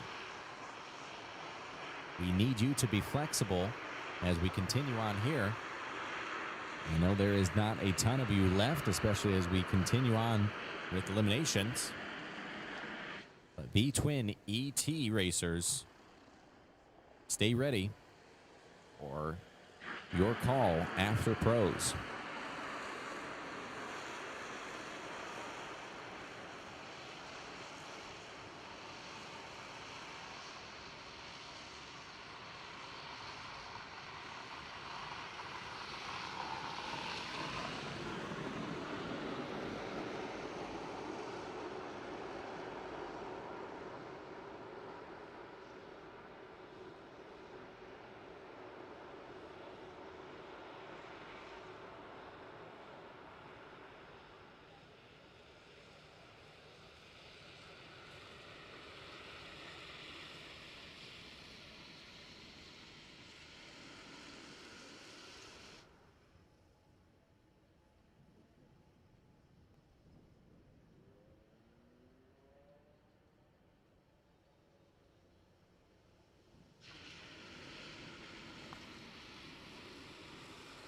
We now have all of our APE Top Fuel motorcycles to the lanes. Atmospheric conditions not all that much different than their qualifying effort earlier today. Jay Reagan is in the lanes and talking with Dave Vantine and Sam Wells. They will be the third pair out here. And you better be seated for when they race, because they said they are going to rotate the earth. Nitro Joe said he's got something special up his sleeve with the Pollard boys.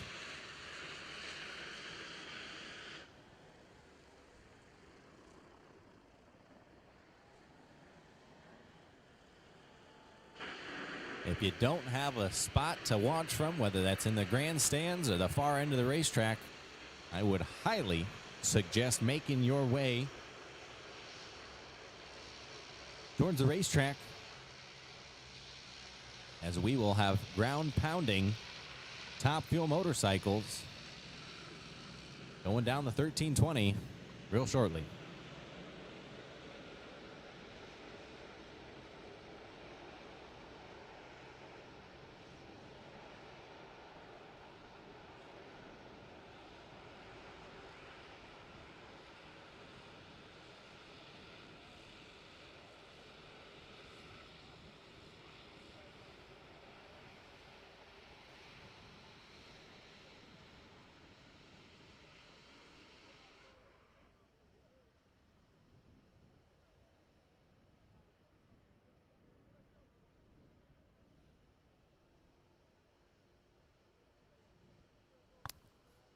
to recap where we're at in the schedule, and so everyone understands where we move forward from here. We've got our pro qualifier. We're going to run from start to finish and pick back up after that with Super Eliminator for Sportsman Q3 and continue to move along. So Super Eliminator, Wiseco Street Fighter, and Schnitz Racing Top Gas. You all still have one more qualifier this evening, which will occur after the pros. V-Twin ET, you need to stand ready for your call after the pros as well, because we are going to work you into the mix and try to get you enough time to race, a brief amount of time to cool down before the winners make their way back to the staging lanes to keep competition moving.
APE always looking for ways to support the racers, from their inclusive team APE support program to sponsoring classes in 3 different categories this weekend here at the Manufacturers Cup 45th Annual Fuel Tech World Finals.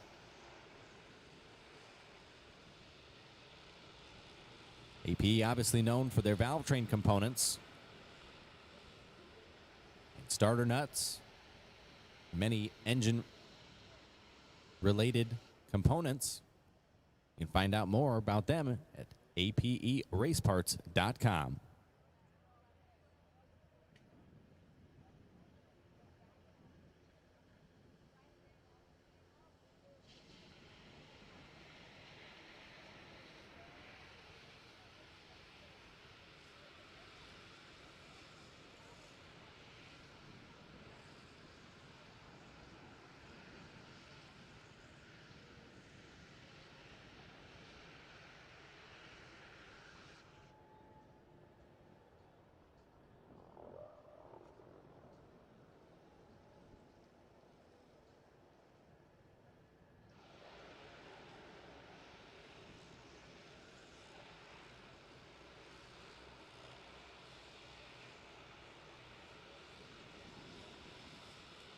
As the pro teams continue to assess atmospheric conditions and track conditions.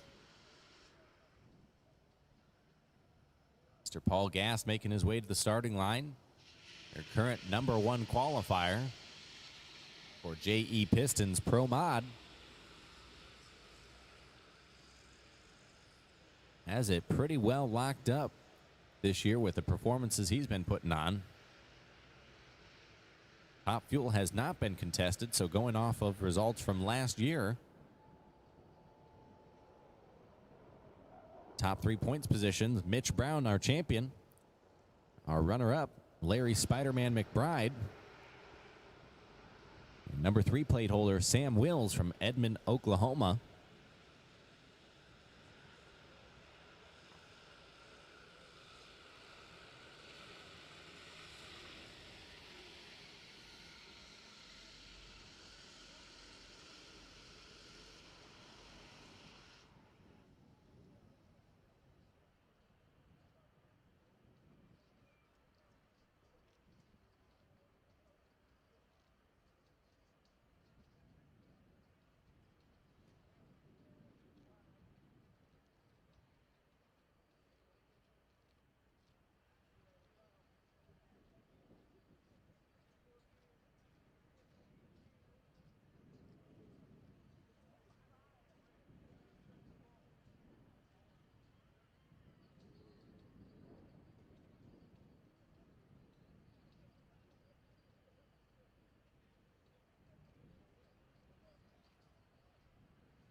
Our APE Top Fuel motorcycles push their way forward from the staging lanes.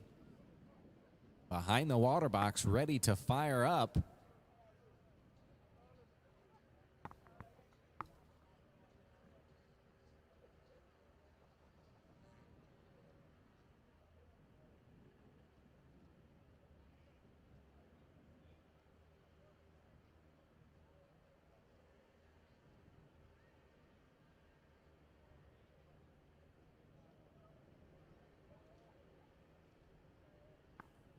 Two of our competitors suited up and ready to go.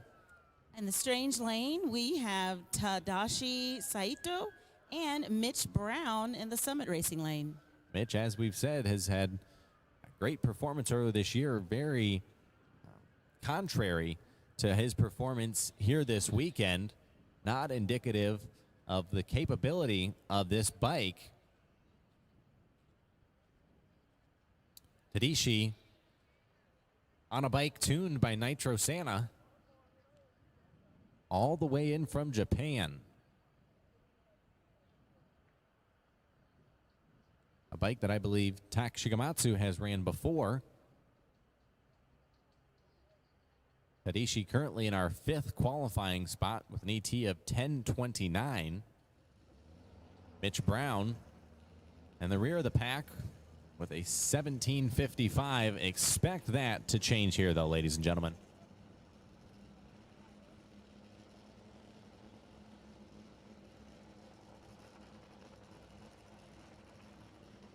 The Mitch Brown bike, it's the clutch to disengage there. A little bit of concern for that team.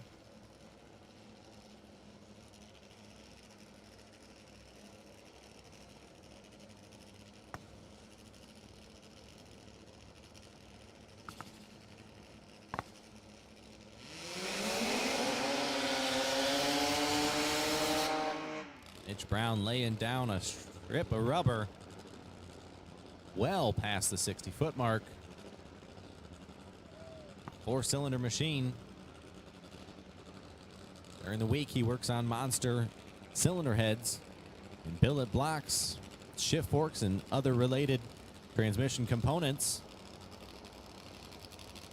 You saw what the monster cylinder head was able to do within NHRA competition this year before getting 10 pounds slapped on it as of late.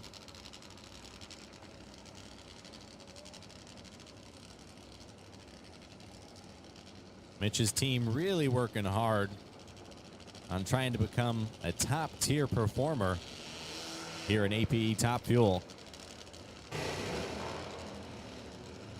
Tadashi's bike, much deeper sounding. Teams pull the pin on the parachutes. Tadashi is ready to go. And he'll be on a little bit more of a lap here. As he goes 7:12 at 189. Plenty fast. Will improve him to the middle of the field. Todd Martin and Dennis Bradley, the team, it's not for lack of effort, clearly. See them walk back.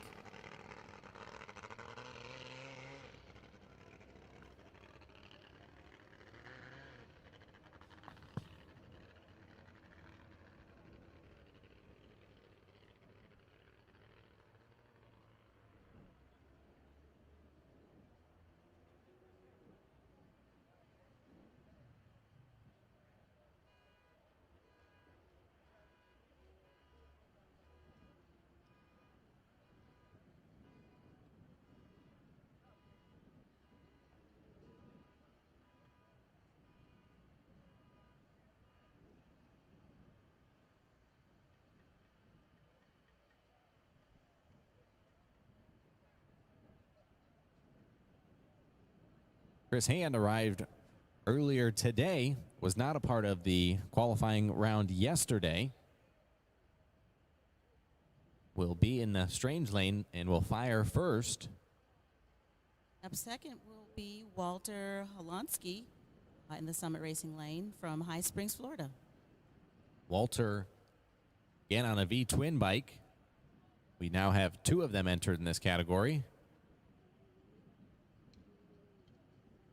Redneck Express, Pico Trailers of Chris Hand motorcycle. The crew is frantically working on it. Try to ensure that everything is going according to their startup plan, and it clearly is not. You hate to see that for the Alabama-based team who travels overnight to get here.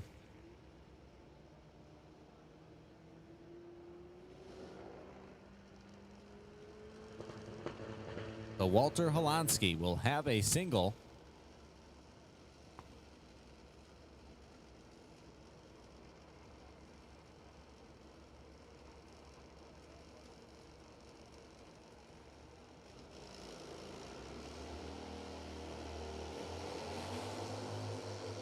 He'll look to improve upon his number 5 qualifying position of 799.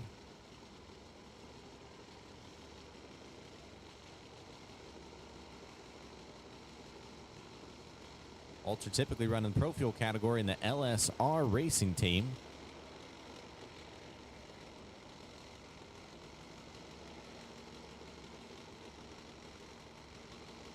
Again, the deep thunder of the V-Twin. 16. And will he improve on his qualifying time? He will, but it'll be a marginal improvement. 796 at 171 miles per hour.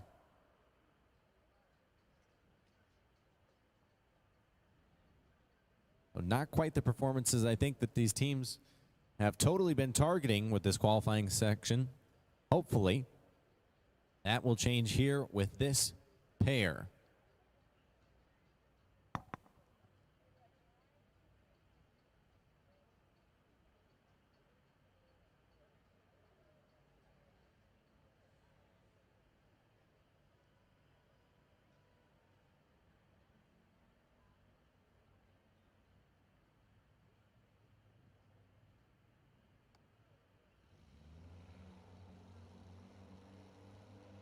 Our final pair here for APE Top Fuel come to life. Up we have on the Strange Lane, we have Sam Willis. And also on the Summit Racing Lane, we have David Van Teen. Dave coming down from New York. And Sam coming in from Edmond, Oklahoma. This may be the last event for this Top Fuel bike here on the Summit Racing Lane. A new bike in the works for them.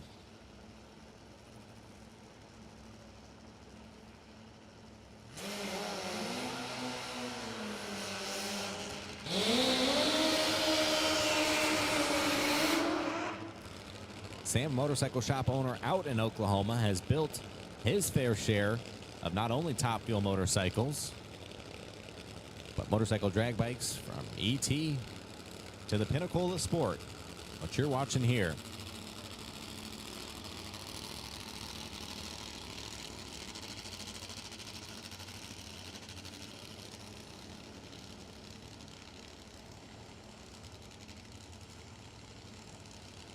Alon, to give me some first impressions here of these bikes as you take your first weekend of drag racing in. This is incredible. I can't believe the differences and the performances, and walking through the vendor lane and seeing all the hard work that's being done. It's just incredible. I love it. Yeah, I will be back. Very good. It's a sport that a lot of people are certainly passionate about and will devote a lot of their time, effort, and money to going fast. Many aspire to get to this level. Few can do it.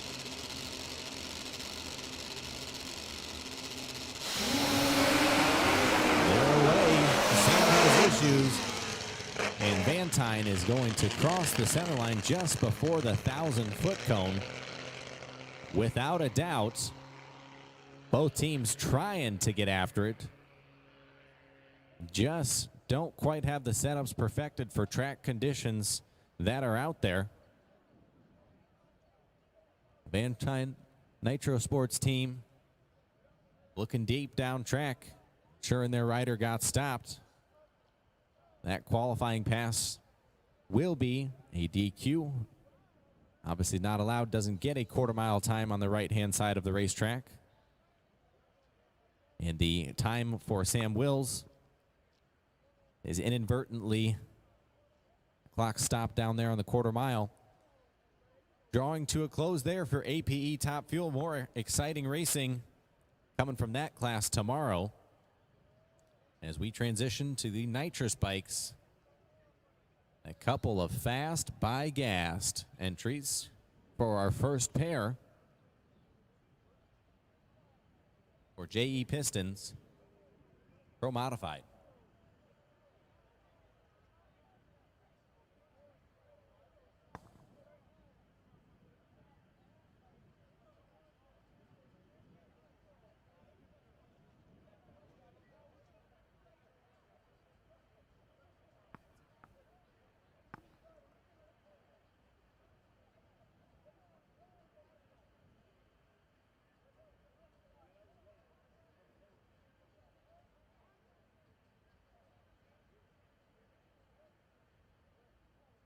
I know this racing action is exciting and you want to be as close to it as possible, but please, if you do not have any association with these teams, we would greatly appreciate your assistance on the starting line area to clear it, as well as the burnout box.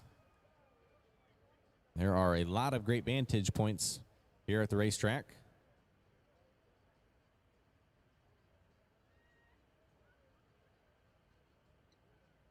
Mr. Paul Gass, your Summit Racing side, your current #1 qualifier and your current #1 points holder. And he's paired with, on the strange lane, Jeff House, number 1111, coming out of Keller, Texas. Yeah, Jeff having a pretty good weekend, sitting in the #3 qualifying spot of 14 bikes here. Went 4:07. Ladies and gentlemen, I repeat myself again that if you do not have any association with these racers, we would appreciate your assistance to clear the starting line, especially children on the starting line wall. It is great and it feels awesome to be so close to these motorcycles, but for safety reasons, we do need you backed away. Paul elected to not run qualifier #2 earlier today. I think he feels great about his combination, that he doesn't need to push the limit every single lap, continue to wear on the parts that these high horsepower motorcycles tend to do.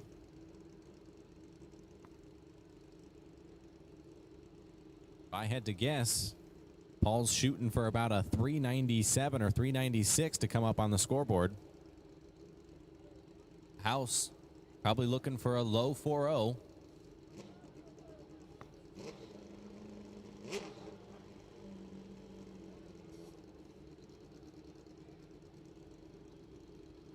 A one blue FBG bike taking on a one red FBG bike. They've met in final rounds 3 times before this season, everywhere other than the FBG Nationals.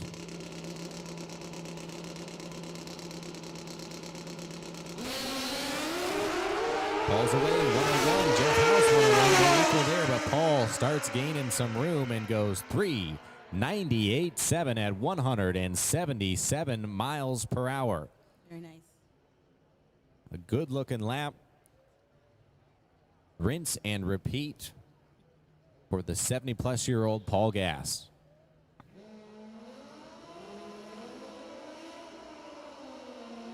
Up next, we have, in the strange lane, we have Eric McKinney coming out of Hammersville, Ohio, and Rick Perry in the tower lane coming out of the beautiful Clearwater, Florida. Rick in the #9 qualifying position ahead of Eric McKinney currently.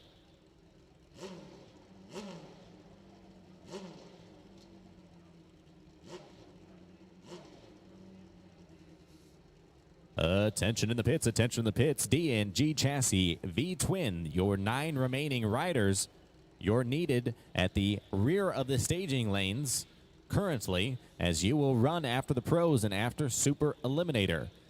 D&G Chassis V-Twin, 9 remaining riders to the rear of the staging lanes. right, here we go.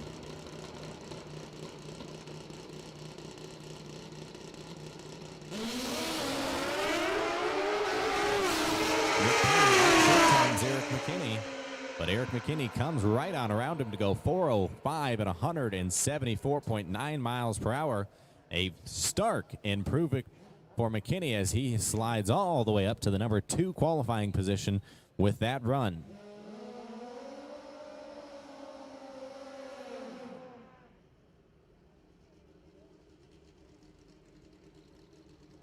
All right, up next we have Brad McCoy on the left lane, coming from Cleveland, North Carolina, and on the tower lane, Ashley Owens from Decatur, Alabama. Ashley, a multi-time champion within the pro modified category. Brad McCoy working harder and harder each year, invested in some equipment to do a lot of his own motor work, not only for Pro Nitrous bikes and Pro Modified here with JE Pistons, but other motorcycle drag bikes. Ashley Owens lost fire.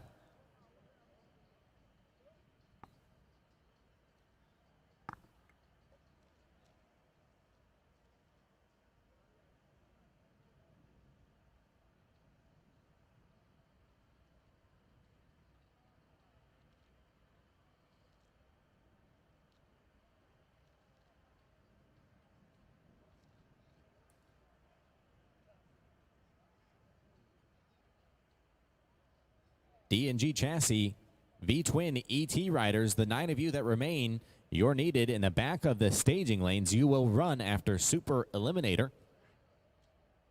D&G Chassis V-Twin ET riders, please report to the rear of the staging lanes. We will continue to run here through our professional class qualifying. We'll jump back to our Sportsman qualifying of Super Eliminator. And V-Twin ET, you will be up next after those.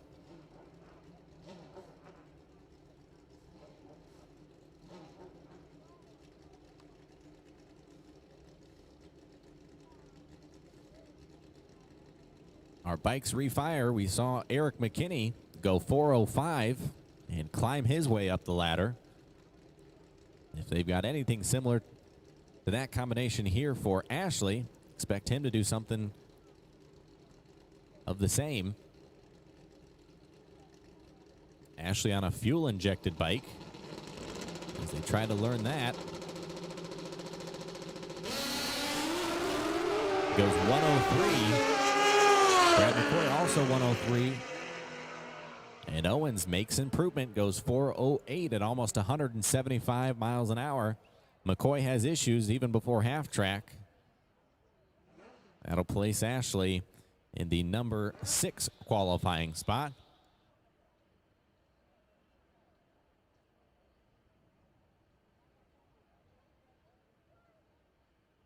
Did have a pretty good backfire there from Brad McCoy, which explains quite a bit of his performance, or lack thereof, for that lap.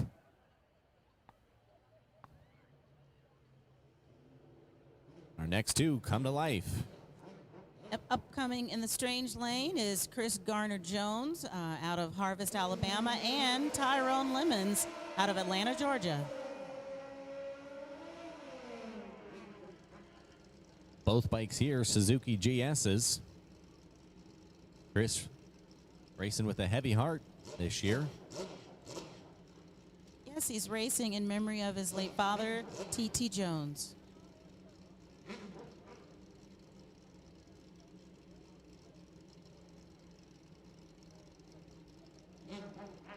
Chris's brother Will helps wrench on this machine, as he also is for Spencer Allen in his 460 effort.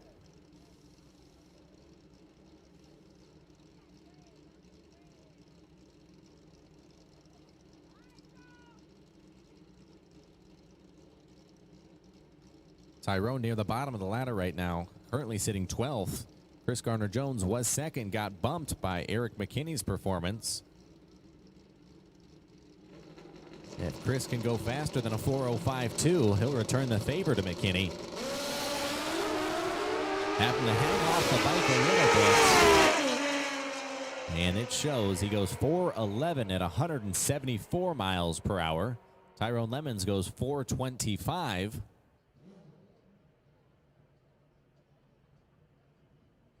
We'll move him up one to the 12 qualifying position. Strange Lane out of Texas. It's Blake Harvey. And we have Gerald Smith, Black Ops, in the Summit Racing Lane from Savannah, Georgia.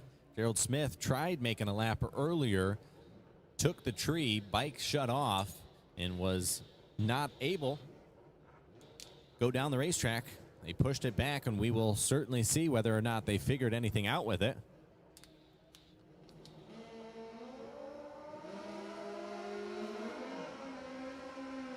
Blake Harvey on a bike that used to be contested in Grothless Drag Bikes Ultra 460.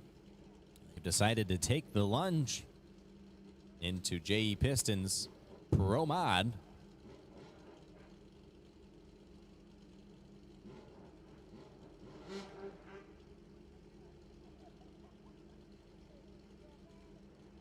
A bit of cleanup in the far lane. The starting line. SGMP officials say it's good to go.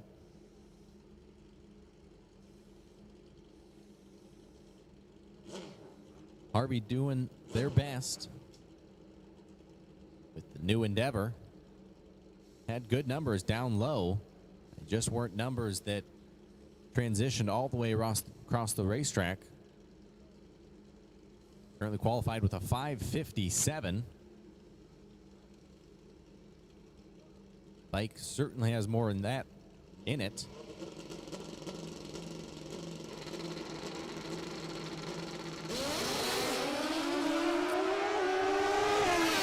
Harvey launches, spins the tire, and Black Ops Gerald Smith goes 480 at 123 miles per hour. Blake Harvey, someone from your crew, please retrieve him off of the racetrack. Someone from Blake Harvey's crew, who are needed on your moped, retrieve him off of the racetrack.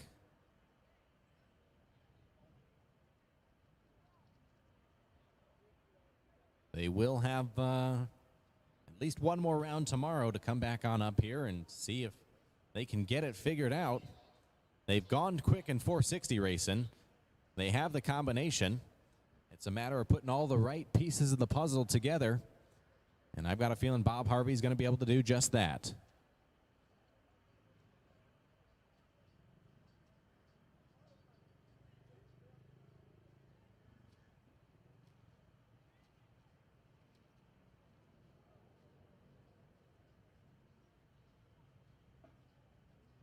We will continue on of JE Pistons Pro Modified once we get Harvey removed from the racetrack. Gerald Smith still seeming to have some sort of issues with that bike, mustering up a 480 at 123 mile an hour. Our lone Kawasaki is sitting in the water box. Brother Khan get some words of wisdom from Chad Otts. Alongside Terry Wynn. Terry been chipping away, trying to figure out how to dip down in the O's, how to keep pressing forward closer to the 3-second zone. Not an easy task to do.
All right, we have Connell Smith in the Strange Lane from Lenox, Georgia, and in the Summit Racing Lane, we have Terry Wynn out of Jacksonville, Florida. Two pretty evenly matched bikes here. Terry Wynn sitting in the 7th spot. Connell Smith sitting in the 10th spot. We don't know how much improvement we'll see out of these bikes here. Terry Wynn's bike sputtering on and off. Connell Smith trying to put a lap together, goes 4:23. Just a little bit slower than his earlier qualifying effort. Will not improve upon his position, albeit a nice A to B lap. And that draws to conclusion our JE Pistons Pro Mod to bring up our Nitrous Express Pro Open.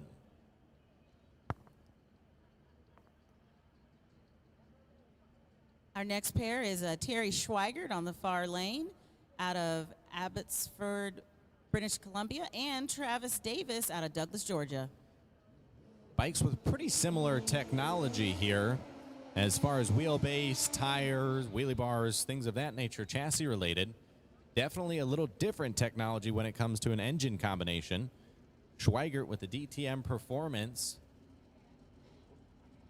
tuning job on this, well as the Hurricane cylinder head, which just came from across the pond a very short time ago. Dale Leaks and Stuart Crane producing a lot of high quality parts based upon the GSX combination. Schweigert at the top of the field right now, the 396. Davis in the middle of the field with 442. Either had very impressive performances last round. They can get a hold of the racetrack. You fans need to hold on here. We got a couple laps here. Schweigert making a full pole, goes 397, 184 miles per hour, goes 104 to 60, 265. Davis trails him and will not improve. Schweigert, although not improving on his qualifying effort, it is a nice lap.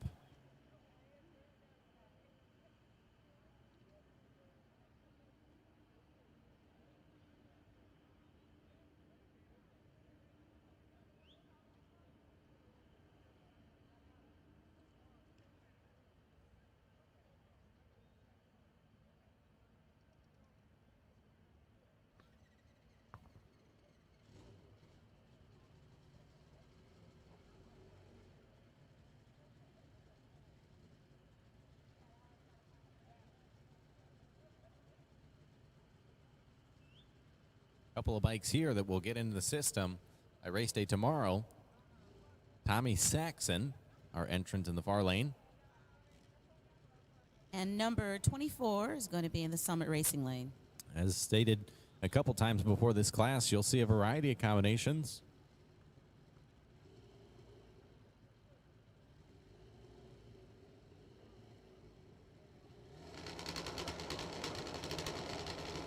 Saxon definitely looking to improve on his 429. Bike's just not seeming to shift. He's going 511 at 109 compared to 503. Performance seeming to fall off.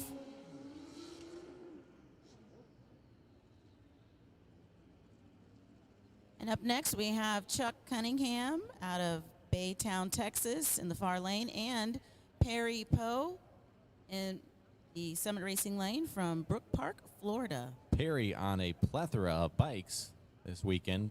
Everything from B-Twin ET to Pro ET to Street ET to Pro Open. I tell you what, he wears me out. He's got it all. Chuck Cunningham, a bike that is a new creation with a lot of bugs to be worked out.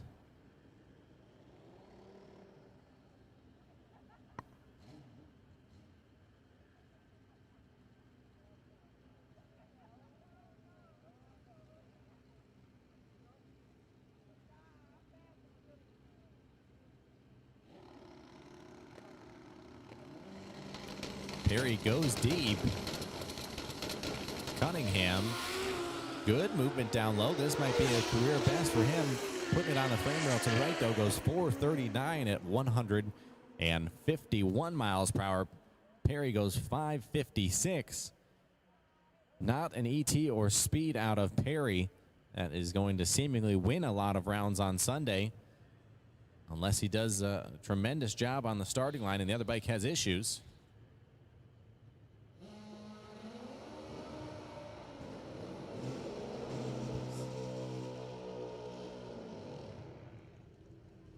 Up next, we have number 2232 on the far lane and Mark Ingerson on the Summit Racing lane out of Upper Sandusky, Ohio.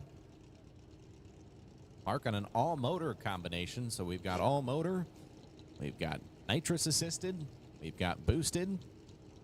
As I said, just a wonderful combination of different bikes here. Kenny Hill in the far lane was entered in J.E. Piston's Pro Mod, has transitioned over to Pro Open.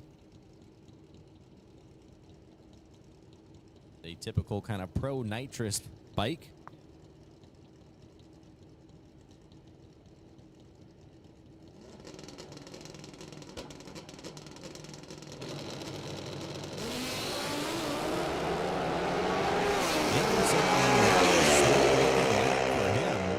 Goes 441. I tell you what, they've got a bracket bike in that thing. Shifting through the gears, you're not going to see really any improvement after that, considering it's an all-motor bike. But that will bring up Mr. Bill Vose as our last competitor. It's on a solo run. Bill is indeed on a solo run. We do have a bike stuck on the racetrack, though, that we need to clear before we send him on down. Bill's riding a bike with 1,401 cc's. A lot of good parts from APE, CP Carrillo, Webcam, FBG. He was able to go 608 yesterday before having wheelie bar issues and tire issues all compounding to destroy the body, which is why you see right now the back side of the carbon fiber body is in rough shape.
Mr. Bill Vose was the first in the sevens in Pro Street, first in the sixes with Pro Mod.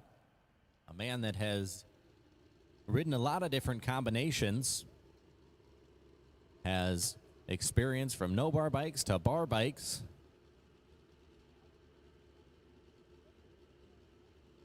Racing this Turbo Hayabusa, originally built to run the PDRA. He's away, goes 103, 288, 453, and will stop the clocks at a 749 at 136 miles per hour. We'll get him into race day for Nitrous Express Pro Open. Doubt that was what the team was looking for out of that lap, but nonetheless, they'll gather some data to try to come back up and be better prepared for tomorrow. With Nitrous Express Pro Open completed, we will continue right on Track officials are going to get the lights turned on for us here.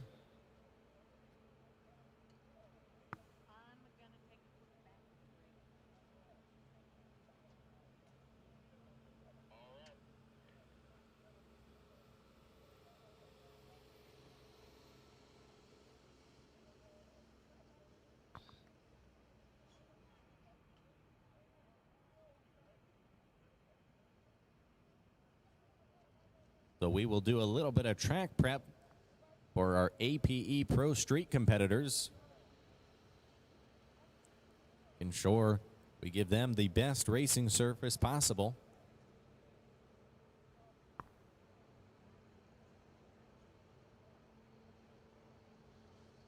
Again, ManCup Souvenir Tent has a sale currently on small t-shirts.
We've got APE Pro Street upcoming. Shinko WPS Real Street to follow and APE Grudge before we jump back to our Sportsman Racing. We'll jump back in with Super Eliminator and D&G Chassis V-Twin ET, the 9 bikes still remaining. If you have not made your way to the staging lanes, we ask that you do that now. As with stiff competition still happening this evening, we'd like to get your racing completed.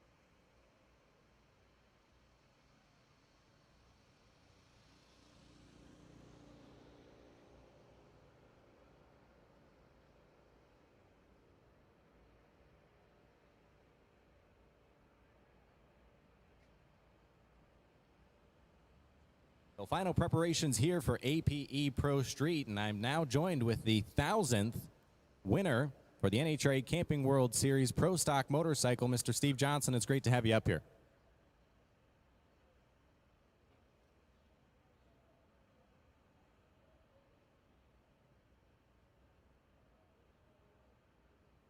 That's the God's honest truth, and I know there's been a lot of folks that are happy to see your face here. You mean a lot to all motorcycle drag racers, especially with your commitment.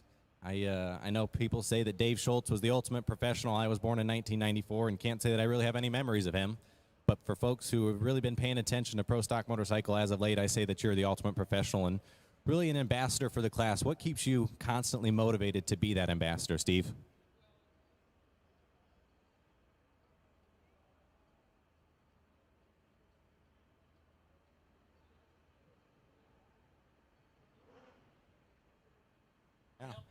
No, absolutely. I'll take that word for now.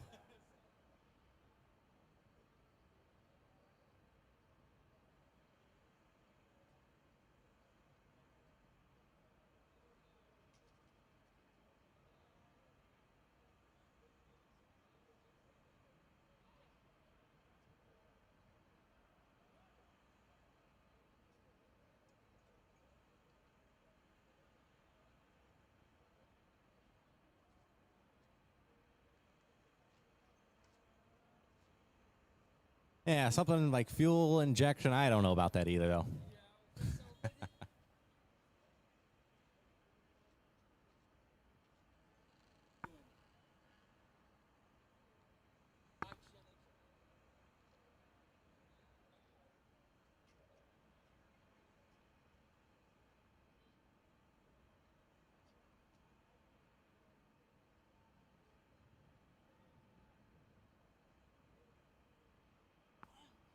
Yeah, this event, more than any other throughout the year, I think honestly allows you to put your finger on the pulse of how motorcycle drag racing is doing. And when you come to Southern Georgia at the end of the year, you can see that it's doing alive and well, from everything from Street ET to Top Fuel, as you're saying, especially with Van Tynes building a new bike and Jimmy Brantley, some exciting things to come there.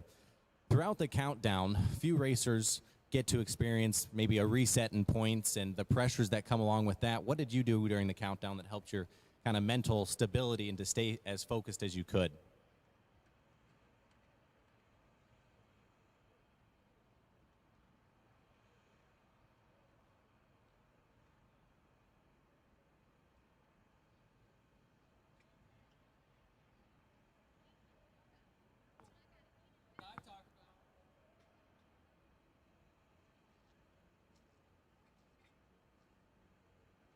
All right, ladies and gentlemen, with a little bit of technical difficulties, now we've got Steve Johnson on the audio. Steve, give us a quick mic check.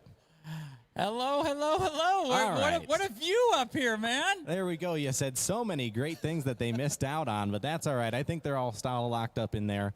But as we were saying, obviously it's great for you to be out here for motorcycle drag racing, for people to see someone competing at one of the absolute highest levels, especially the highest level for TV viewership. It's great to see you here. Give me some of your initial thoughts on what you're seeing on the grounds. Well, it's so much fun being here because it's the Mount Everest in Top Fuel, and it's all the way to the roots where everybody's just having fun on their Ninja or their GSXR. I'm a Suzuki guy, so you know it's like you got a street bike out here, so you get a time slip, you get a report card. So batting practice happens today, and you're gonna go into the real race tomorrow, and it's just a blast. Spider-Man McBride's even here, you know. It's like, it's just cool seeing everybody in the staging lanes, and you got this story and that story. It's just fun. Yeah, I tell you what, from the vantage point up here, the staging lanes never seem to empty, and it just shows you that motorcycle drag racing is alive and well. Talking about riding street bikes, you go from street racing in Southern California almost 40 years ago to the level where you're at now. What's some of your kind of fondest memories of maybe your progression? Well, a lot of people might know Larry Dixon, Top Fuel world champion. I got to watch him get chased by the cops. Well, that would be a fond memory, absolutely. He's not here to support himself, but when the helicopter came and followed him and he gave up, you know, we remember that. But what got us off the streets is seeing the worst part of street racing, and you know, you can imagine what that is. And so it's like we learned, hey, you know what, we can go to the drag strip and have fun and possibly turn this into a career. And that's been my mantra for so long. You know, not only inspire, don't judge, but there's so many things in life that will make you happy, and the drug comes in starting your engine or racing at a drag strip or building the engine. That's the kind of fuel that I remember as I working in my garage or I rented a room, working in the garage at 2:30 at night, you know. Absolutely. Getting my motorcycle ready, you know. And the effects of that I think spell out, as you've mentioned here as of late, exciting times like being in the birthing room or getting married, getting a chance to potentially win an NHRA World Championship. You feel the effects of that so-called drug. But as we bring in APE Pro Street, we've got Rudy Sanzatera on the Summit Racing lane and Trevor Altman, Strange lane. Altman out ahead of Sanzatera here. Two just incredible bikes. They're missing those wheelie bars, I tell you, though. But Sanzatera 670 at almost 220 miles per hour. A very good look for him, almost probably nearing a career best. And that would be the world record in NHRA Pro Stock, and the guy forgot his wheelie bar. Yeah, no kidding, no kidding. Well, you're talking about the relationship you have with Larry Dixon. I think folks who followed the countdown closely probably saw a little bit of a white paper that he would come up and pull off every time. For those that don't know what that was, what was it? Wow, you put me on the spot. I was trying to be undercover a little bit with that. It was mainly about focus. You know, somebody can tell you something and your ears hear it. But when there's actions, when there's a physical action and your eyes now are engaged in also the hearing, I'm big on retention. As you know, we do a lot of school programs and talk to young people. I'll let you go ahead and... Absolutely. Mike Kovacevic here in the tower lane. Brett Ware, part of the QuickTime Motorsports. We saw Rudy Sanzatera from QuickTime Motorsports just go 670. We'll see what Brett Ware lights up the scoreboard with a 704. Does eclipse the 200-mile-an-hour mark. These bikes are just so cool. But as I was saying, I think we all have a chance to do something. And I think the greatest gift in the world is to figure out what it is and then chasing it. Chasing it is 99%, I think, of the excitement, of the euphoria that you get. I think when you get it, then a lot of us look around for something else. I know the motorcycles, when we were on the street, it was cool to have fast motorcycles, but I thought it was a cool way to meet girls. Yeah, absolutely. There's two cool factors to it.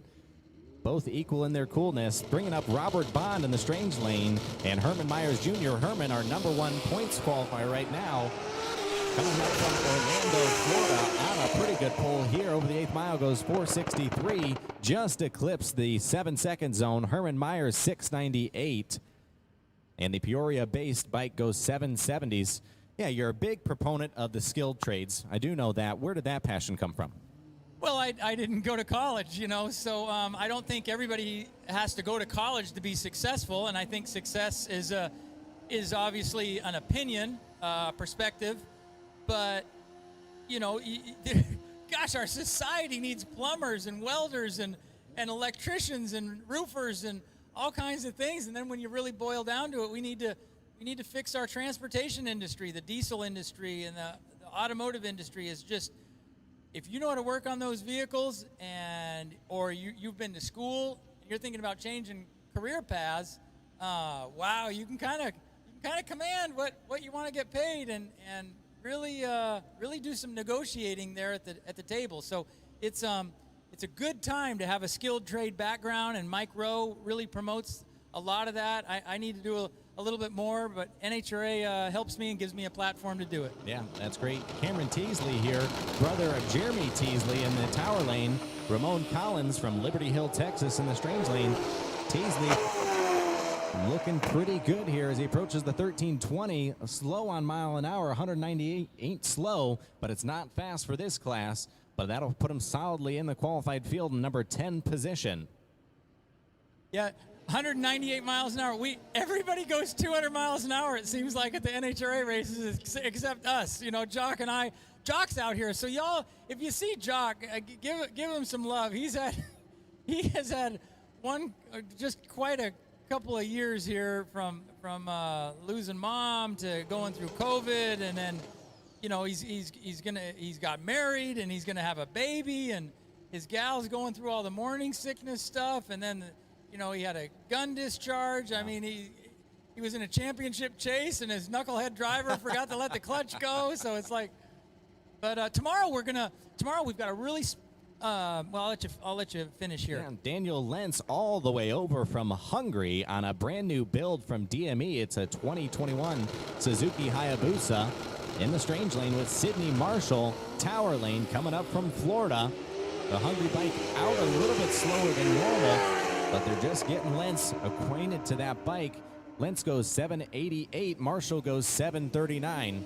Yeah, you mentioned all the trials and tribulations that Jock has gone through, unfortunately battled through, and there's probably a message even deeply rooted within each one of those that there's light on the other side, especially if you keep pushing through. That's it. That is well said. Yeah, that's when you give up, you get what you get. So what we kind of brought to, I mean, we're really proud. I go to the NASCAR races and I wear my jacket and it says, you know, Gator Nationals champion or whatever it is, and it's like, hey, these things cost a lot of money. I'm going to wear them when I get a chance, you know? You betcha. Absolutely. Angela Van from Aruba here in the Summit Racing lane. Jason Gearman also from Aruba in the strange lane. Two bikes, one qualified third, one qualified 13th. Definitely look for the strange lane to go deep into the 690s here. Away early goes 123 to the 60 foot. 460 on the nose goes 703. We just see the mile an hour not exactly where it has to be. I was saying that, you know, Jock goes through all his trials and tribulations, and my deal on the starting line or with Larry Dixon was to actually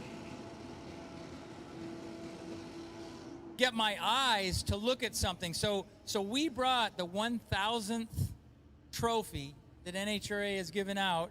It's a black Wally, and we brought it. And you know, it's not the championship trophy that we wanted to bring, but we brought that because we wanted to share it with everybody. And however you look at it, if you look at it with a positive, upbeat, forward-thinking mind, it's a way to inspire whatever dreams you have, because there are trophies.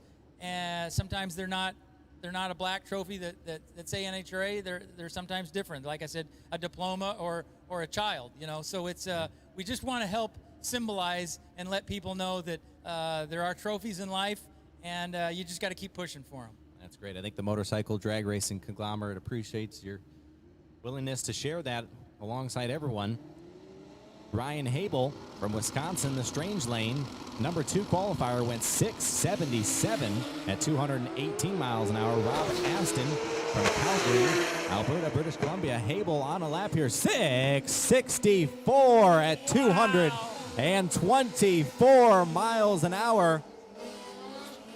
Ryan Habel, what a lap, ladies and gentlemen. They are going to be thrilled with that one.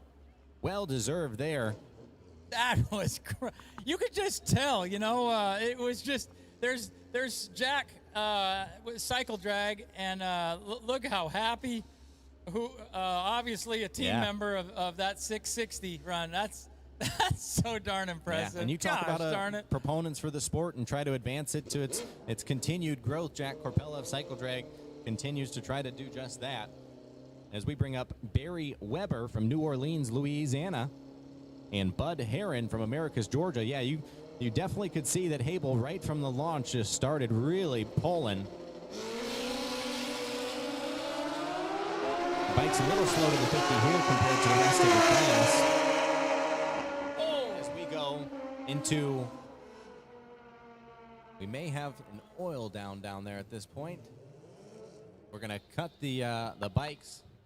We have transition classes to WPS Shinko Real Street. Habel drops a bomb there at the end of APE Pro Street to just solidify his number 1 qualifying spot. Well, Steve, this year was definitely one of the most exciting ones for folks who enjoy NHRA Pro Stock Motorcycle, whether it was bodywork coming in, cylinder head availability, crankshafts, you obviously doing your own motors. There's just a lot of exciting times from it. What do you see as far as transitioning into the off season that folks can maybe look forward to? Oh, well, I always like to say something political, but to answer your question specific, there'll be a lot of trash talking, Yep. so which everybody just loves, and I think a lot of hard work. All the teams, the Salinas team is moved on with Matt Smith, and I don't know who's working on all the bikes, so he's going to have just a whole bunch of stuff going on, and I know the War team has got all kinds of stuff going on, and Corey Reed with Reed Motorsports, they've got they never stop, and our class is just, I keep hoping we'll see Hector Arana and Hector Arana Jr. again. The teams that are lots of people creating relationships and building teams really speeds up the learning process. Kelly Klontz, and there's so many girls in our category that have just progressed so much in just a short amount of time. Angie is obviously on Matt Smith's bike. She's won a national event. Karen's won a national event. Kelly is in transition from beginning to winning a national event. So Gianna Salinas, she's won a national event. Probably one of the coolest, craziest national events in the history of the sport in any category. Yeah, that was a remarkable day. Phenomenal. It was. So there's, but as I've told so many of the fans that are here, Gainesville is going to be as much emotion and as much excitement as there was for the finals. Yeah. I think it's going to be a little bit different, but there's going to be a whole new level of excitement for Gainesville, because it's like they added 10 pounds to the Suzukis, and you have a Vance and Hines Suzuki, and Angel's going to do whatever she's going to do, and then are Eddie and Andrew, are they going to ride Suzukis? And so all this energy, all this off-season work, all the resources that each team have that were poured into their engines and setups in the off-season all come to a head in Gainesville. And it's like when the scoreboard lights up after one session, it's going to be Jack Corbella is going to have lots to talk about. That is the God's honest truth, kind of like Wes Buck. I've almost got a little bit of goosebumps just hearing you talk the event up. I wish it was this next weekend after this one at this point. But, well, we got our hands full with this event. I had talked about Larry Spider-Man McBride is down there, and it's just a treasure. He's our Dale Earnhardt. I don't know if I'm out of turn or not, but I kind of feel like right now he's our Dale Earnhardt, and Dave Vantine and everybody else. Mitch Brown is carrying the number 1 plate, and but Larry's just been there a lot, and it's just so warm, so heartwarming to see him here and to see him kicking and screaming and fighting, and he'll be back strong. But it's we all have these things going on in this COVID world. You can't take each day for granted, man. You gotta love them. Love every one of them. Absolutely. You speak about all the exciting things that go on in the offseason as a class as a whole. If we peel back the curtain just a little bit at Steve Johnson Racing, what are your plans for the offseason? Well, we have a facility. I thought I was rich in 2000. I had some sponsorship money, and I built a little place, moved from Los Angeles to Alabama, chasing a girl, and always wanted to race out here.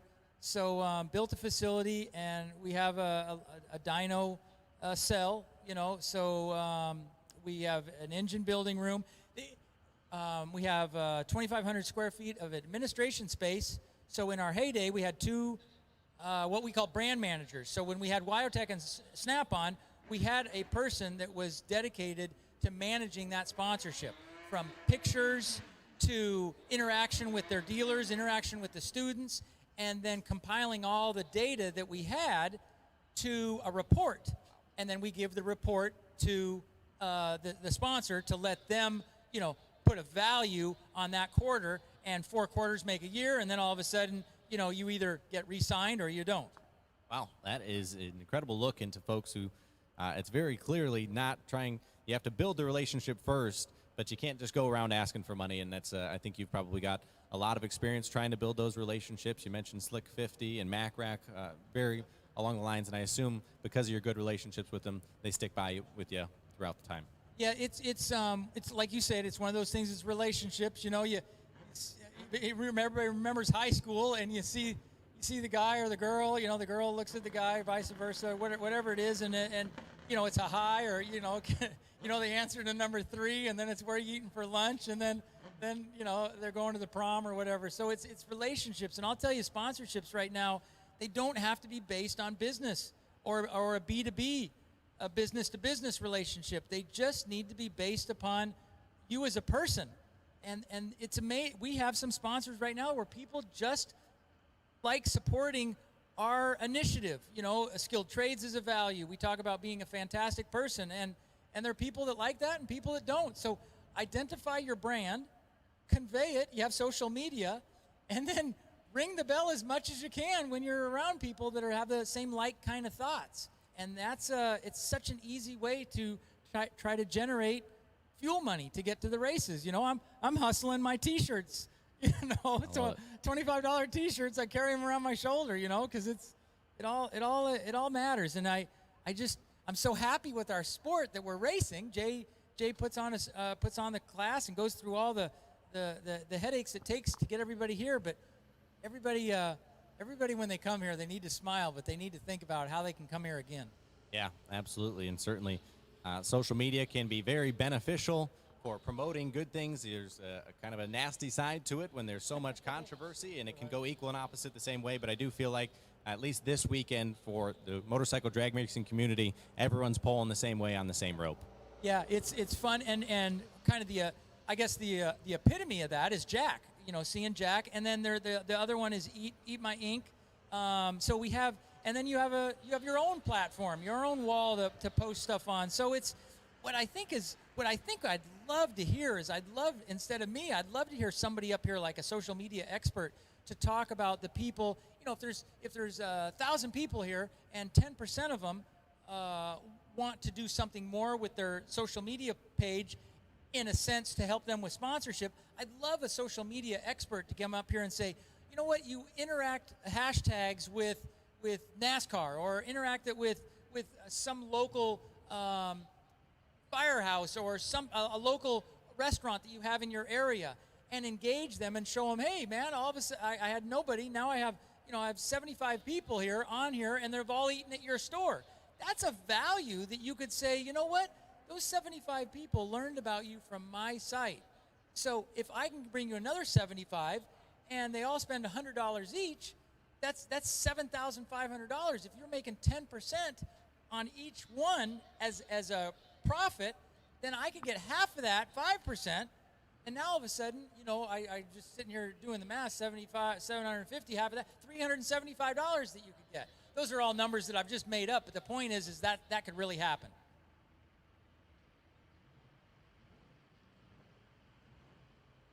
Jay Reagan cracking jokes as he likes to do up here in the tower as we continue some track prep and oil cleanup. Well, Steve, I think you've said a lot, and that is an easy thing for you to do, especially watching a lot of your interviews. But I think your inspire, don't judge is something that precedes you. You told me that my reputation precedes me when you first walked in here. But when you're all done racing, what is that one thing that you hope folks do remember about you? Oh, just the deal about trying to be a fantastic human being. Everybody has a perspective of what that is, right? So it's so easy to smile. It's so easy to say hi. It's so easy to be kind. It's let somebody. I travel so much, and it is an absolute honor to give a serviceman, a veteran, your seat. Yeah. And you know, it's 4 or 5 hours worth of nice comfort, but for me, I get a lifetime of memory from giving that 4 hours. You know, so I'll tell you that Jock and got the ride in on the plane on the way out back to California, and they had a lay down seat. He was in the front of the plane, and boy. Those are something to be experienced. Jock Indeed. really sucked it up, man. Yeah. He was videoing and talking to people, and good for him. He deserves it. He got to choose a meal out of 3, and so he really had a good time. And it gave me a lot of. It was really heartwarming to see him smile about that. Yeah, that's good. Well, Steve, I certainly appreciate your time up here.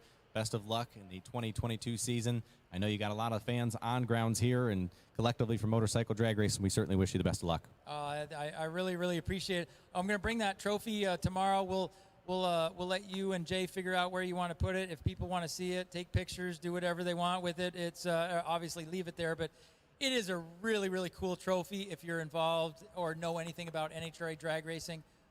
The Wally in black chrome is never going to be done again. So it's got a certain amount of coolness to it. So it's also cool that it's here. It's here for them to see, and that's the fraternity that we all are part of. So thanks again, and let them know where it will be tomorrow. Yeah, we certainly will. It will be on display at the Manufacturers Cup souvenir tent right in the center of the Midway. Again, the 1000th NHRA Camping World Series Pro Stock Motorcycle Black Chrome 1-of-1 trophy will be on display via Steve Johnson Racing at the Manufacturers Cup souvenir tent. Steve, thanks again. Thank you.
Well, once again, we're continuing the massive cleanup on the racing surface.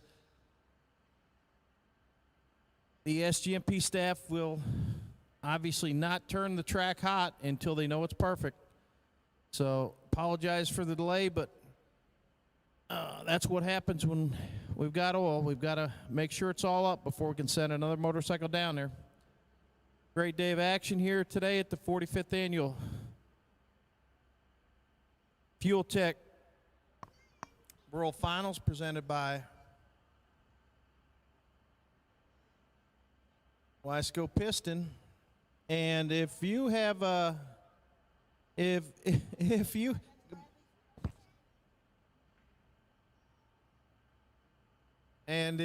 are a Growthist Drag Bikes family member and are missing a child, you may want to come to the tower.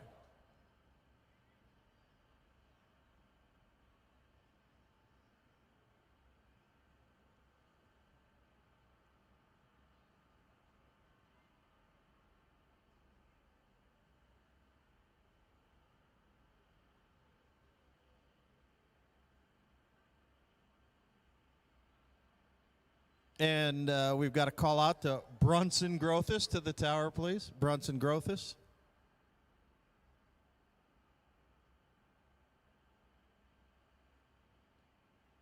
Okay. Here comes Brunson. There we go. Here, let me hand you your Father of the Year award. There you go. Okay. Good luck tomorrow, Eliminations, Brunson.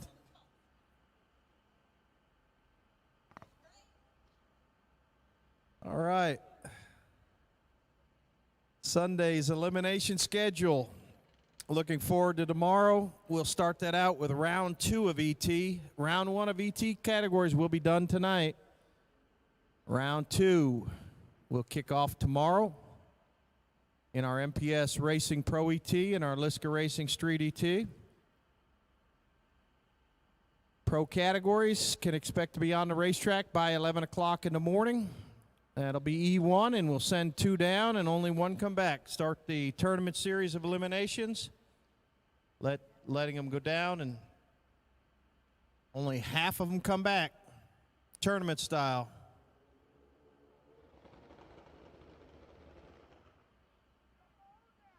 Just go down through the ranks. After the pros, we'll run Sportsman, probably back to the pros, get another lap of ET in, and just narrow it down, half of the field at a time.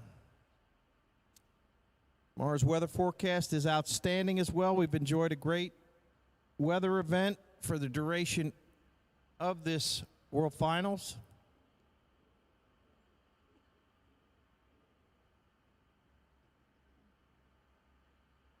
So hopefully you get this cleanup finished up, wrap up Real Street, get into Grudge, bring it back to Super Eliminator. That is on the short list at this point.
All right.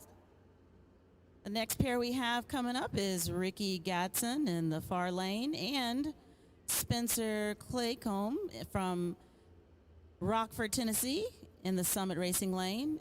Ricky coming out of Atlanta, Georgia.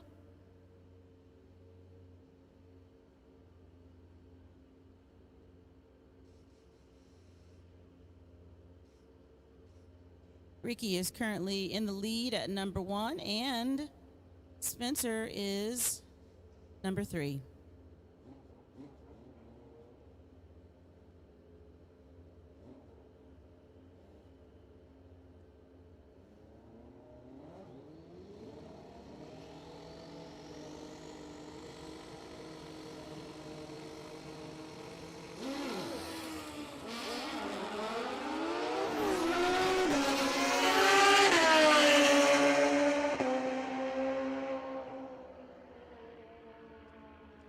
Ricky Ganson laying down a nice 755 at 195 miles an hour to close out our Shinko WPS Real Street category. We will transition into our APE Grudge. All May right. see some money flying here. Yeah, we will. All right. The pair up next is number NT35112, and on the tower lane we have number NT04.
Our next pair up is NT519 in the Strange lane and NT401 in the Summit Racing lane.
And we're moving right along.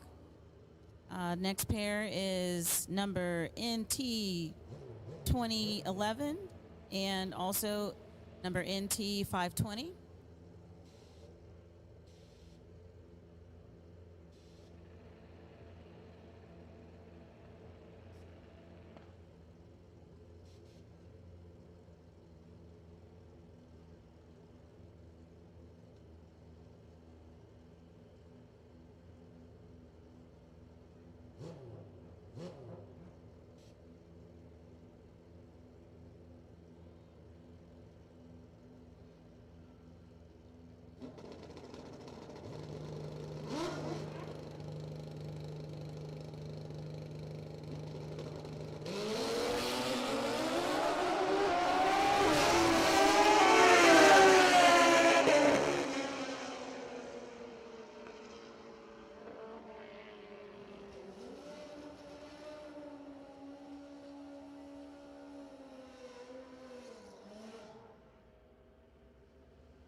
Our APE Grudge final session is coming to a close. APE has been a staple with the Manufacturers Cup for many years.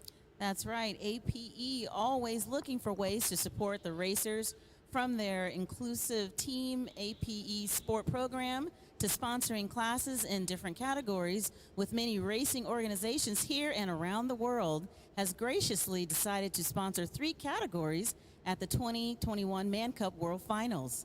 Racers have been supported by APE for decades, and not only is APE widely known for the quality and performance of their Valvetran components, they are always moving forward and finding ways to benefit the drag racing family. Racers and spectators are welcome to pick up a catalog or go online to browse the catalog at aperaceparts.com.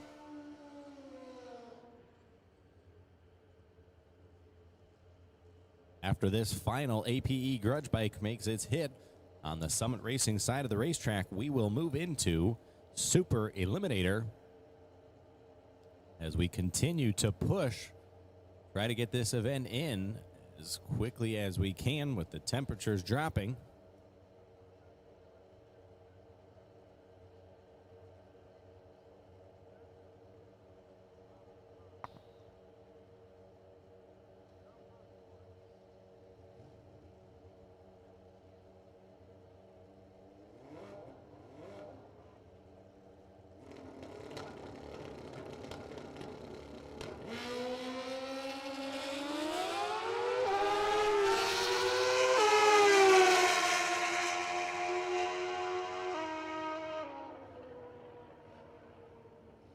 We need Wiseco Street Fighter to lane number 4.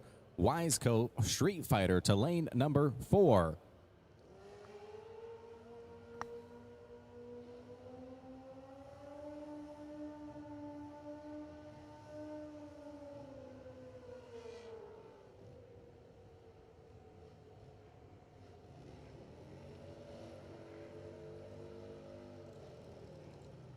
Attention to the pits. We need Wiseco Street Fighter to present your bikes to lane number 4.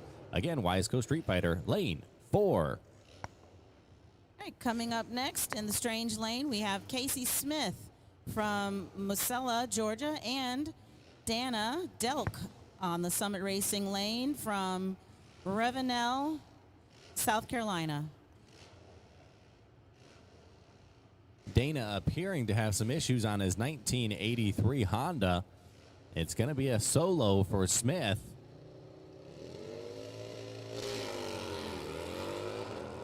Smith bogs just a little bit, about 100 feet out.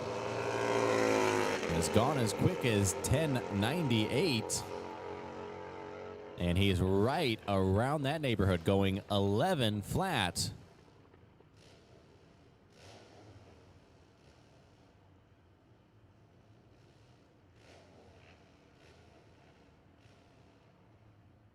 We've got a little bit of fluids on the starting line here on the Summit Racing side.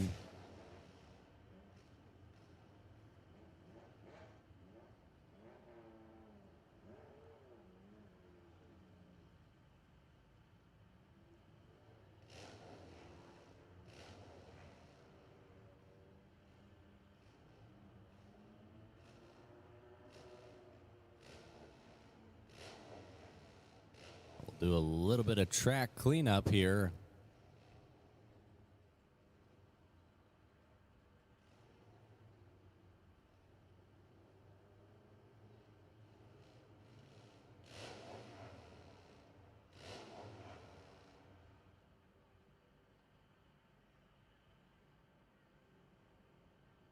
Mr. Perry Paw has ran as quick as 788 this weekend.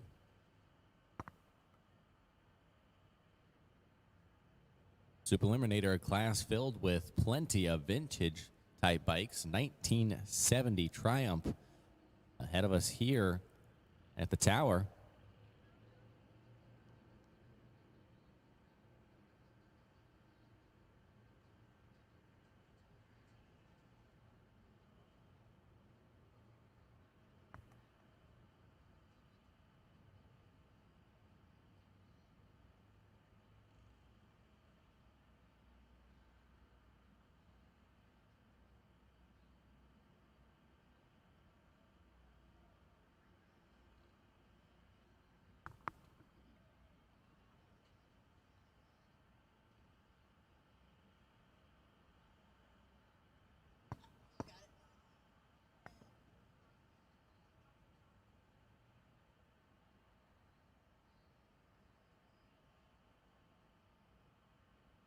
Folks, remember Robinson Industries is the leading manufacturer of transmissions and transmission components for the sport of motorcycle drag racing. From Pro Extreme to ET and everything in between, Robinson Industries, with over 40 years of experience, has what it takes to make your transmission more reliable.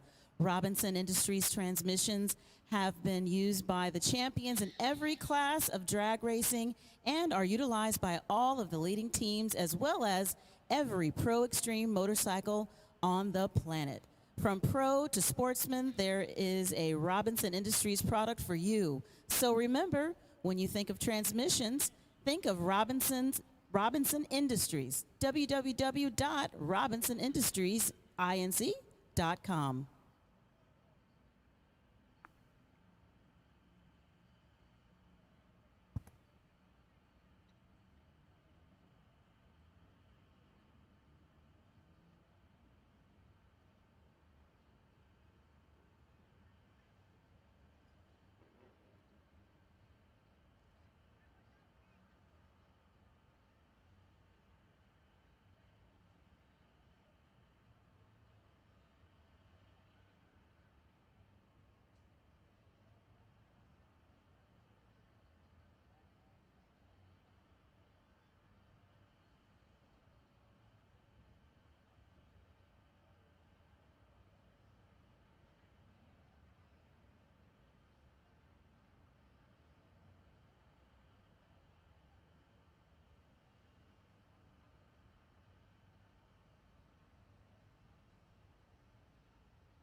bikes have come back to life here in Super Eliminator. It's a beautiful sound.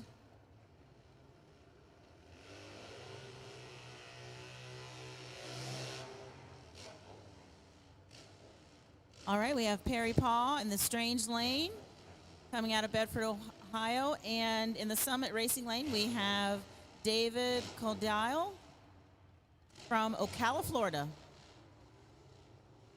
Perry having gone as quick as 11:67 on his 2000 Harley-Davidson Road King.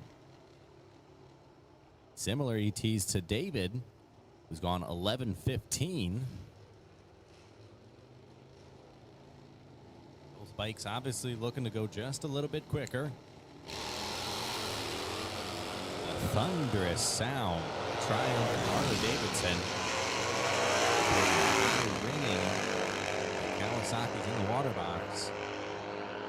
11:73 for Paw. Caudiel goes into the 11:21.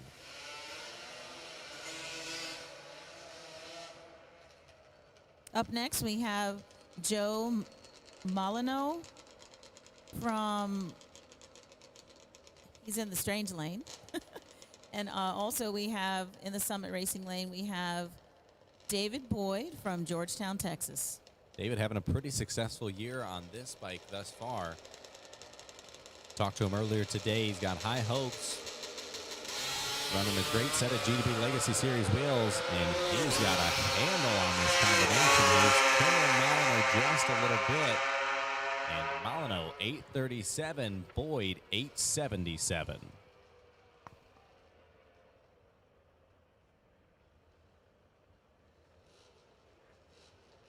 Up next, we have Alex Hughes in the far lane, and also Jim Chandris in the Summit Racing Lane.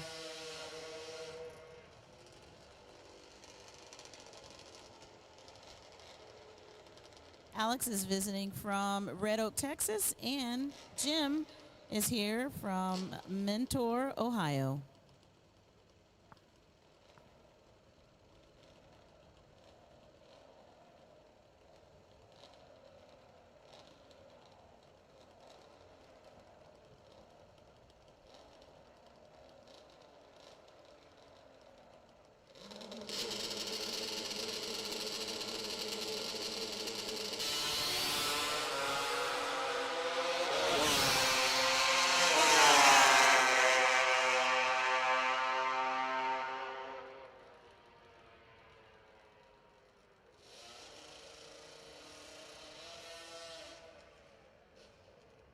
All right, Steve Chandler is getting ready on the far left lane to pair up with John Leffert in the Summit Racing Lane. John from Georgetown, Texas, and Steve is coming in from Edgewater, Maryland.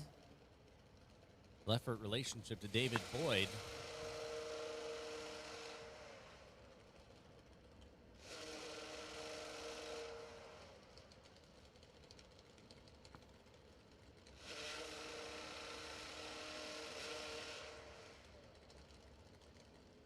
Leffert wearing the old Fast by Gas leathers.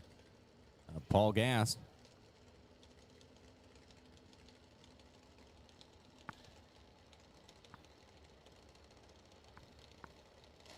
Wiseco Street Fighter, you are needed in the lanes, specifically lane number 4, Wiseco Street Fighter, lane 4.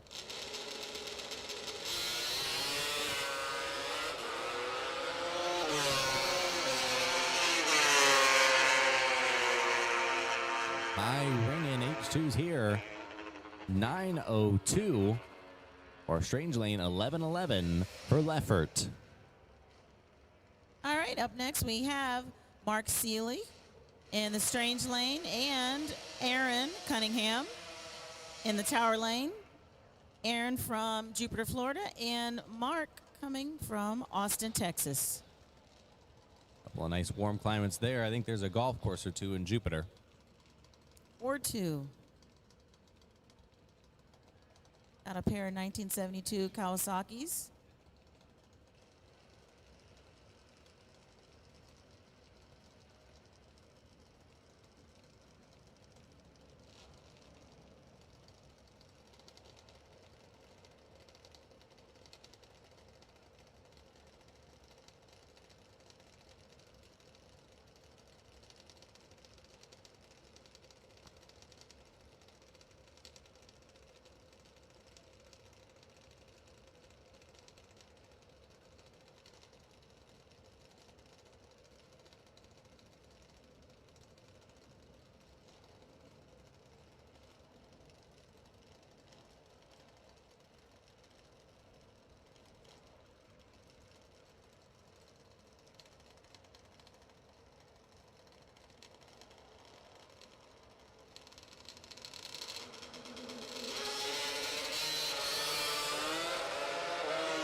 Our next pair coming up, Scott Allen on the far lane and Chris Fastlane Russell. Chris Fastlane Russell is coming in from Greensboro, North Carolina, and Scott After from we're through with Wheeling, Super Eliminator. West Virginia.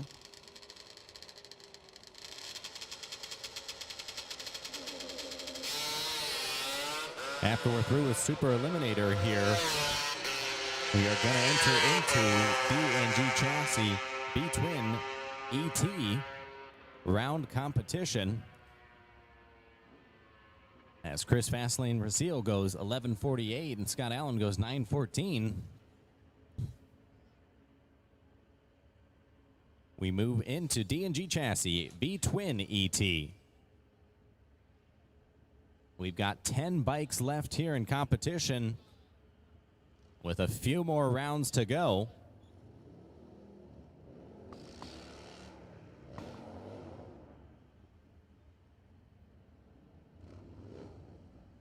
All right, Jeff Riggins is in the far lane from Hudson, Florida. And in the Summit Racing lane, we've got Scott DeLong from Citra, Florida. Scott DeLong also racing in ET this weekend and Super Comp. Scott's got an ET prediction of 12:90 compared to Jeff Riggins' 10:70, meaning he'll have 2.2 seconds starting line advantage before Jeff's green bulb will turn on.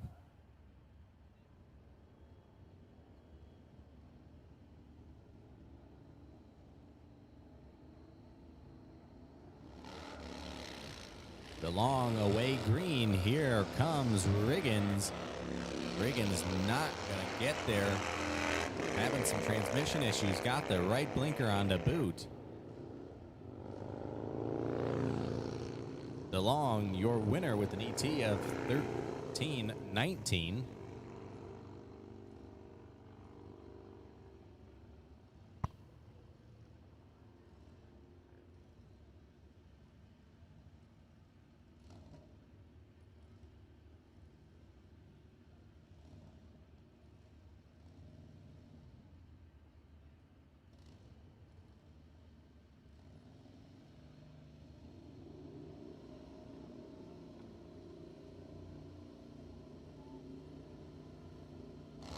Denny Nagrim on his 2002 Warrior gets a second start but goes red.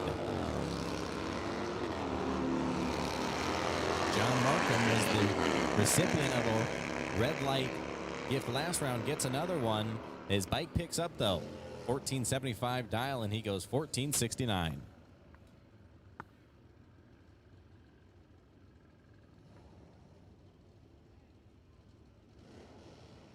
Up next, Casey Smith in the far lane and also Eric Nettles in the Summit Racing lane.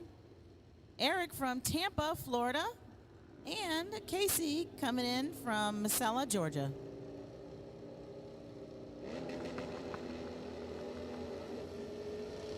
Nettles turns the red eye on. Second time in a row we see that in the Summit Racing lane. Just getting a little too antsy. Casey Smith was 003 red, but still gets the win. Nettles was 027 red.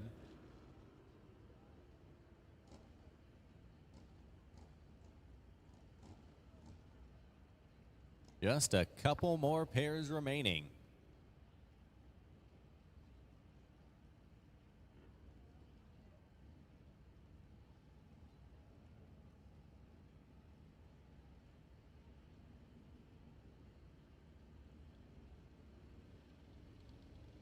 All right, our next pair is Timothy Whitehead, far lane from Cottonwood, Alabama, and Barry Pryor from Chesapeake, Virginia.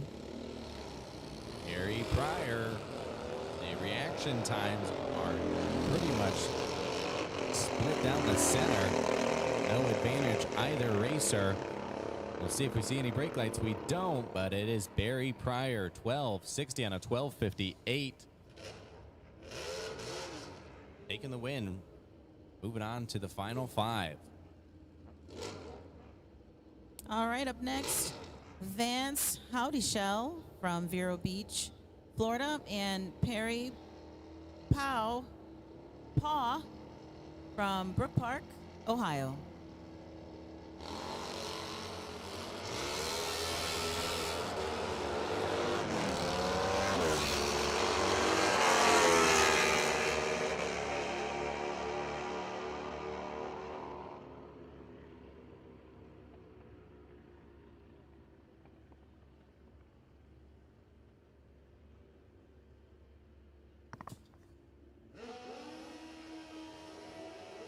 Schnitz Racing, Top Gas. We need you in lane 5. Schnitz Racing, Top Gas.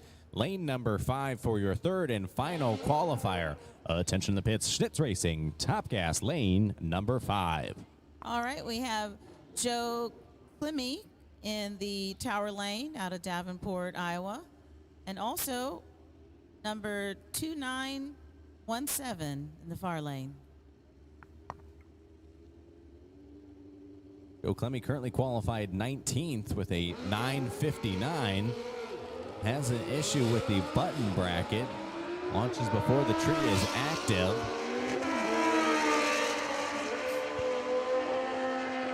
Will coast on down through there.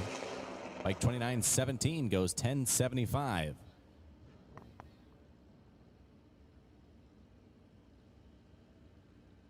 Schnitz Racing, Top Gas. You're needed in lane number 5. Schnitz Racing, Top Gas, lane number 5. All right.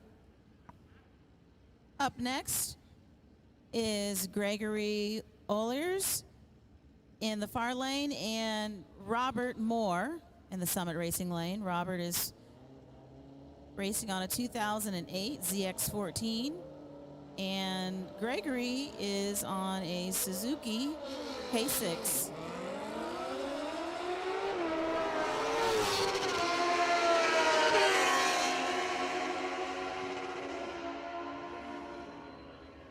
Robert Moore, your winner there.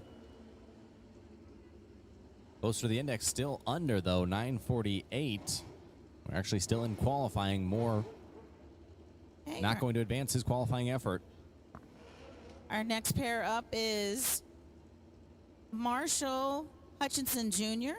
out of Columbus, Ohio in the Tower Lane. And we've got Dick Neerhoof out of Wheatfield, New York.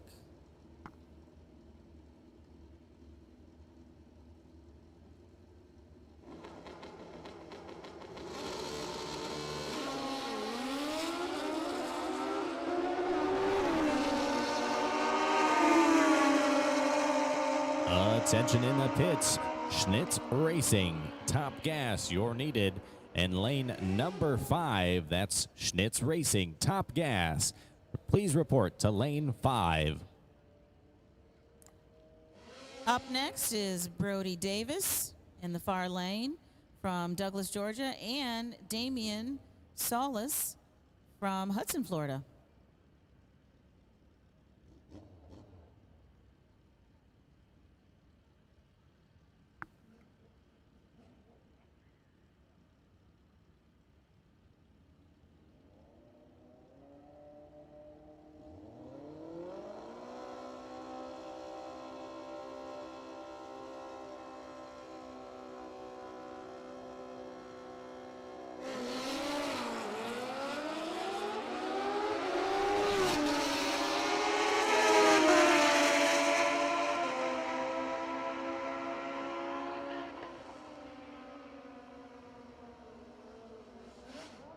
As our Schnitz Racing Top Gas bikes start making their way through lane 5, we're going to take Liska Racing Street ET Racers for your round 1 of competition to lane 1. Liska Racing Street ET Racers, lane number 1. Tim Davis is setting up on the far lane. And number 187X on the Summit Racing lane.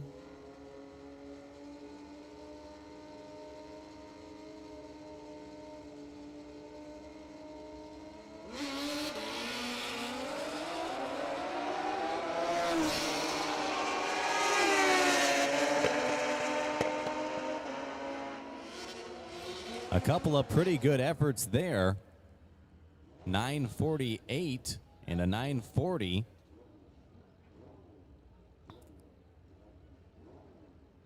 Dusty Brazel is in the far left lane right now, and Summit Racing lane, we've got Craig Cross.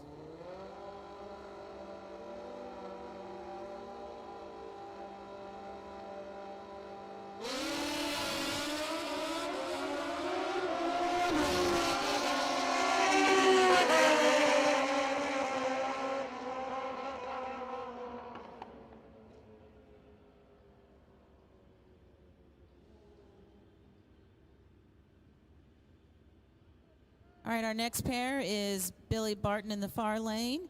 He is from Keystone Heights, Florida, and Duffy Freeman in the tower lane from Stone Mountain, Georgia.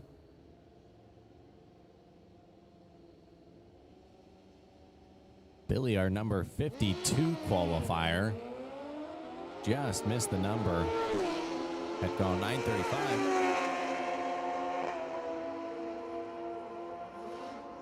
And he slows down. Barton goes 9:66, qualifies himself on the right side of the ladder. All right, moving right along, we've got Kevin Cooper in the far lane and number 196 in the tower lane.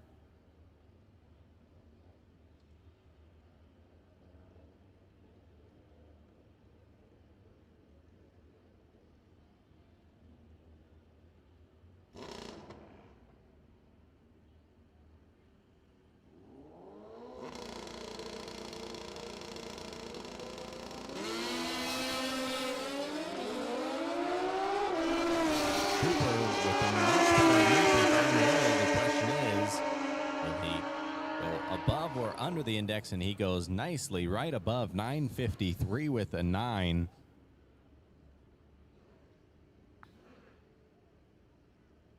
All right, we've got Robert Brandt in the Strange lane coming in from Cleveland, Ohio, and in the Summit Racing lane we have Zion Rafaela from Aruba. Those bikes kind of in the middle of the pack as far as qualifying efforts go thus far.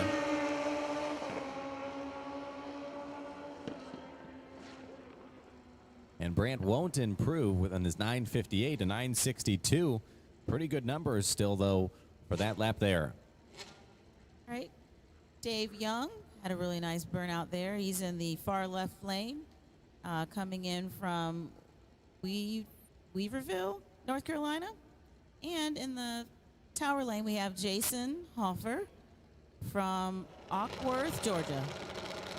And I tell you what, the bike that Young is on is one of the better looking bikes here on the property. It's not a wild paint job by any stretch. It's just an overall very clean, sleek motorcycle. And he goes 9:64, the right side of the number.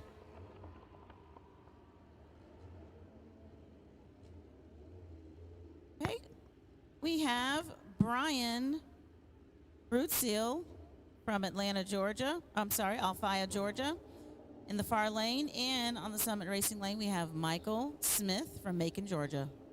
Schnitz Racing, top gas. You should be in lane number 5. And Liska Racing, Street ET, start making your way to lanes 1 with MPS Racing Pro ET. Never too early to get to lane 2.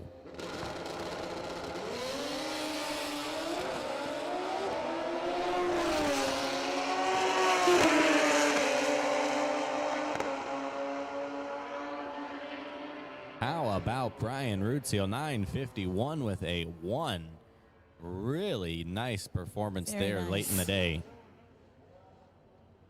All right, we're moving right along with Brad Floyd out of Cottonwood, Alabama on the far lane. And on the tower lane, we have Steve Usher coming from McDonough, Georgia.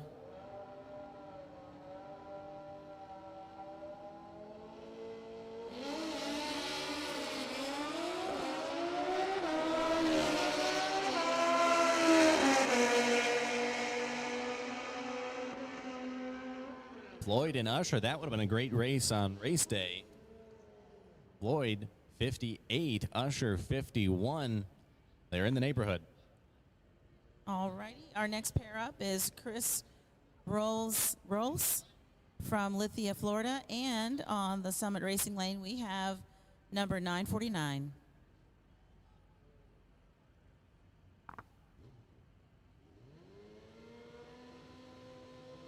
Chris in the top half of the field right now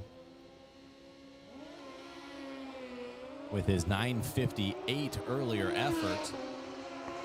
I'm sure he'd like to see that drop to about a 9:52 or 9:53. And there it is, a 9:53.6, making small adjustments, going the right way.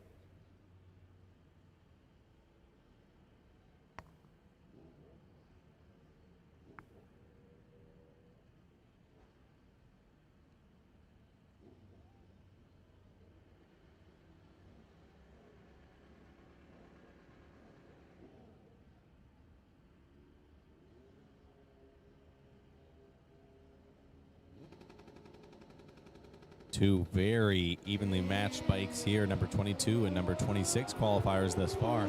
Flynn away first, that is for sure. And just a little ways quick. He goes 9:26 at 147.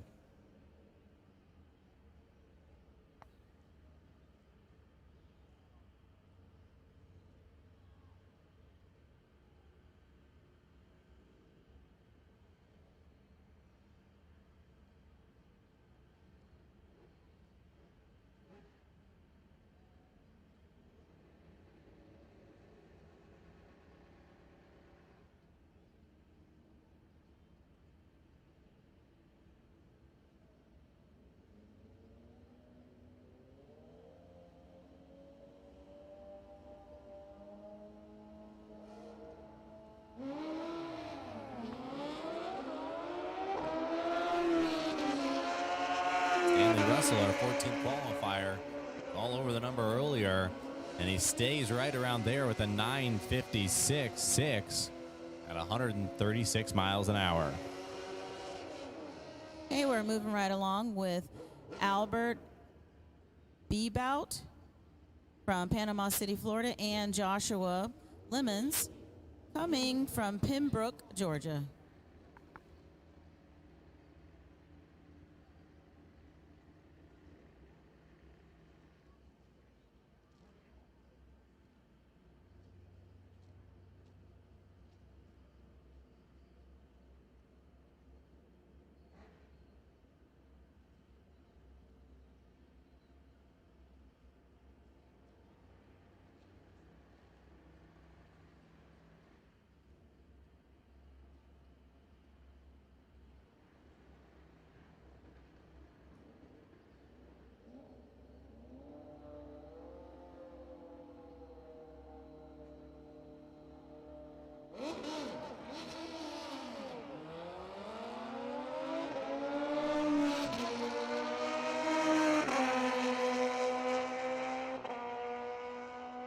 Joshua Lemon's going to need to pick up quite a bit of ET on race day. Goes 10.82.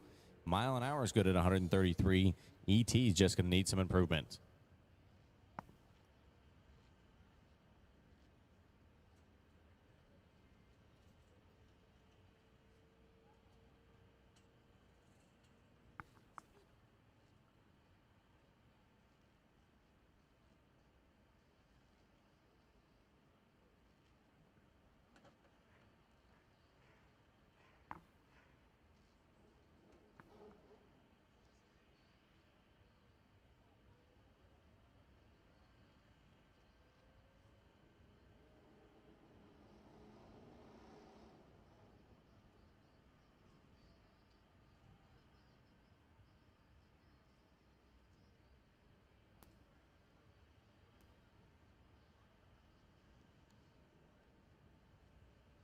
A little bit of cleanup in the strange starting line.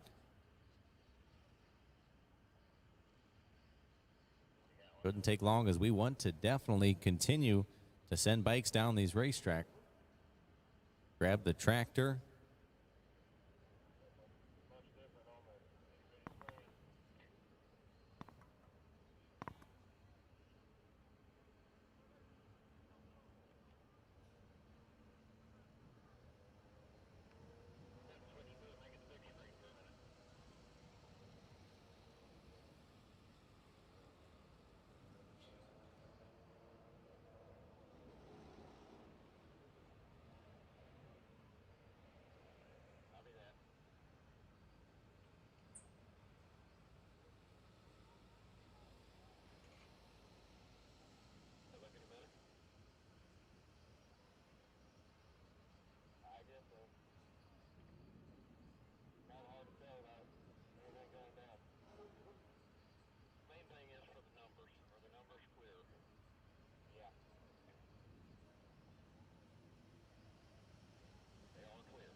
All right, and we're back at it.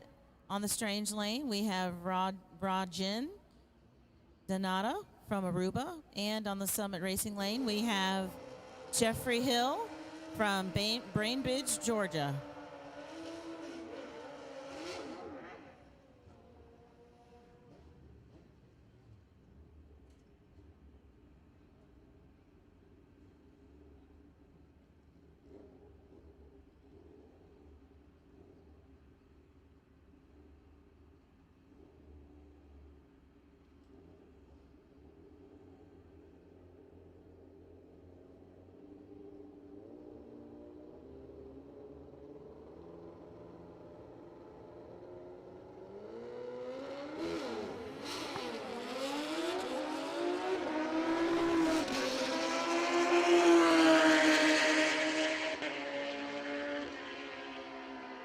Couple good side-by-side laps there. Donato 9:53.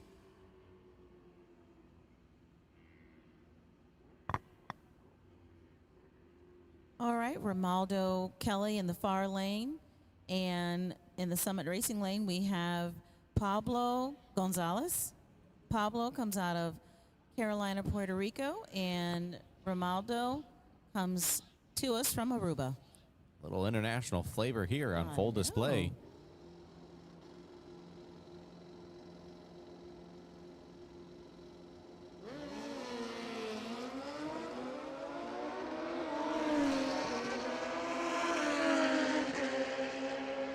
Number 36 and 37 qualifiers, and they both go too fast.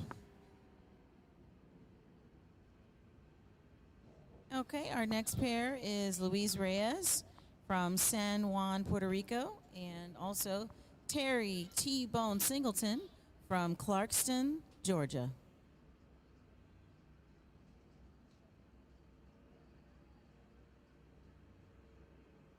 Singleton, our number 5 qualifier, 9:51.9. Little room for improvement.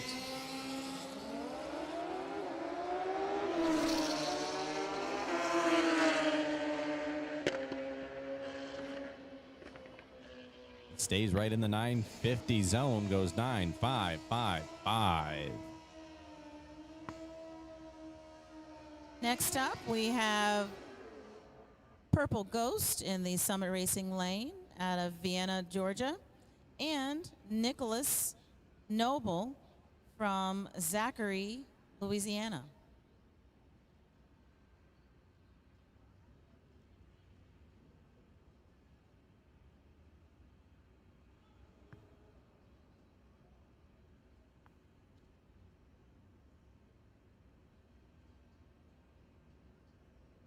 Purple Ghost looking to find a little bit stickier spot on the track.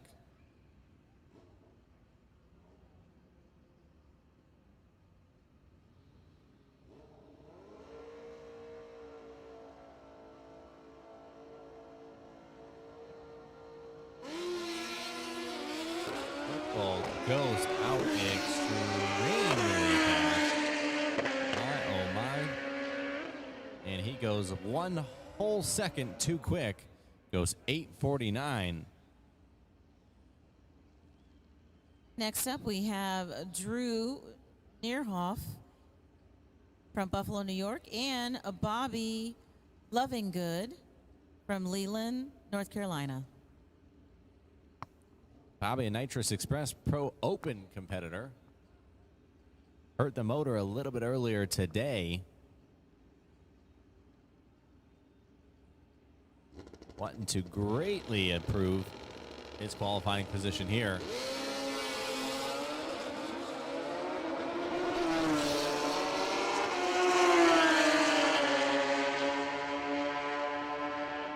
But he's going to need more ET if he's going to do that, because he's about a second slow. Neerhoff, though, 9:63, not bad. Larry Hand coming up in the strange lane out of Old Hickory, Tennessee, and Joey Stevens from Portland, Tennessee.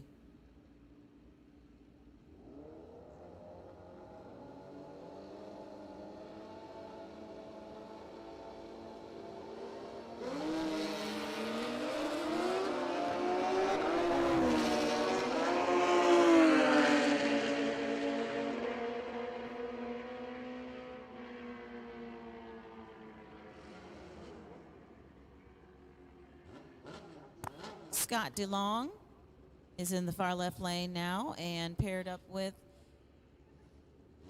Roy Johnson. Roy Johnson from Keystone Heights, Florida, and Scott coming in from Citra, Florida.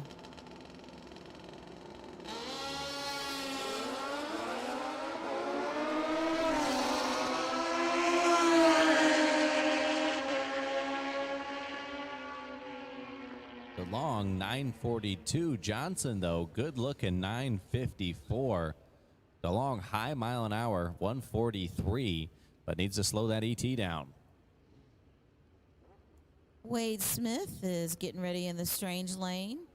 Also in the Summit Racing lane, we have Jonathan Millam.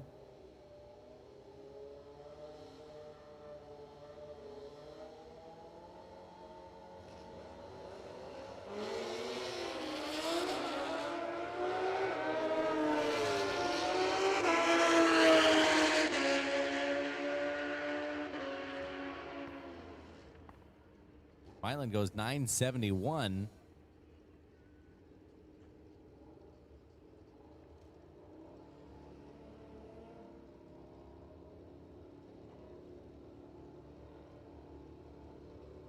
Our last few bikes here in Wiseco Street Fighter.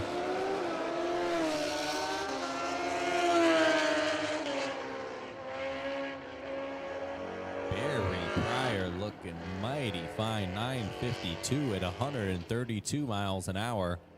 Vance Howdyshell, though, coasting and stopping the clocks at a blazing 63 miles an hour for an ET of 1854. All right, in the Strange lane, we have number 823, and John Spooky Markham is in the Summit Racing lane. He's coming in from Bowling Green, Kentucky. John Markham, part of the final 5 in D&G Chassis V-Twin ET. A 951.0 has him in the number 2 spot. A really great position here. Fighter.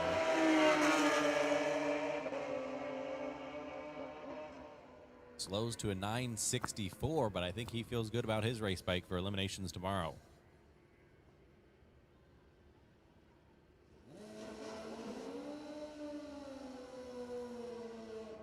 Takes us right into our final Sportsman category.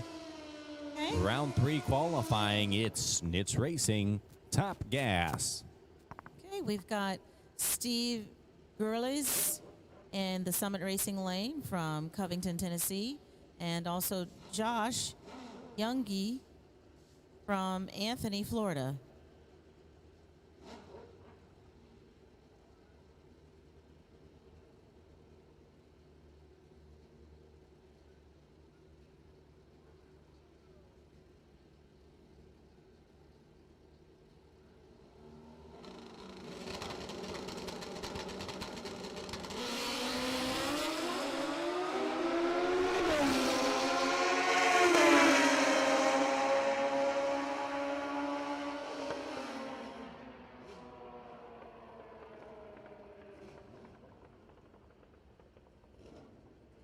And we have Terry Dunbar in the far lane and Richard Holder in the Summit Racing lane from Jacksonville, Florida. Terry is here from Zabah, Georgia. Attention in the pits, attention in the pits. D&G Chassis V-Twin ET winners. You can make your way back to the lanes when you're ready. Lane number 3 is open and ready for you. D&G Chassis V-Twin ET round number 4. The 5 of you still in competition. Make your way to the lanes when ready.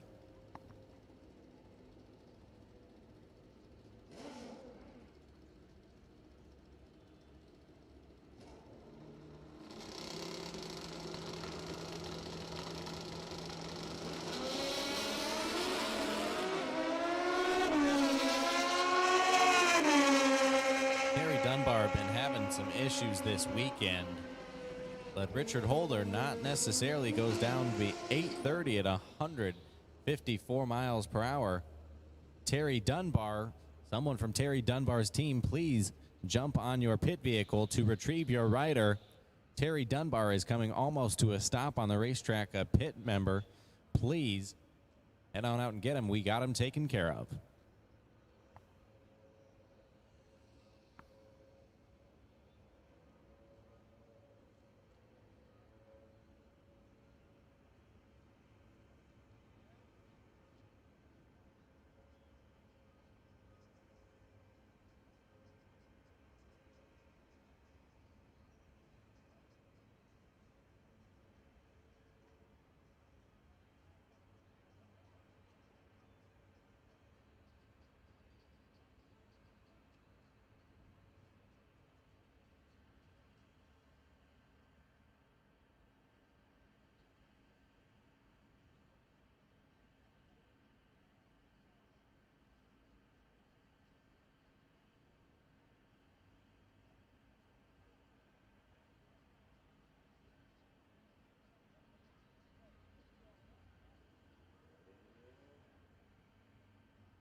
All right, in the Summit Racing lane, we have Greg Highsmith and John Satakis in the Strange lane.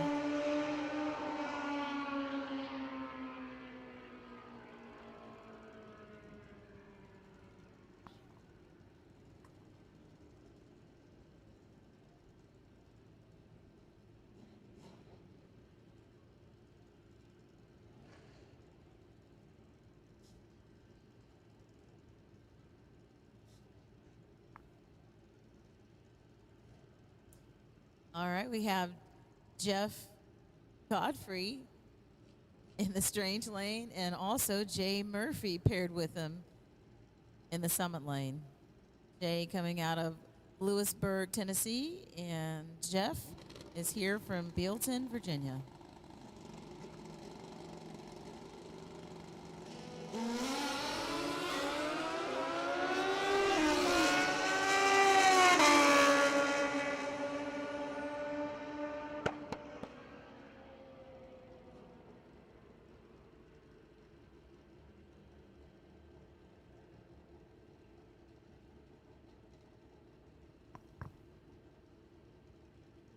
Okay, next up we have Matthew Nags from Oak Harbor, Ohio, and Courtney Winters from Aruba.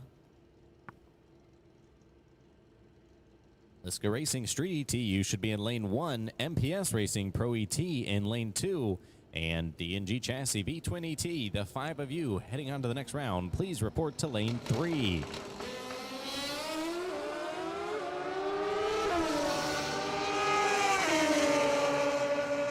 Nags looking to get off the number 45th qualifying spot, and with a lap like that, he's sure to do so. Goes 8:25 at 148 miles an hour.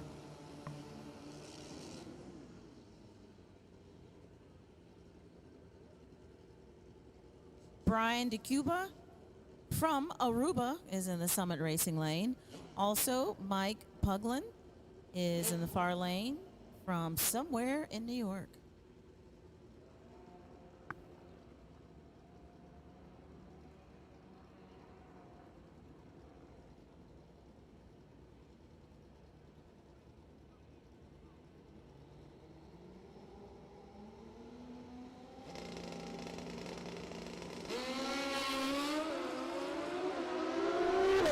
DeCuba, a nice 018 reaction time. Puglin 053. Puglin goes 8:10 though. DeCuba 8:333. Right. Pete Chongris is in this far lane, and Kennedy Gio, also from Aruba. Pete coming in from Mentor, Ohio.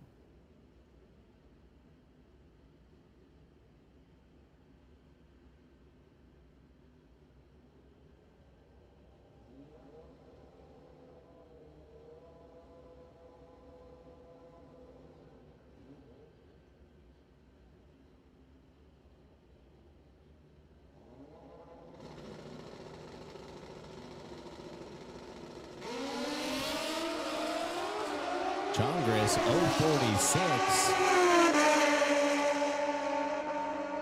Translating to an 824. Pretty fine package there for Pete Chongris. Okay. We've got Victor Gottney in the tower lane from Orlando, Florida, and Harvey Hubbard from Seedley, Virginia.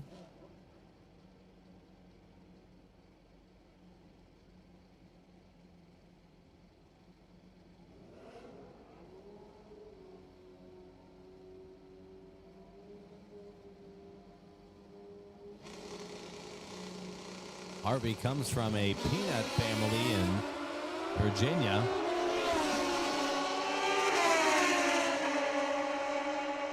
Number 25 qualifier. 8:35 was his qualifying effort. Now he bumps into the 20s at 8:29.9. All right, we've got Juan Centron from Hudson, Florida on the far lane. And on the Summit Racing lane, we have Chris Hall from Keystone, Florida. I tell you what, Juan brings a crew with him. A lot of black and green over on the strange side of the racetrack. But just seeming to have difficulties with that bike at this event like no other. Juan's a number 40th qualifier and not going to have the opportunity to improve upon that effort as they push that bike back.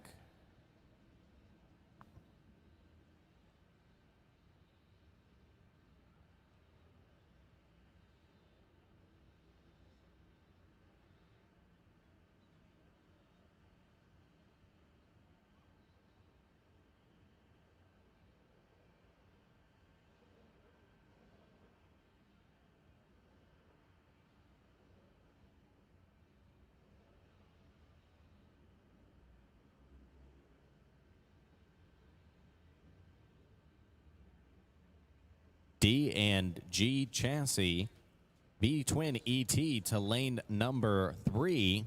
There's 5 of you out there still remaining in competition, and we need you to please report to lane number 3. Again, D&G Chassis V-Twin ET to lane 3.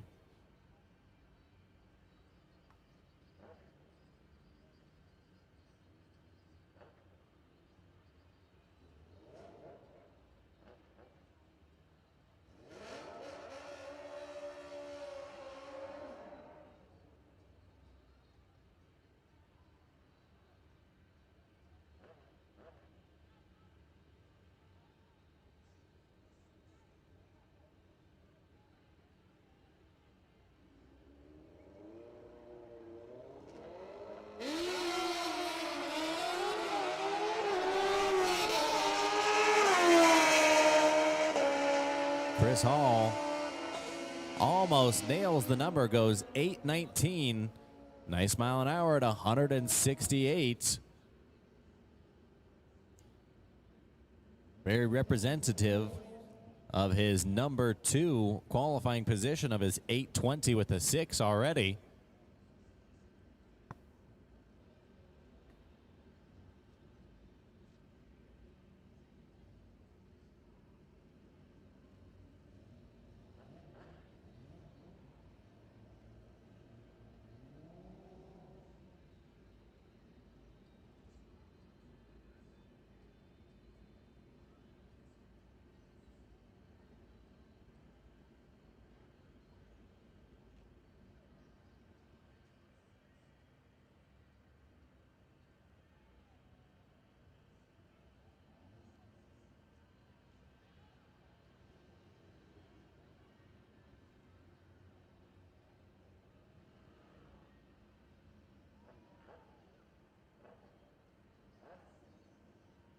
We're going to reset the timing system here. Just a little technical difficulty. Shouldn't be too long. Quick reset of the CompuLink timing system.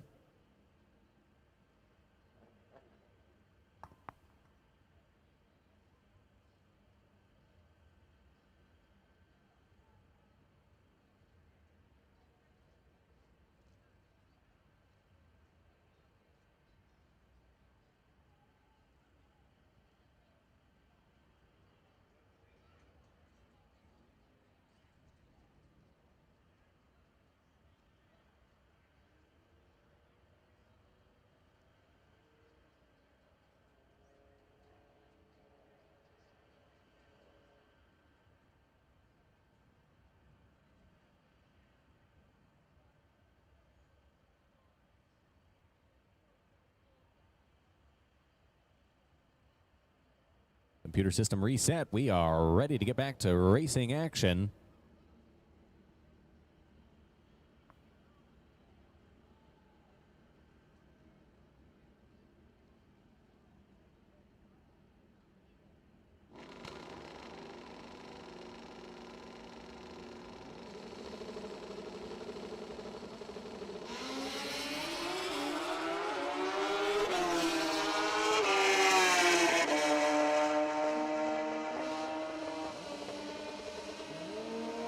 A 788 ET.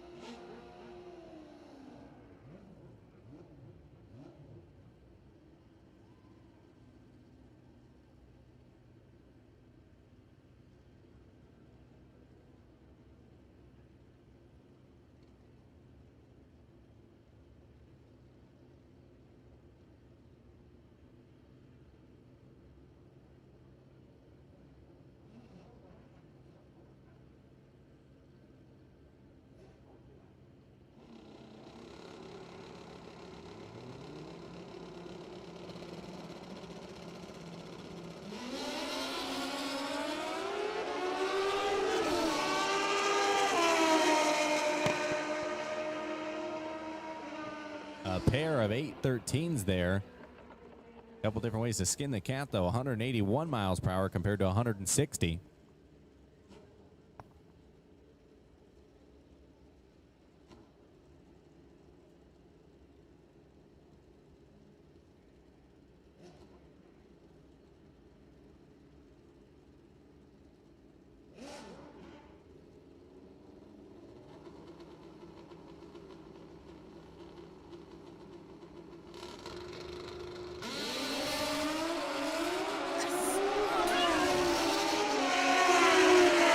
In the strange lane, Diva Madhu from the Summit Racing lane. Lingo 811, Madhu 830.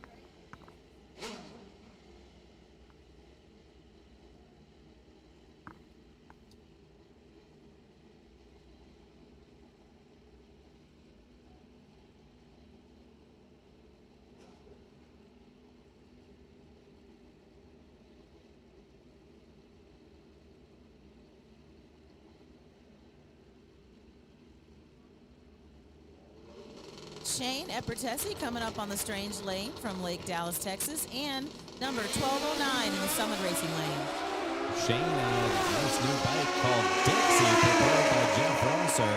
Goes 530, 860 at 133 miles per hour. The bike's got a lot more in it. That was a bit of a stab in the dark for them.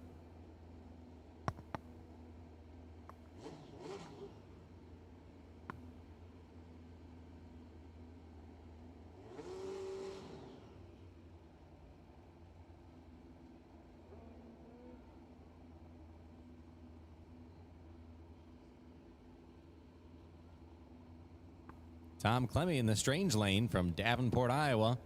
And also Ricardo Marte.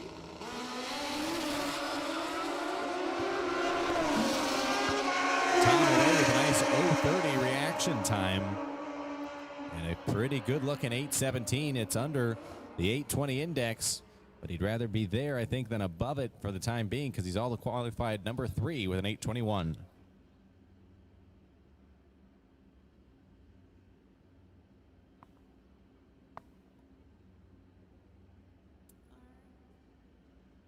Coming up next is Rodney McFarland from Pensacola, Florida, and Joey Brandgard from Northfield, Ohio.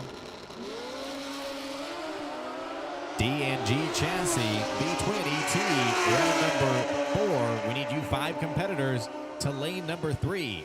D&G Chassis V-Twin ET, lane 3.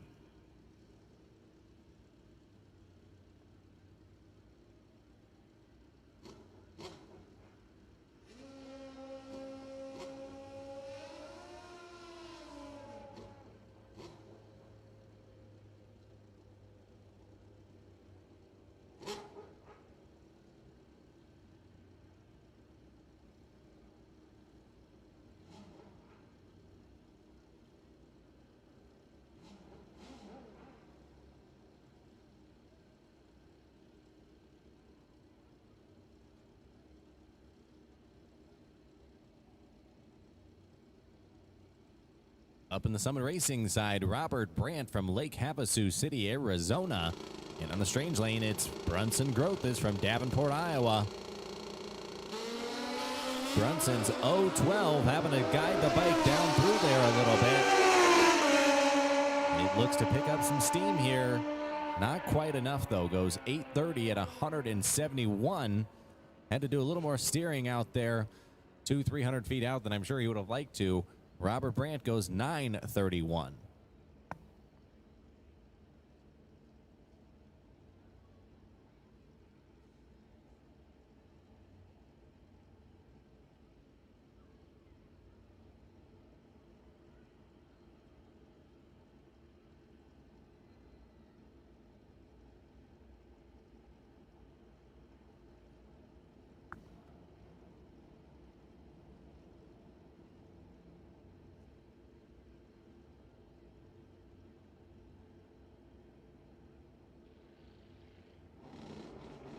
Right, up next we have Shane Cunningham from Naples, Florida on the far lane, and Chris Shungness from Madison, Ohio.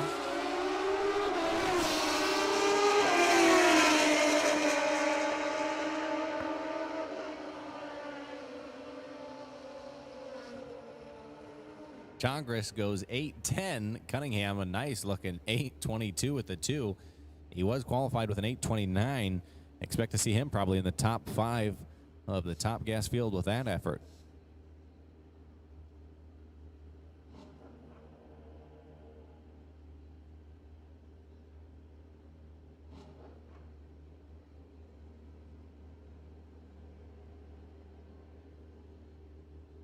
D&G Chassis V-Twin ET to lane number 3. 5 competitors left. D&G Chassis V-Twin lane 3.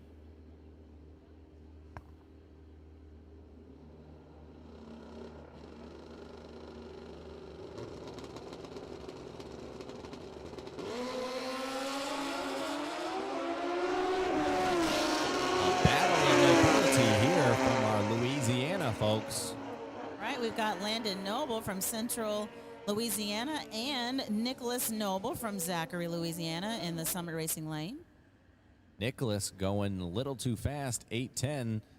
Needs to give a little bit of that ET to Landon to pick his pace up.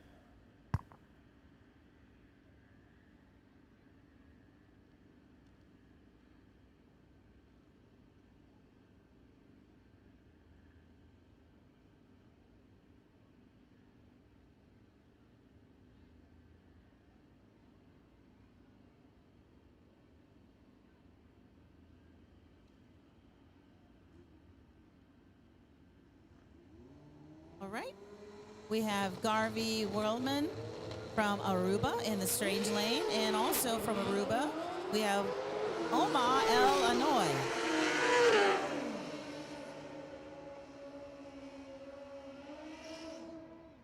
Wellerman 924 had a little bit of traction difficulty down low. Andy goes 804. Going to need to slow that on down. He's currently qualified number 28 and will stay there.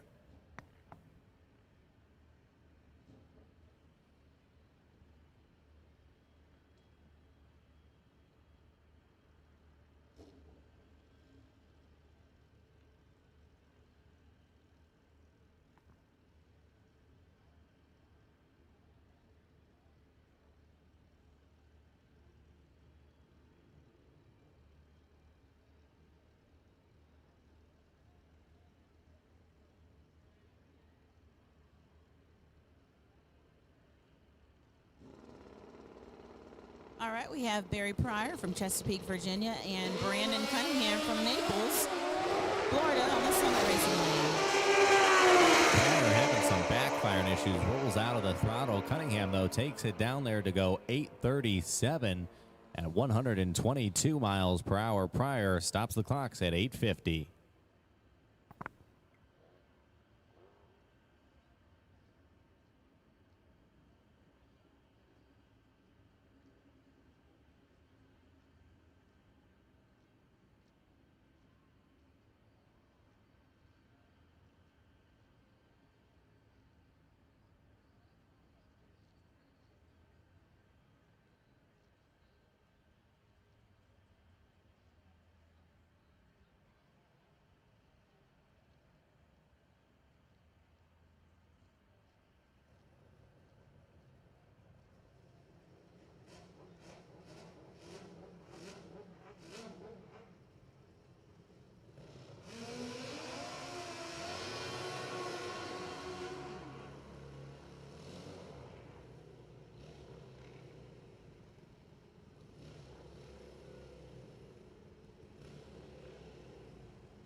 All right, we've got Charlotte in the Summit Racing Lane, and also Lance Bauman in the far lane from Covington, Louisiana. Lance's bike has issues as the tree comes down. Charlotte, though, no issues yet other than heading just a little bit right and being a little too slow. Goes 879 at 146 as Lance steps off the bike, disconnects the tether, and walks it the wrong way on the racetrack.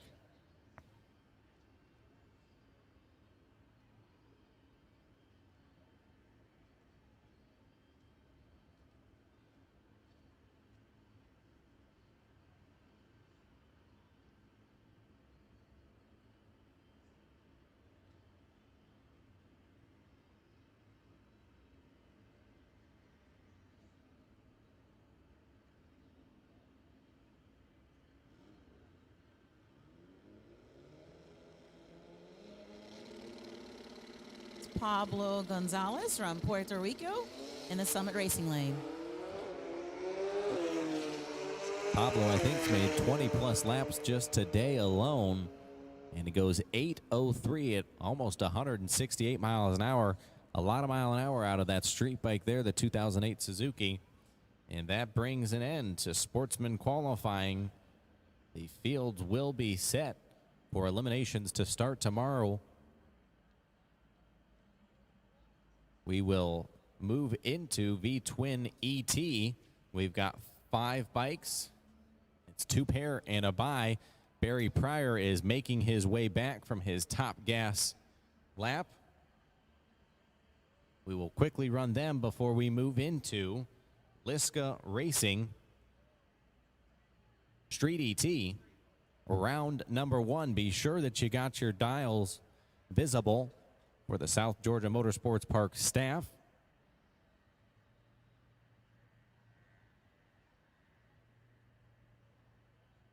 Again, we are going to rock and roll with D&G Chassis V-Twin ET round number 4.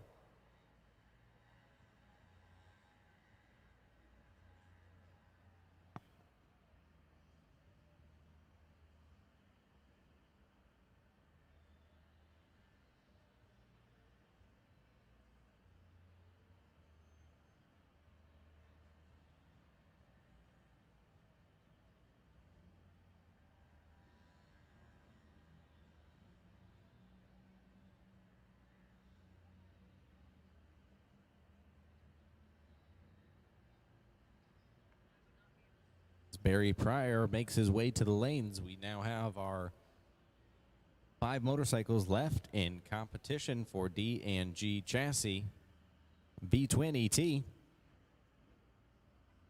Round number 4.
I believe we have 3 rounds of elimination left for V-Twin. There's only 5 left in right now.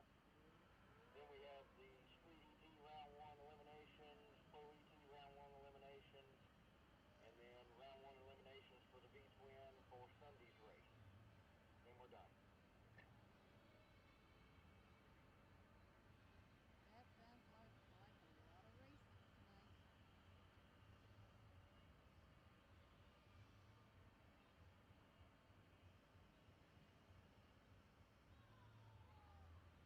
But that's okay. Each class except for Pro ET. So, but I don't know. It is what it is.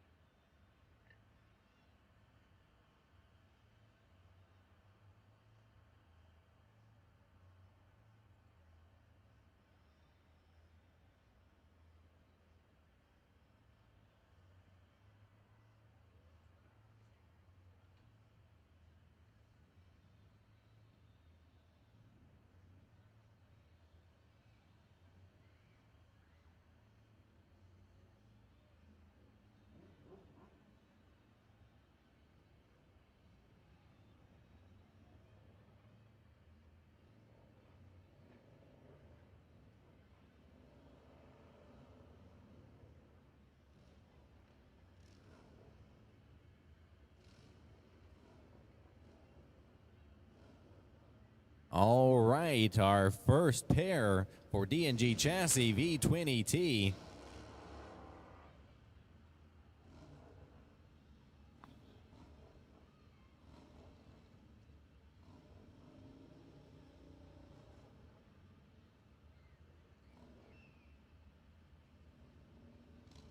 All right, we have Scott DeLong in the far lane.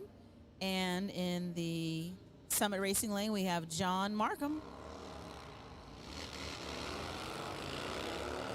Both riders away. A little reaction time advantage, Markham. DeLong making the top end charge. Can he get there? Markham on the brakes, hard, but not hard enough. Scott DeLong, your winner, 1289 on the 1290 dial. Markham goes 1450 on a 1472.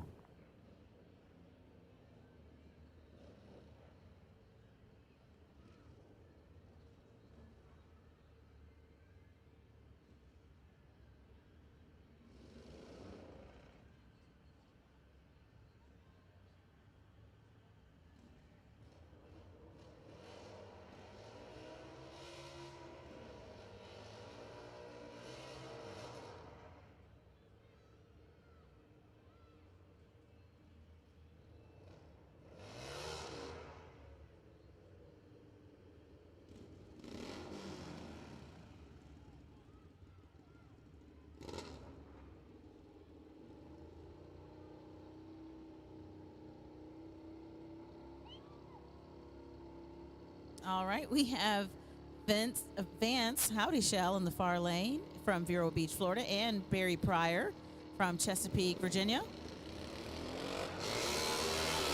And Vance turns the red eye on by 1,000th of a second. So That close. is a heartbreak. Barry Pryor moving on, goes 12:52 on the 12:58.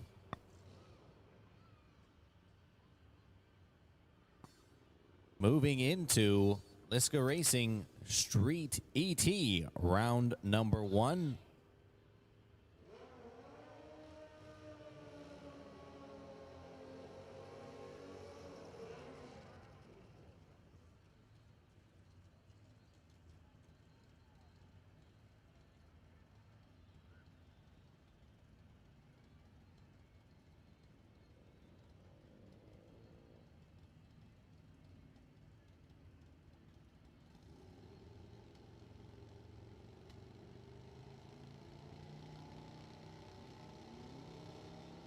We have Perry Paw in the far lane and also Gary Russell in the Summit Racing lane.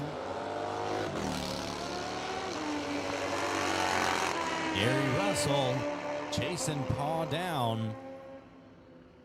And he does it quite successfully. Gary Russell goes 9 above for a 979 on a 970 index, forcing Perry Paw to break out.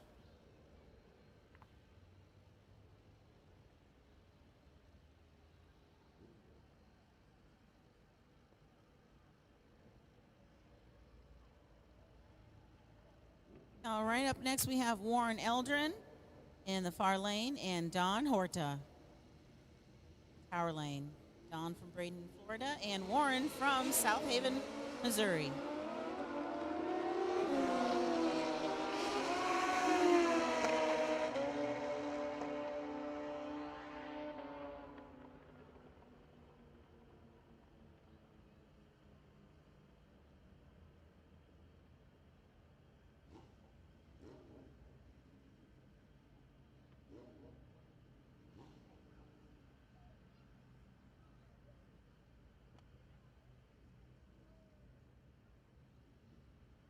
Gregory Bandit Crawford in the far lane, and we've got Jason Pierre in the Summit Racing lane.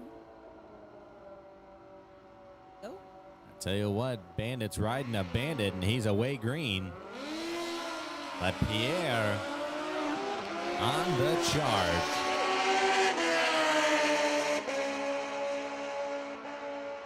And give it to Pierre, 951 on the 939.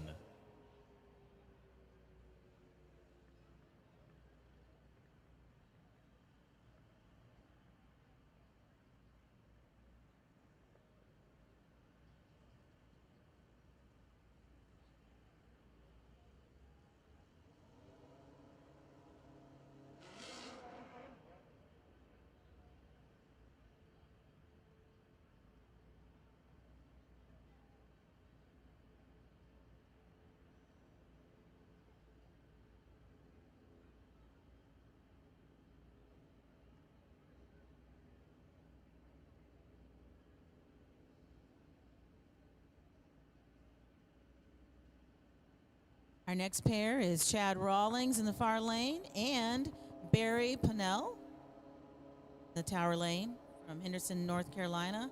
And Chad's from Lakeland, Florida. Beautiful area down there, Lakeland.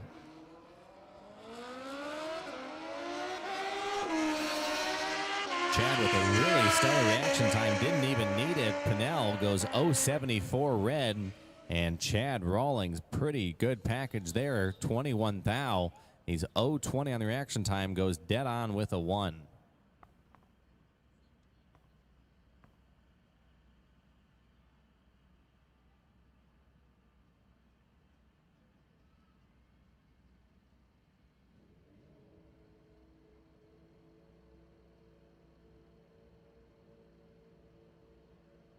Up next, we have Johnny Ard in the far lane and Marshall Hutchinson Jr. Johnny on his Honda. 1493 predicted dial, but goes under, goes 1492 with a 4/6 thousandths. Too quick. Marshall Hutchinson Jr., your winner for round 1.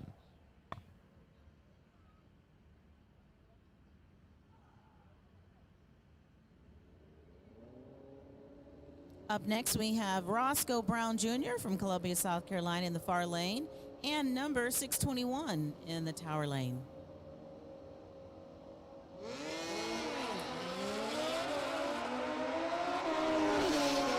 Roscoe the Rascal gets the win light by way of the 008 red light from our competitor number 621.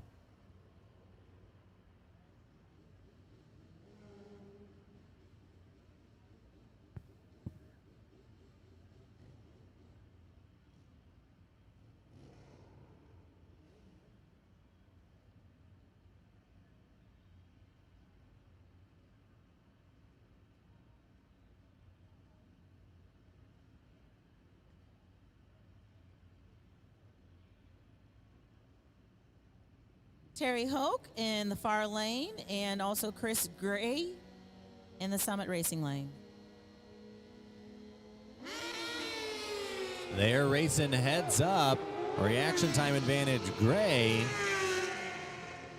Already playing some games, though. He's on the brakes. And goes 1274 at 75 miles per hour.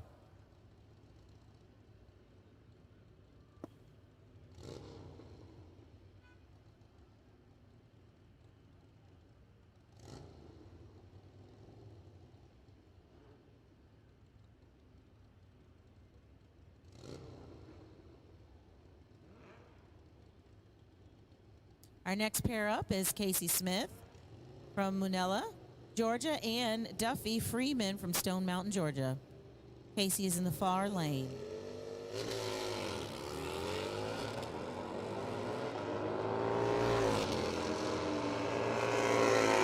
Freeman with the reaction time advantage. He's 0.33, and he translates that into a nice win with 6 thousandths margin of victory at the stripe. Casey Smith, 955. Correction, Casey Smith, 1098. Freeman, 955. Smith runs dead on for the loss. Up next, Colin Nash on the far lane from Orlando, Florida, and David Roman from Cape Coral, Florida.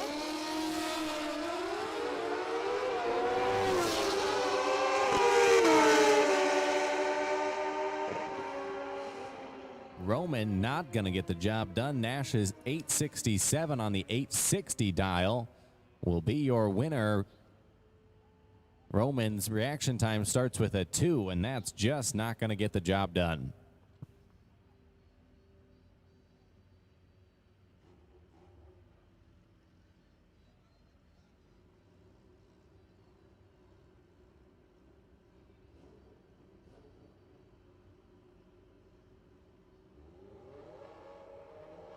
We've got Legine Eduarda from Aruba and Andy Ziegler from Metairie, Louisiana.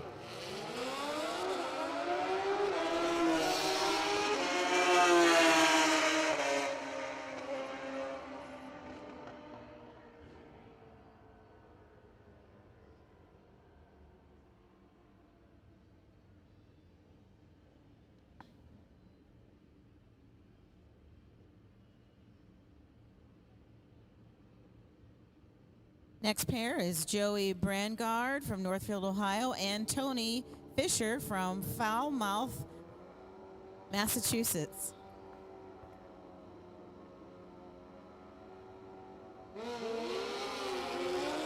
Fisher with the reaction time advantage. Brandard's about 20 behind. We'll see if the Falmouth guy can do it. Nope, it's Brangard for the win.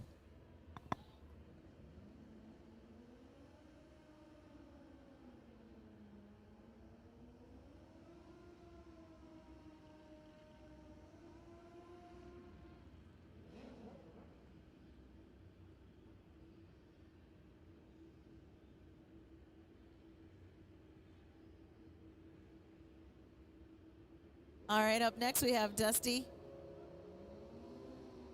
Brazel and Jason Pierre. We saw Pierre moments ago, and he goes 0.80 red. Definitely too early. Brazel gets a free look at the racetrack here. As predicted, ET is 10:40. We'll see how close he goes. 10:47.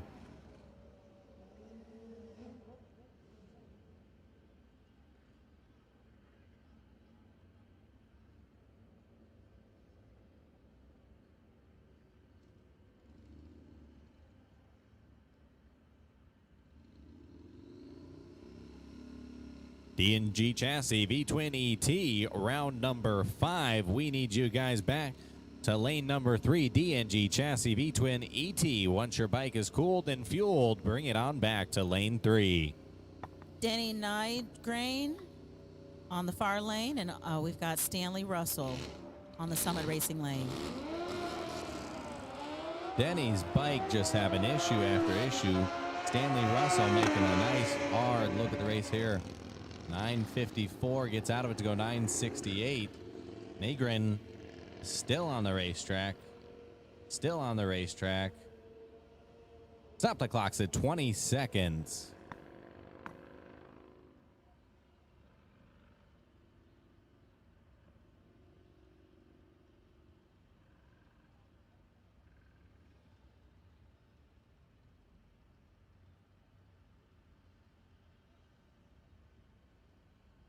And we have Freddie Barrio from Miami, Florida, match with Chris Rolls from Lithia, Florida. Chris having to wait a hot minute before he can launch. He's 193 on the reaction timer. Barrio, though, is 351. Rolls around him on the big end and will take the win. A 10:12 on a 9:56 dial-in, above by over half a second. Still gets the job done.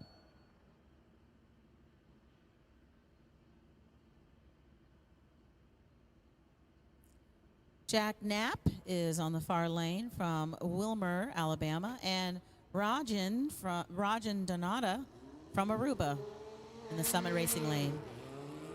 Donata with the automatic win here. Knapp 0.58 red. Donata taking his time to launch. Looking for a 9.50 to pop up on the Summit Racing ET board, and it's pretty close. It's a 9.51.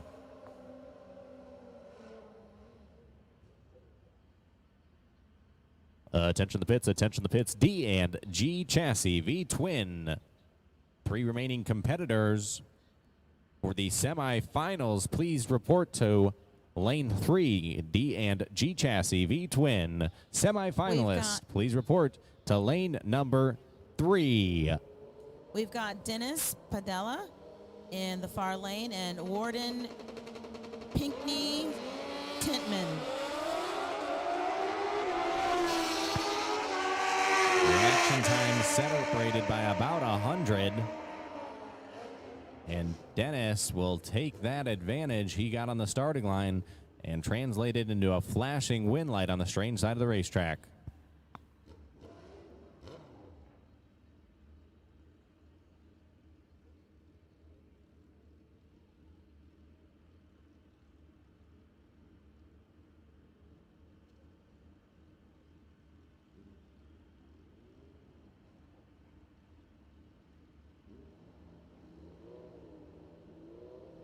All right, we've got Brian Rootsil in the far lane and Ronaldo Kelly. Ronaldo, one of those Aruba bikes, he crushes the tree. Big reaction time advantage for Kelly, which shows on the other end he's already around him. As long as he doesn't break out, he's going to win, and he doesn't. It's a 920 on a 908. Rootsil only 2 above, a 948 on the 946. But his sleeping on the starting line, not going to make it in round 1.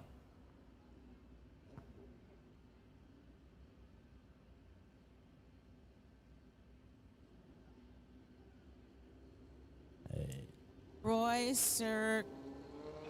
Schwartz is on the far lane, and Roy Johnson is on Summit Racing Lane. A battle of the Roys. Roy Johnson straps one on him, the 001 light to Schwartz's 146.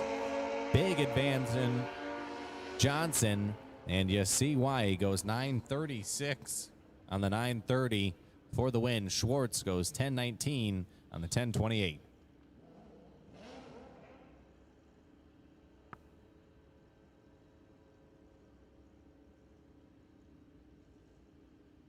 D&G Chassis V-Twin ET to lane number 3. D&G Chassis V-Twin ET to lane 3.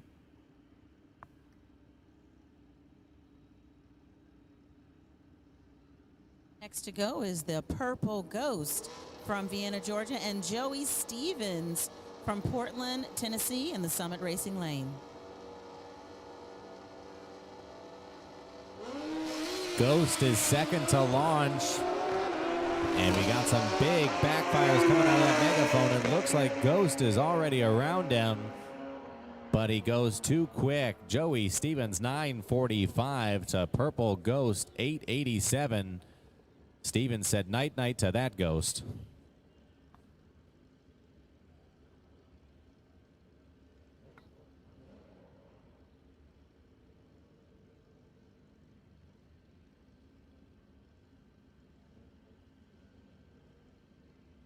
All right, we have Ed Ruffin from Navarre, Florida in the Strange Lane, and number 1320X in the Summit Racing Lane.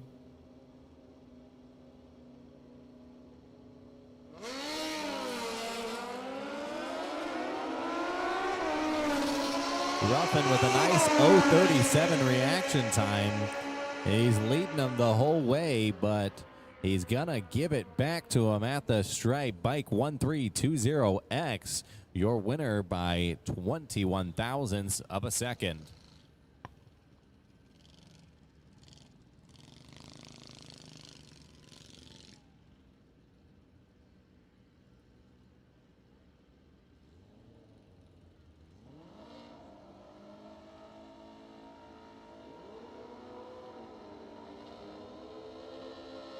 Up next, we have Gregory Ohlers from Aruba and Walter Hotelling.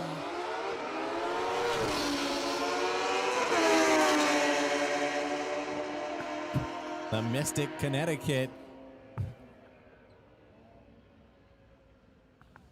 Gregory Ohlers for the win.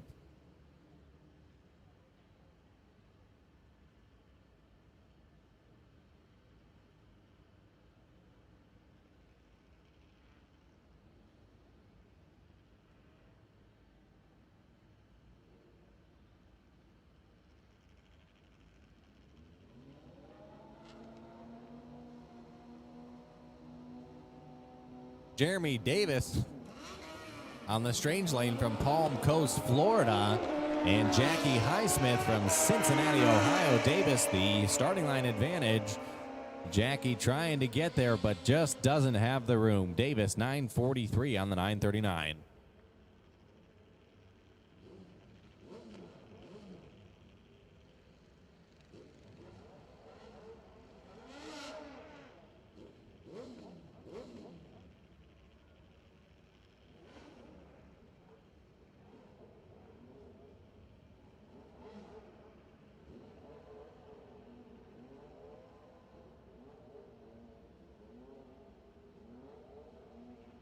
All right, on the Summit Racing lane, we have Steve Usher and Terry T-Bone Singleton in the far lane.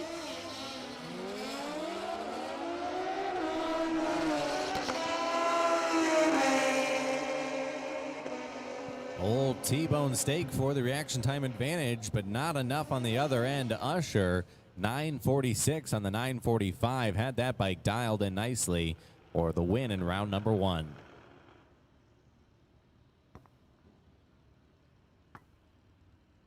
All right, setting up right now, we have Brody Davis from Douglas, Georgia in the far lane, and Daryl Sanderlin from Stanton, Tennessee.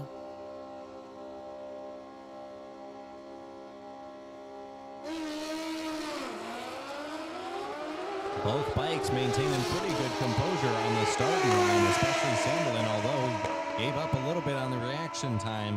He's going to give up the win while doing so. Davis, 978 on the 977 dial for the win.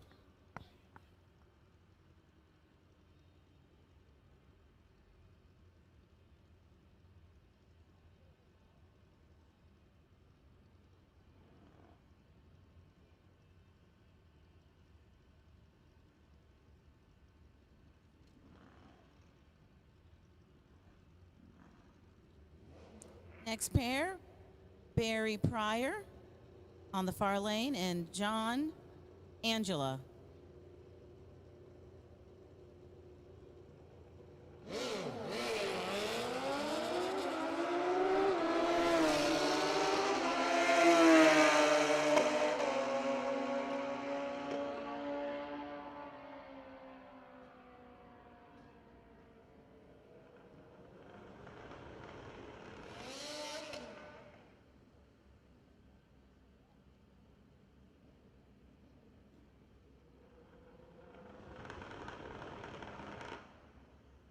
All right, we have Damian Solis from Hudson, Florida on the far lane and Nokwen Davia from Aruba on the Summit Racing lane.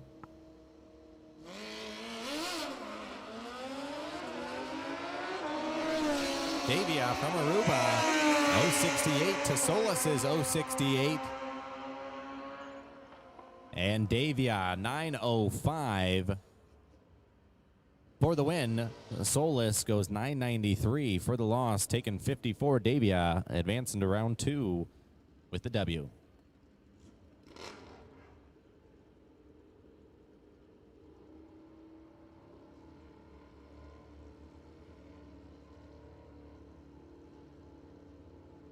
And we've got Vance Howdy Shell in the Summit Racing lane and Timmy Dovis in the far lane.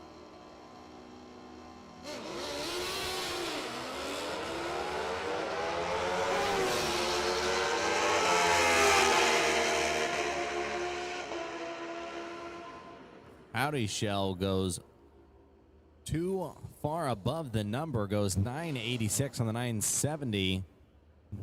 Timmy, your winner, 1001.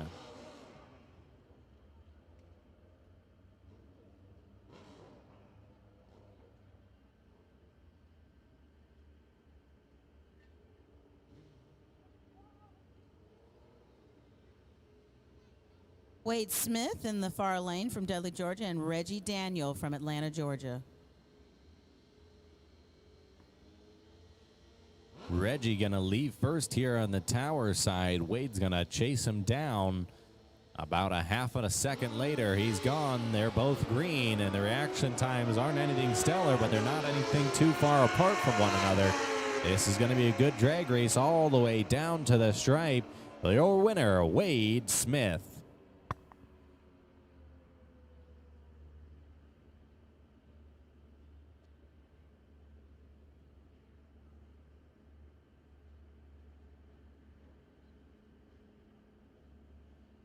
All right, we have Juan A. George from Kissimmee, Florida in the far lane, and Edmers German from Aruba in the Summit Racing lane.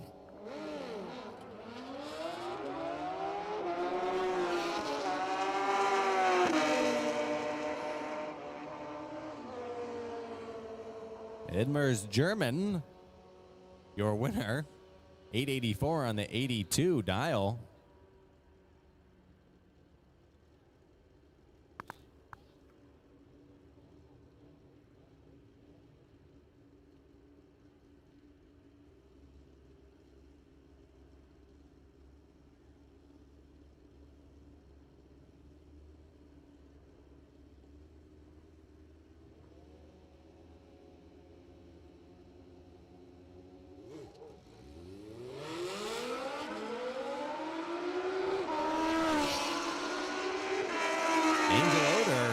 037 red.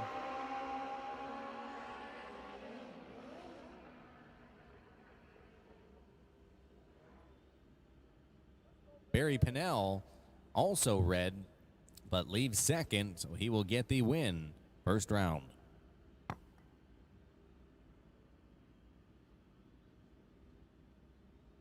Up next, we have Billy Barton and Gilliard Wester. Gilliard is in the Summit Racing lane, and Billy is in the far lane.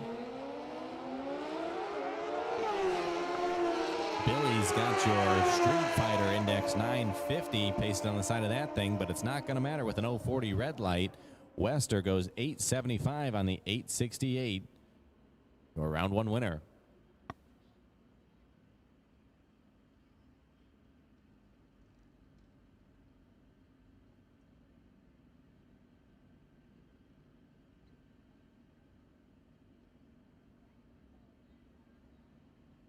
Brad Floyd is up next with Garvey Whirlman.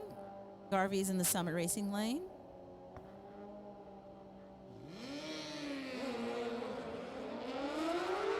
The Alabama Floyd 035 on the bulb. Wellerman 140. Floyd taking the win, goes 962, forcing Wellerman to go under his predicted ET. He goes 839 on the 850.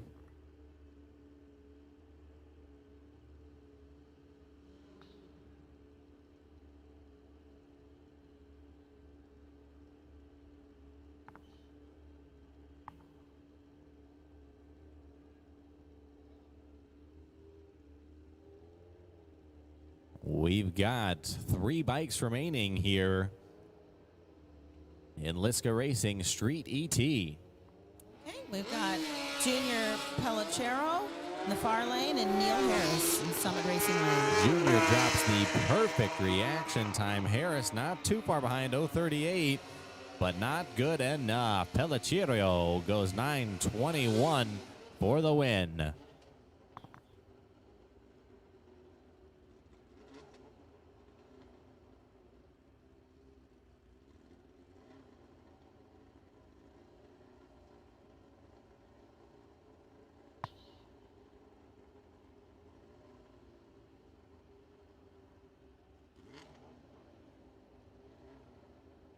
All right, and we have Brandon Pellicino from Hammond, Louisiana in the Strange lane.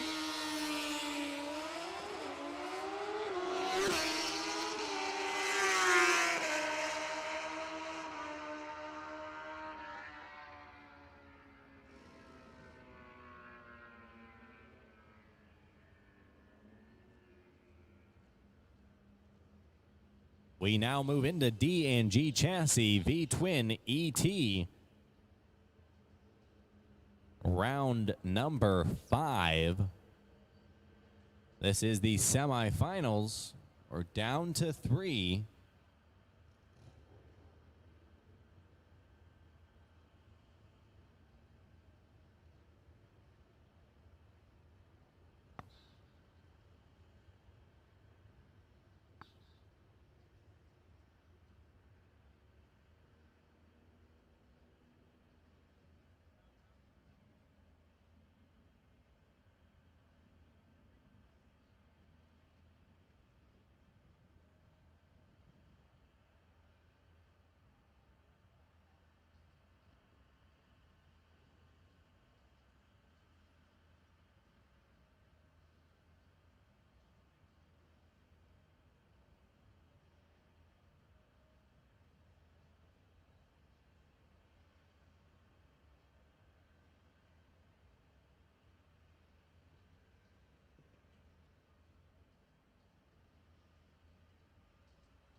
And we're ready to go with Casey Smith on the far left lane and Barry Pryor on the Summit Racing lane.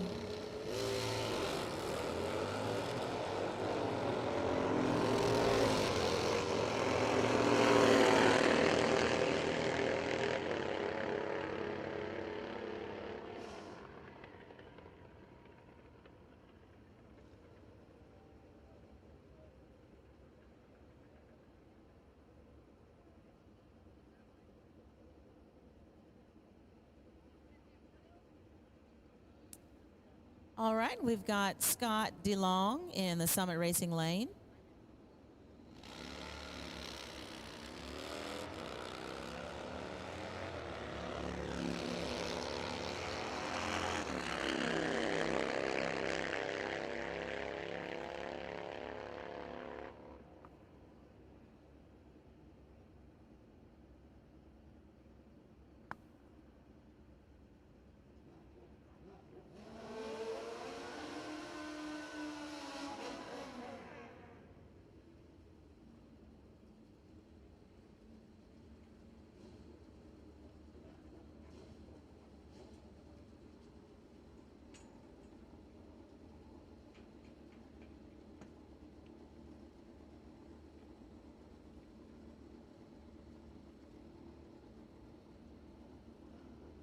Next up, we have Robert Zaveskiv from Raymond, Nebraska, and Roy Magadorn from Venice, Florida.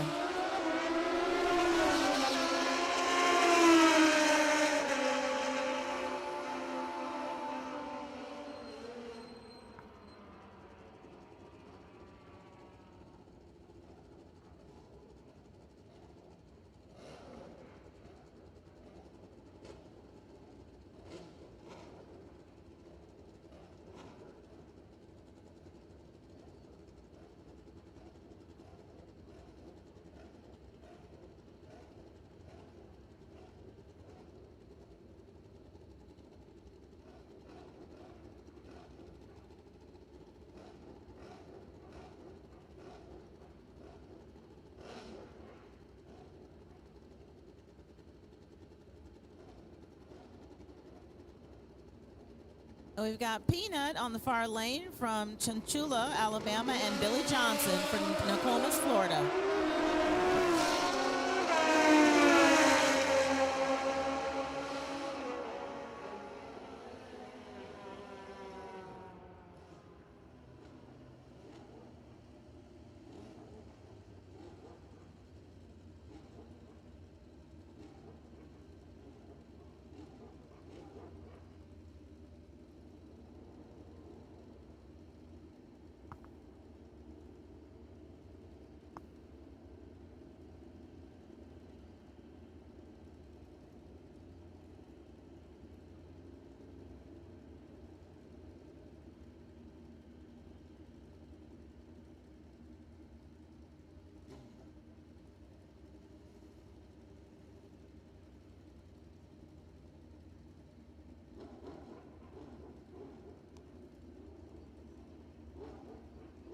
We've got Eric Ayer on the far lane and Travis Moss on the Summit Racing lane.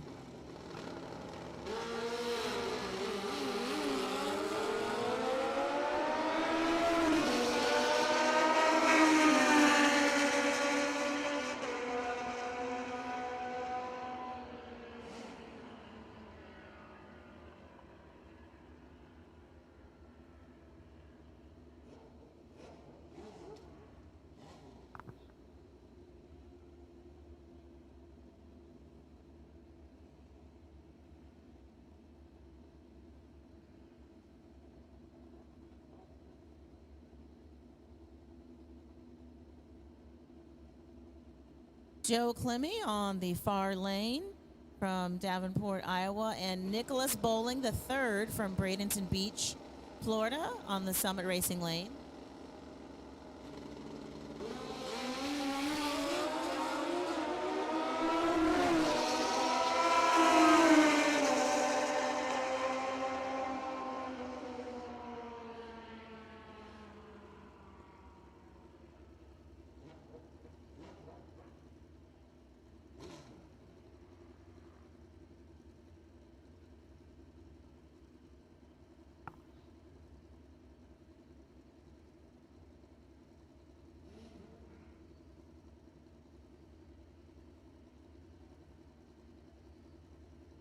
All right, up next we have Mike Moore Jr. in the Summit Racing Lane and Dennis Stewart from St. Petersburg, Florida in the Strange Lane.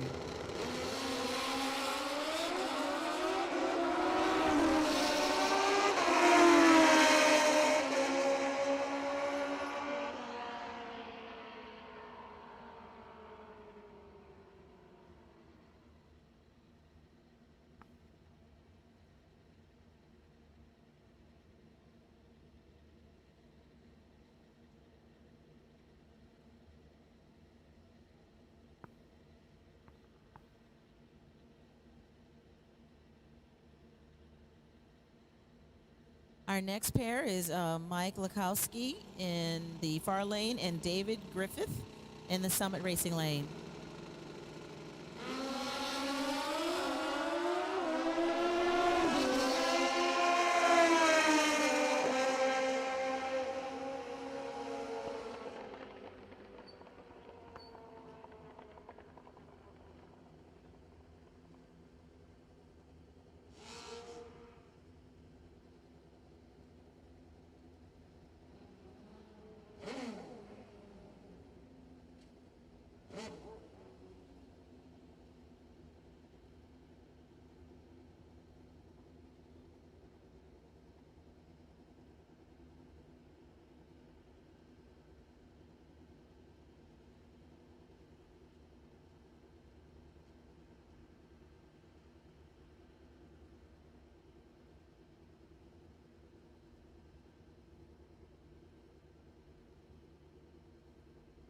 On the far lane, we have Marie Dangerfield and Don Richer from Palm Harbor, Florida on the Summit Racing Lane.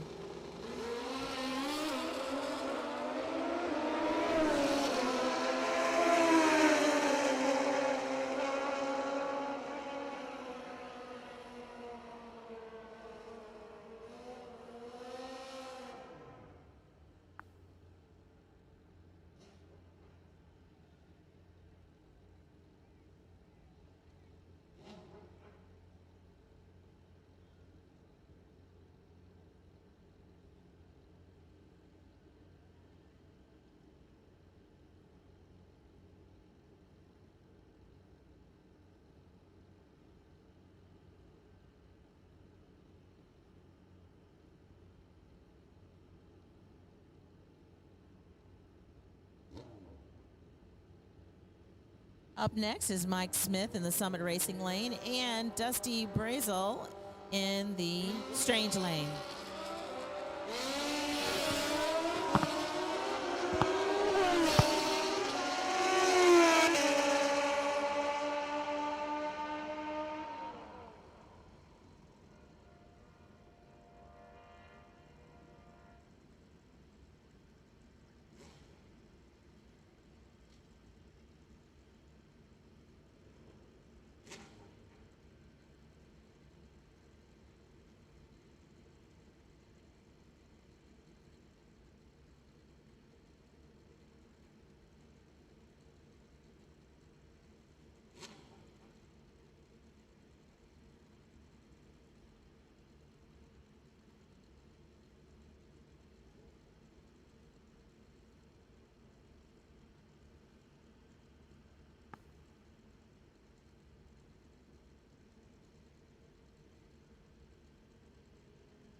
We are rolling with MPS Pro ET.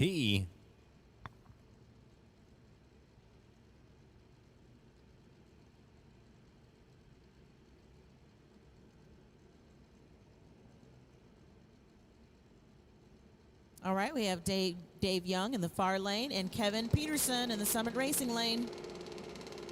MPS Pro ET rolls on. Dave Young, a nice 0:20 reaction time. Kevin Peterson gave up some on the starting line, but is going to get the win light as Young goes too far under.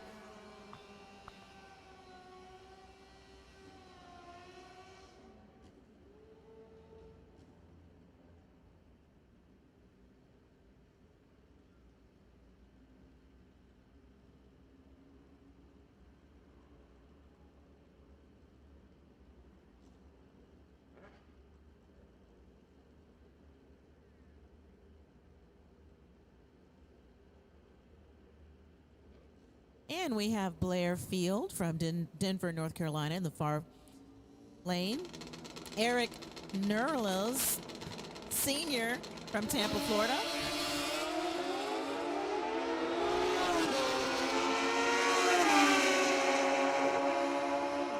Field 046, Nerles 154.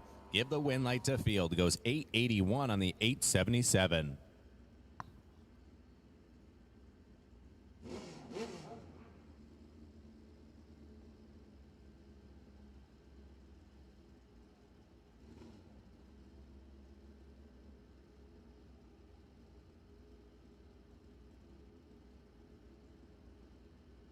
Alrighty, we have Tyler Love on the far lane and Eric Smith on the tower lane.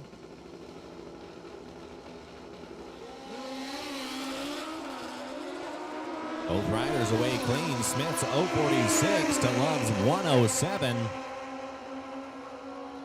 And Smith, your winner, 936 on the 925.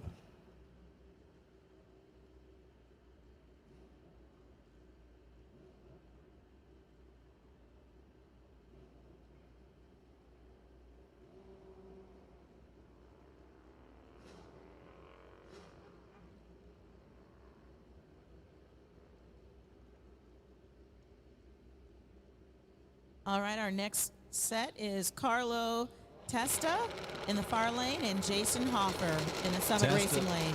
Testa from Testa Racing Engines out of Akron, Ohio is going to get the win here by virtue of Hoffer's 006 red light. And Testa would have broke out, goes 844 on the 849, but gets the W by virtue of a red light.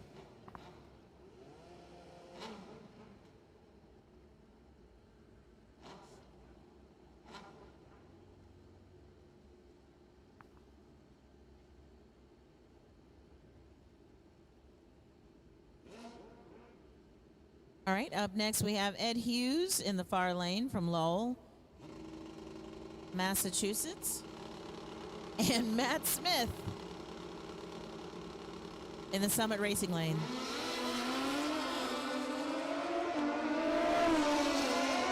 Matt Smith, beautiful 023 reaction time to Ed Hughes' 098.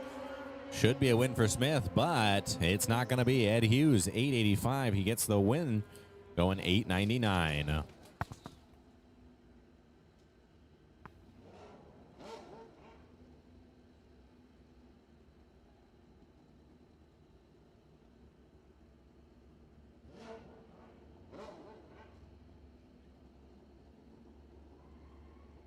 All right, we have Killian Reyes Zambrana from Orlando, Florida in the far lane, and John Markham from Bowling Green, Kentucky.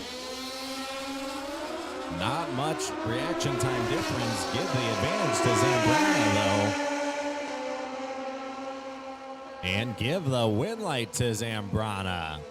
He goes 892 on the 891. Markham goes down there, tries to put it in park. It still drives forward. And he goes 895 on the 85.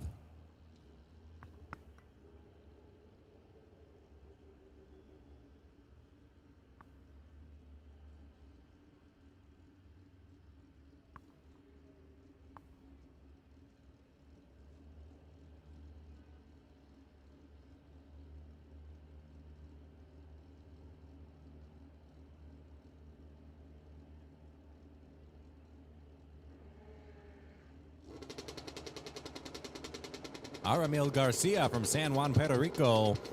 And the strange lane taking on Daryl Perkin. Perkin, big reaction time advantage. 015. Garcia behind him and probably going to stay behind him for the foreseeable future. Yep, Perkin, Winlight, 880 on the 860.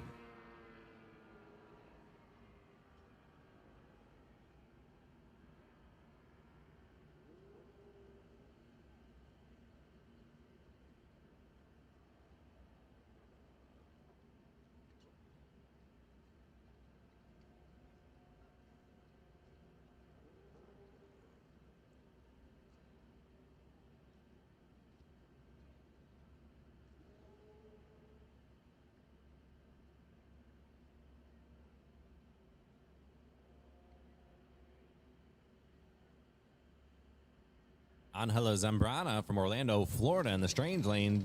Jonah Allen from Louisville, Kentucky. Tower side, Allen goes red. It's 001 red. Zambrana, though, impressive 006 green. As it plays out, Zambrana 910 on the 902. Jonah Allen sticks the 950 with a 0 Street Fighter dial.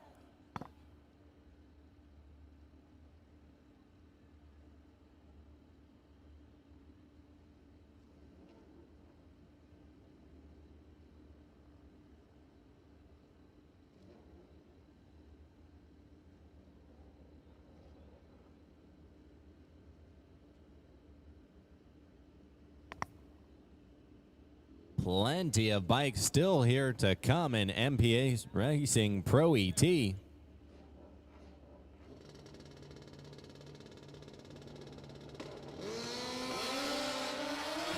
Parville waited till the cows were coming home to get off the starting line there. Bike 2423 is going to be your winner, 831.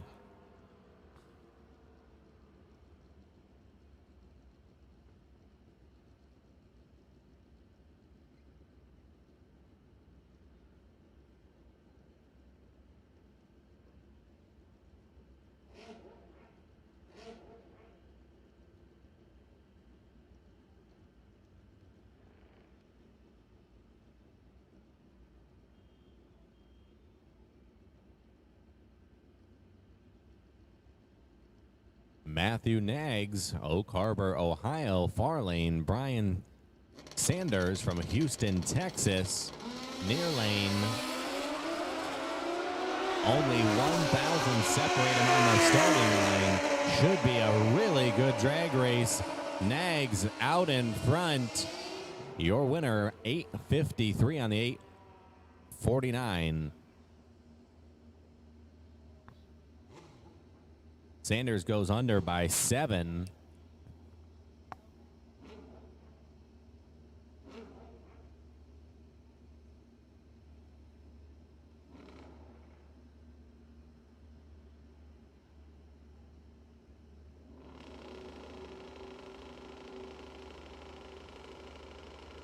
Tom Clemmy, Davenport, Iowa on the 78 Kawasaki. Goes a little tight there, goes 7 thousandths red. Scott DeLong from Citra, Florida's 030 green. When it comes down to the dials, Tom has a bike that is dialed in, 874.7 on the 874. DeLong goes 920 on his 892.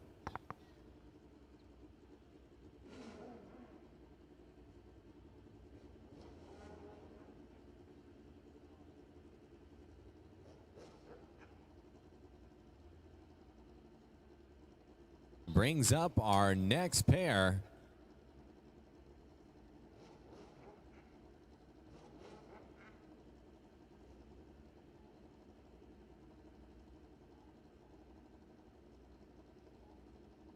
It's Tim Hunt, also out of Citra, Florida.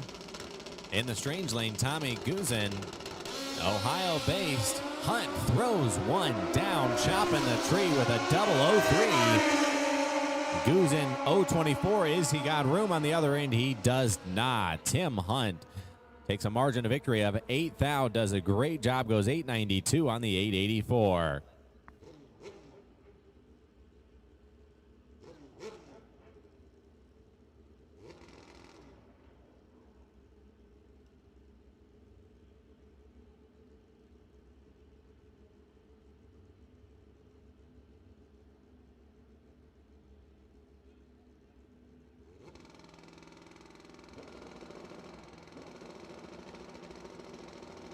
Dwayne Schmidt Jr. on a 2000 Kawasaki. Far lane, tower lane, it's Mienka Franken from Aruba.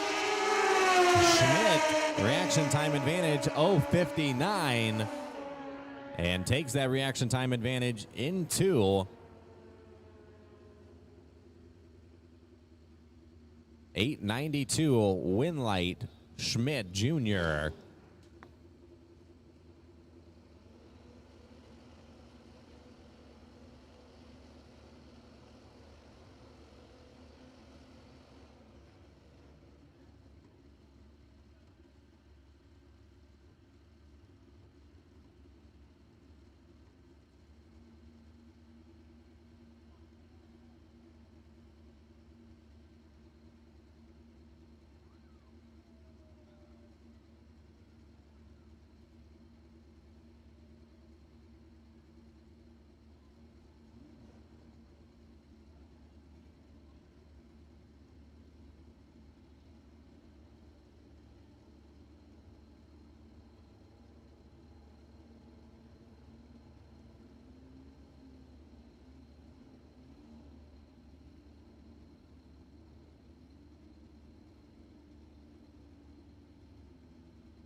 Next pair, we've got them both pre-stage. Who do we got? We have Eric Birchfield on the far lane from Seville, Ohio, and Gioman Herento from Aruba.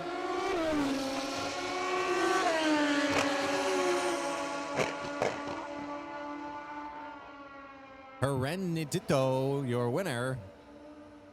8 flat.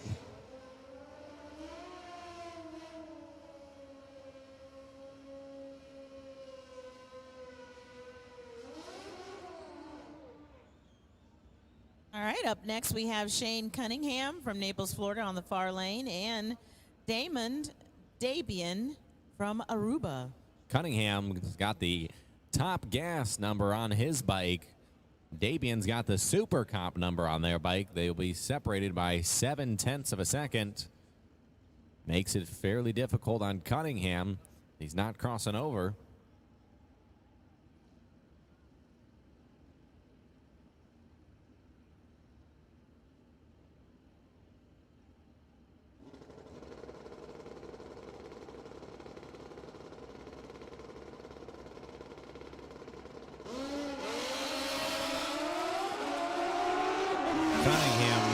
Solid 0:38 reaction time to Dabian's 1:54. Cunningham goes down there, does a great job, gets out of the throttle to go 8:31.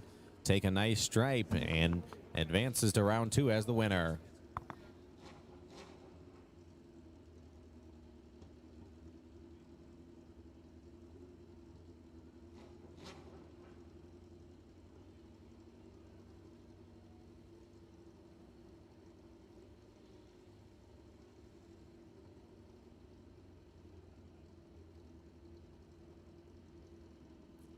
All right, we have Braden Davis on the Summit Racing lane and Nick Neerhoff from Wheatfield, New York on the far left lane. Davis 890 super comp type numbers. And Neerhoff goes 14 red to him. Davis a little late, goes 098 on the bulb, gets the win 902.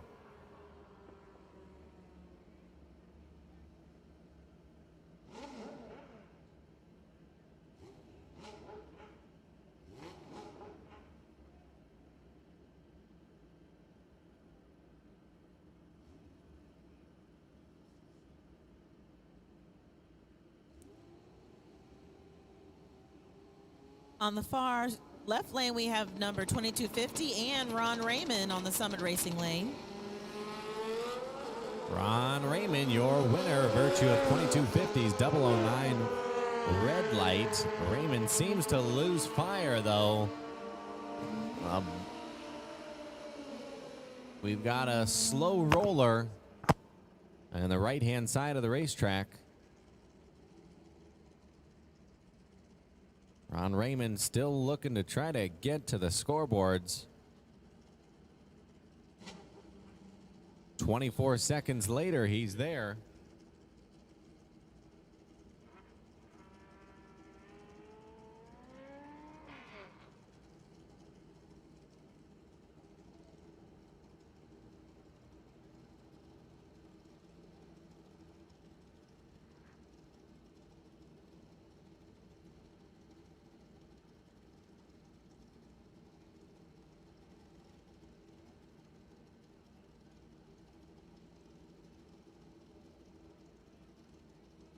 Raymond makes his way off the racetrack to bring up our next pair.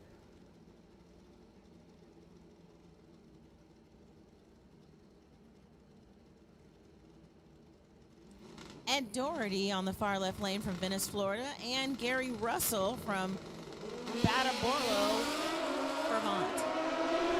Gary recently retired, and he must have been working on his reaction time in retirement because he's got a good 007. Goes down to be 9:03 on the 890 dial. Doherty a little closer to his number, but way further on the reaction time.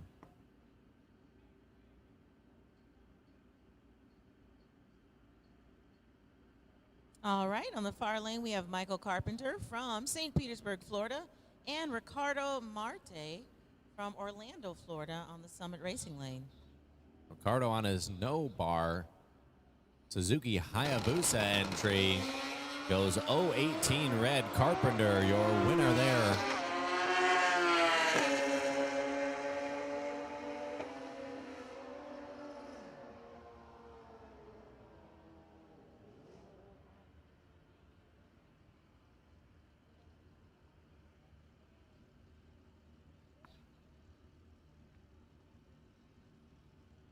Gonna bring up one of the Cunningham boys out of Florida here in the strange lane.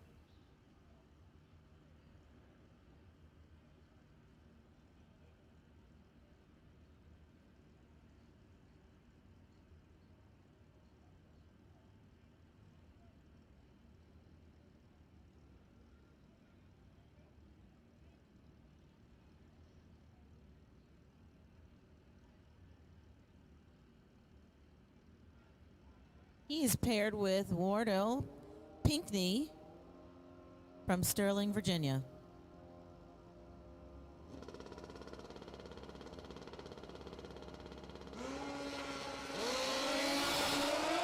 Wardell Pinkney goes 027 red. Brandon Cunningham, your automatic winner there, goes 806 on the 808 dial. Not very far off. A nice 041 reaction time. Prepped well for round two.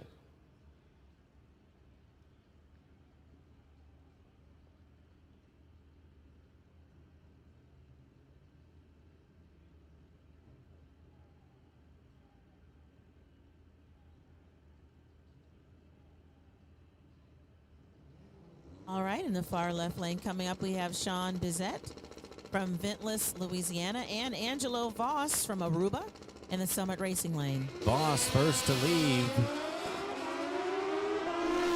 Not going to be thrilled with the reaction time there. It's 094 because Bizet's 018, and Bizet will go down and take the win, 868 on an 863 dial.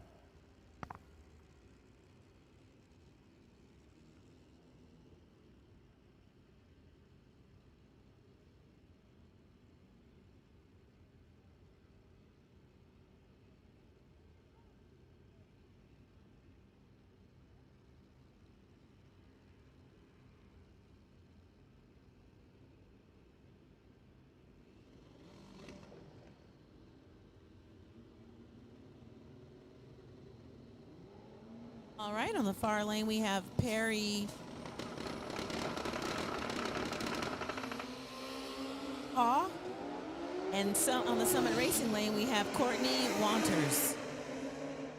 Neither reaction time super impressive here, but good enough for the win is Perry Paws, 849 ET on his 840 dial.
We're going to need to make some room there on the strange side of the racetrack to get the flat dragger tractors through.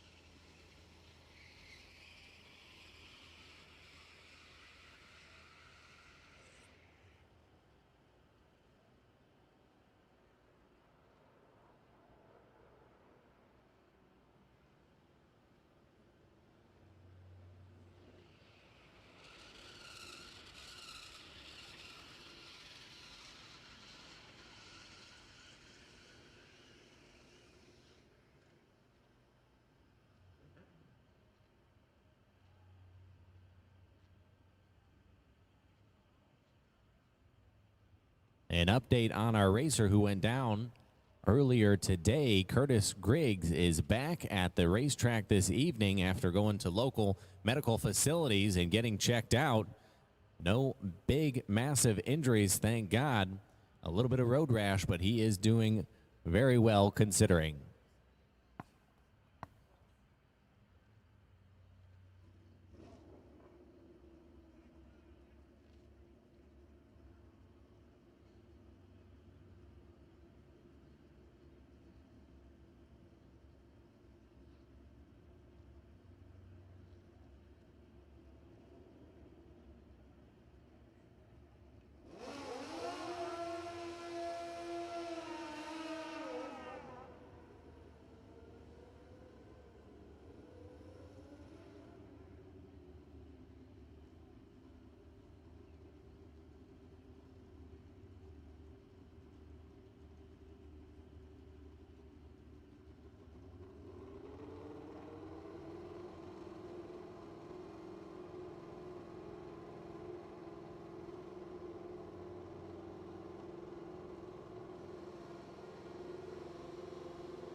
Lugene Eduarda from Aruba's on the far lane, and Willie Hebert Jr.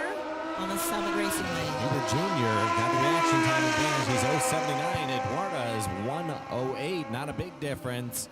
And Eduarda overcomes that difference, going 9.53 to take the win on his 9:30 dial.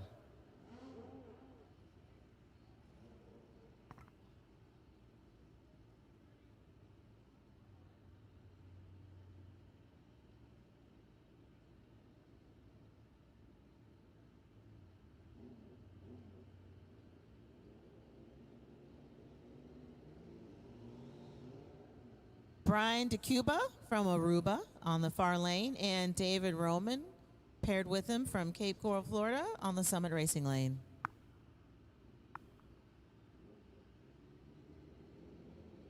DeCuba has got a turbo over on that Suzuki Hayabusa. Top gas type numbers out of it as he makes his charge. They're only separated by 0.005 of a second. Advantage strange lane. When it comes down to it at the stripe, it's going to be Roman. Goes 9.20 on the 911 dial. DeCuba something amiss on that bike as he doesn't even go over 100 miles per hour.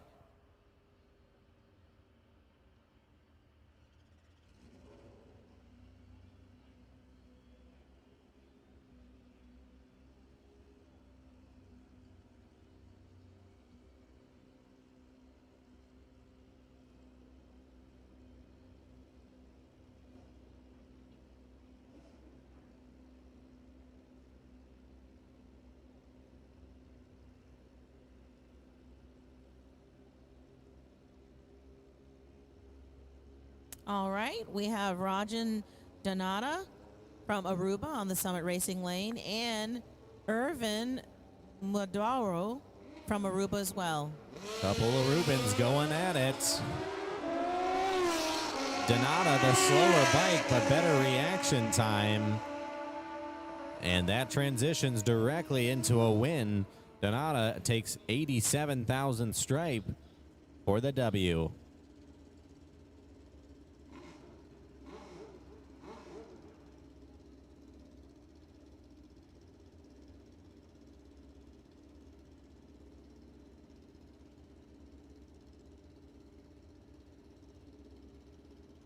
we've got Marshall Hutchinson Jr. in the Summit Racing lane, set up with Cedric Mondow in the far lane from Aruba.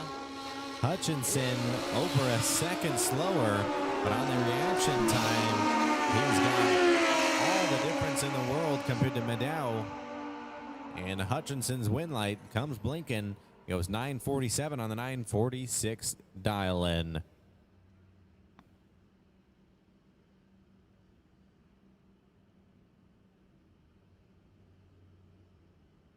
All right, the next pair is Norwin Devia from Aruba and Joey Brandgard from Northfield, Ohio. Joey's in the Summit Racing lane.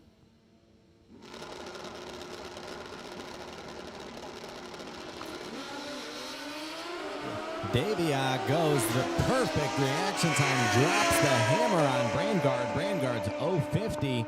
Davia gets the win, goes 3 above. Brandgard runs closer to his dial-in, but the whole shot for Davia.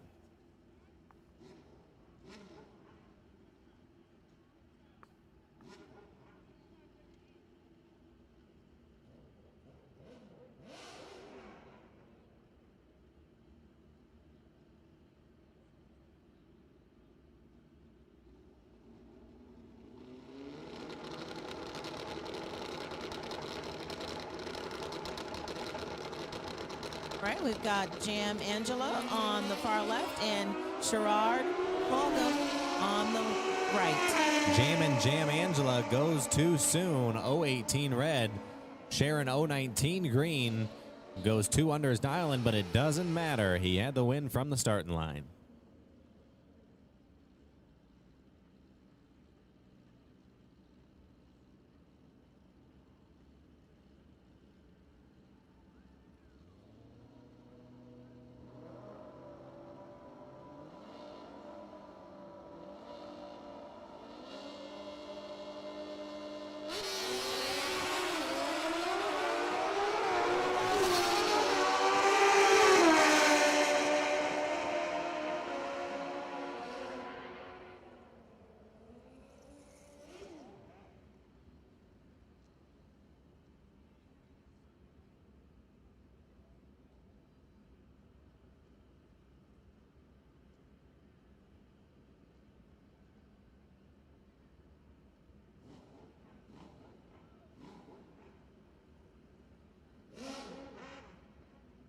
All right, we've got Elgin Donata from Aruba on the far lane and Mike Puri from Venice, Florida.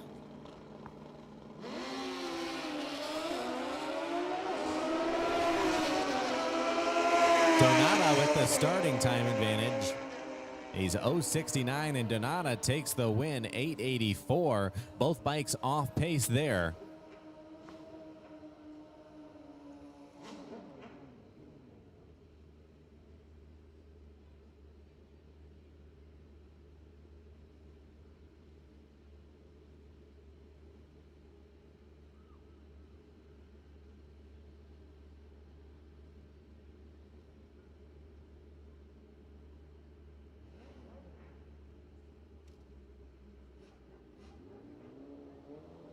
Up next, we have Edmar Jorman from Aruba. And also, we have Shane Epertesi from Lake Dallas, Texas. Epertesi has a little bit of issues after 60 foot, and holy cow, he goes 791.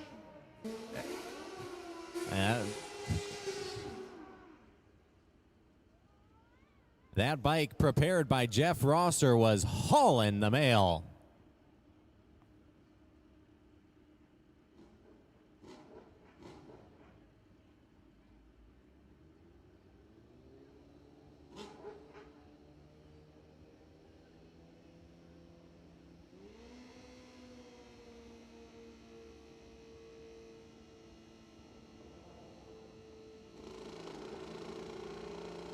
Right up next, we have Daryl Sanderlin in the far lane and Brunson and Grofos in the Summit Racing lane. Bit of a lane. malfunction there on his bike.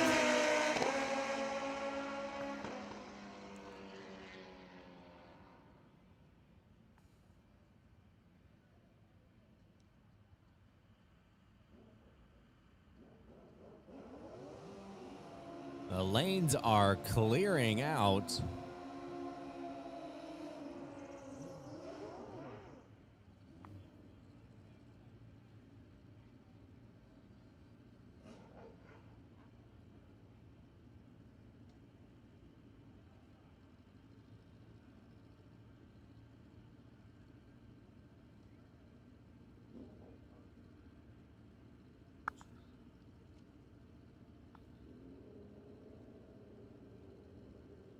Okay, we've got Seth Busheri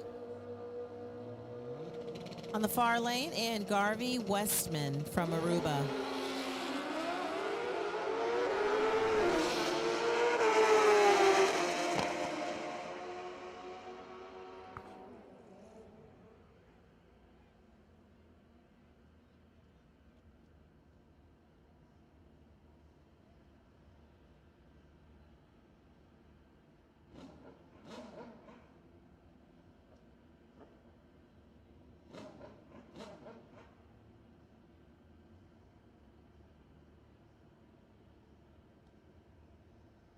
All right, up next we have Juan George from Kissimmee, Florida, and Dalton Markham from Bowling Green, Kentucky. Juan is in the far lane. Markham goes 0:10, one of the better action times we've seen here this evening. The MPS Racing Pro ET should transition to a nice win light for him, and it does. 9 flat on the 891 dial.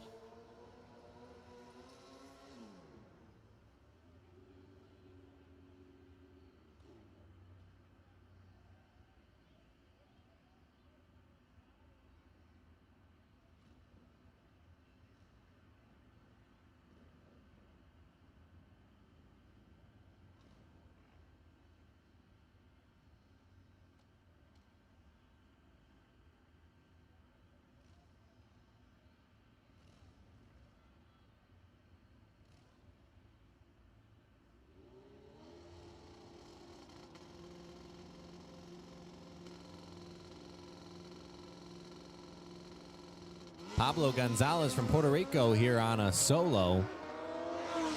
Good looking reaction time, 0:21. Predicted 9:45 out of the 2005 Suzuki Hayabusa, and he picks up about a tenth to go 9:36.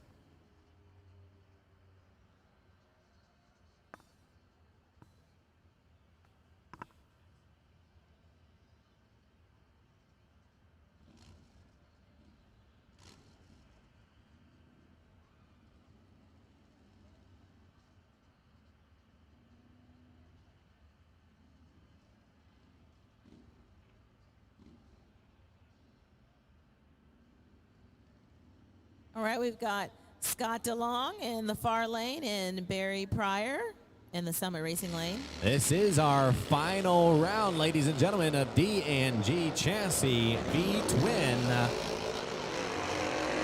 DeLong, reaction time advantage. Can Pryor make it up on the other end? He cannot. DeLong sticks the dial. 1290 on the 1290 dial in. Scott DeLong, your Saturday D&G Chassis V-Twin ET champion.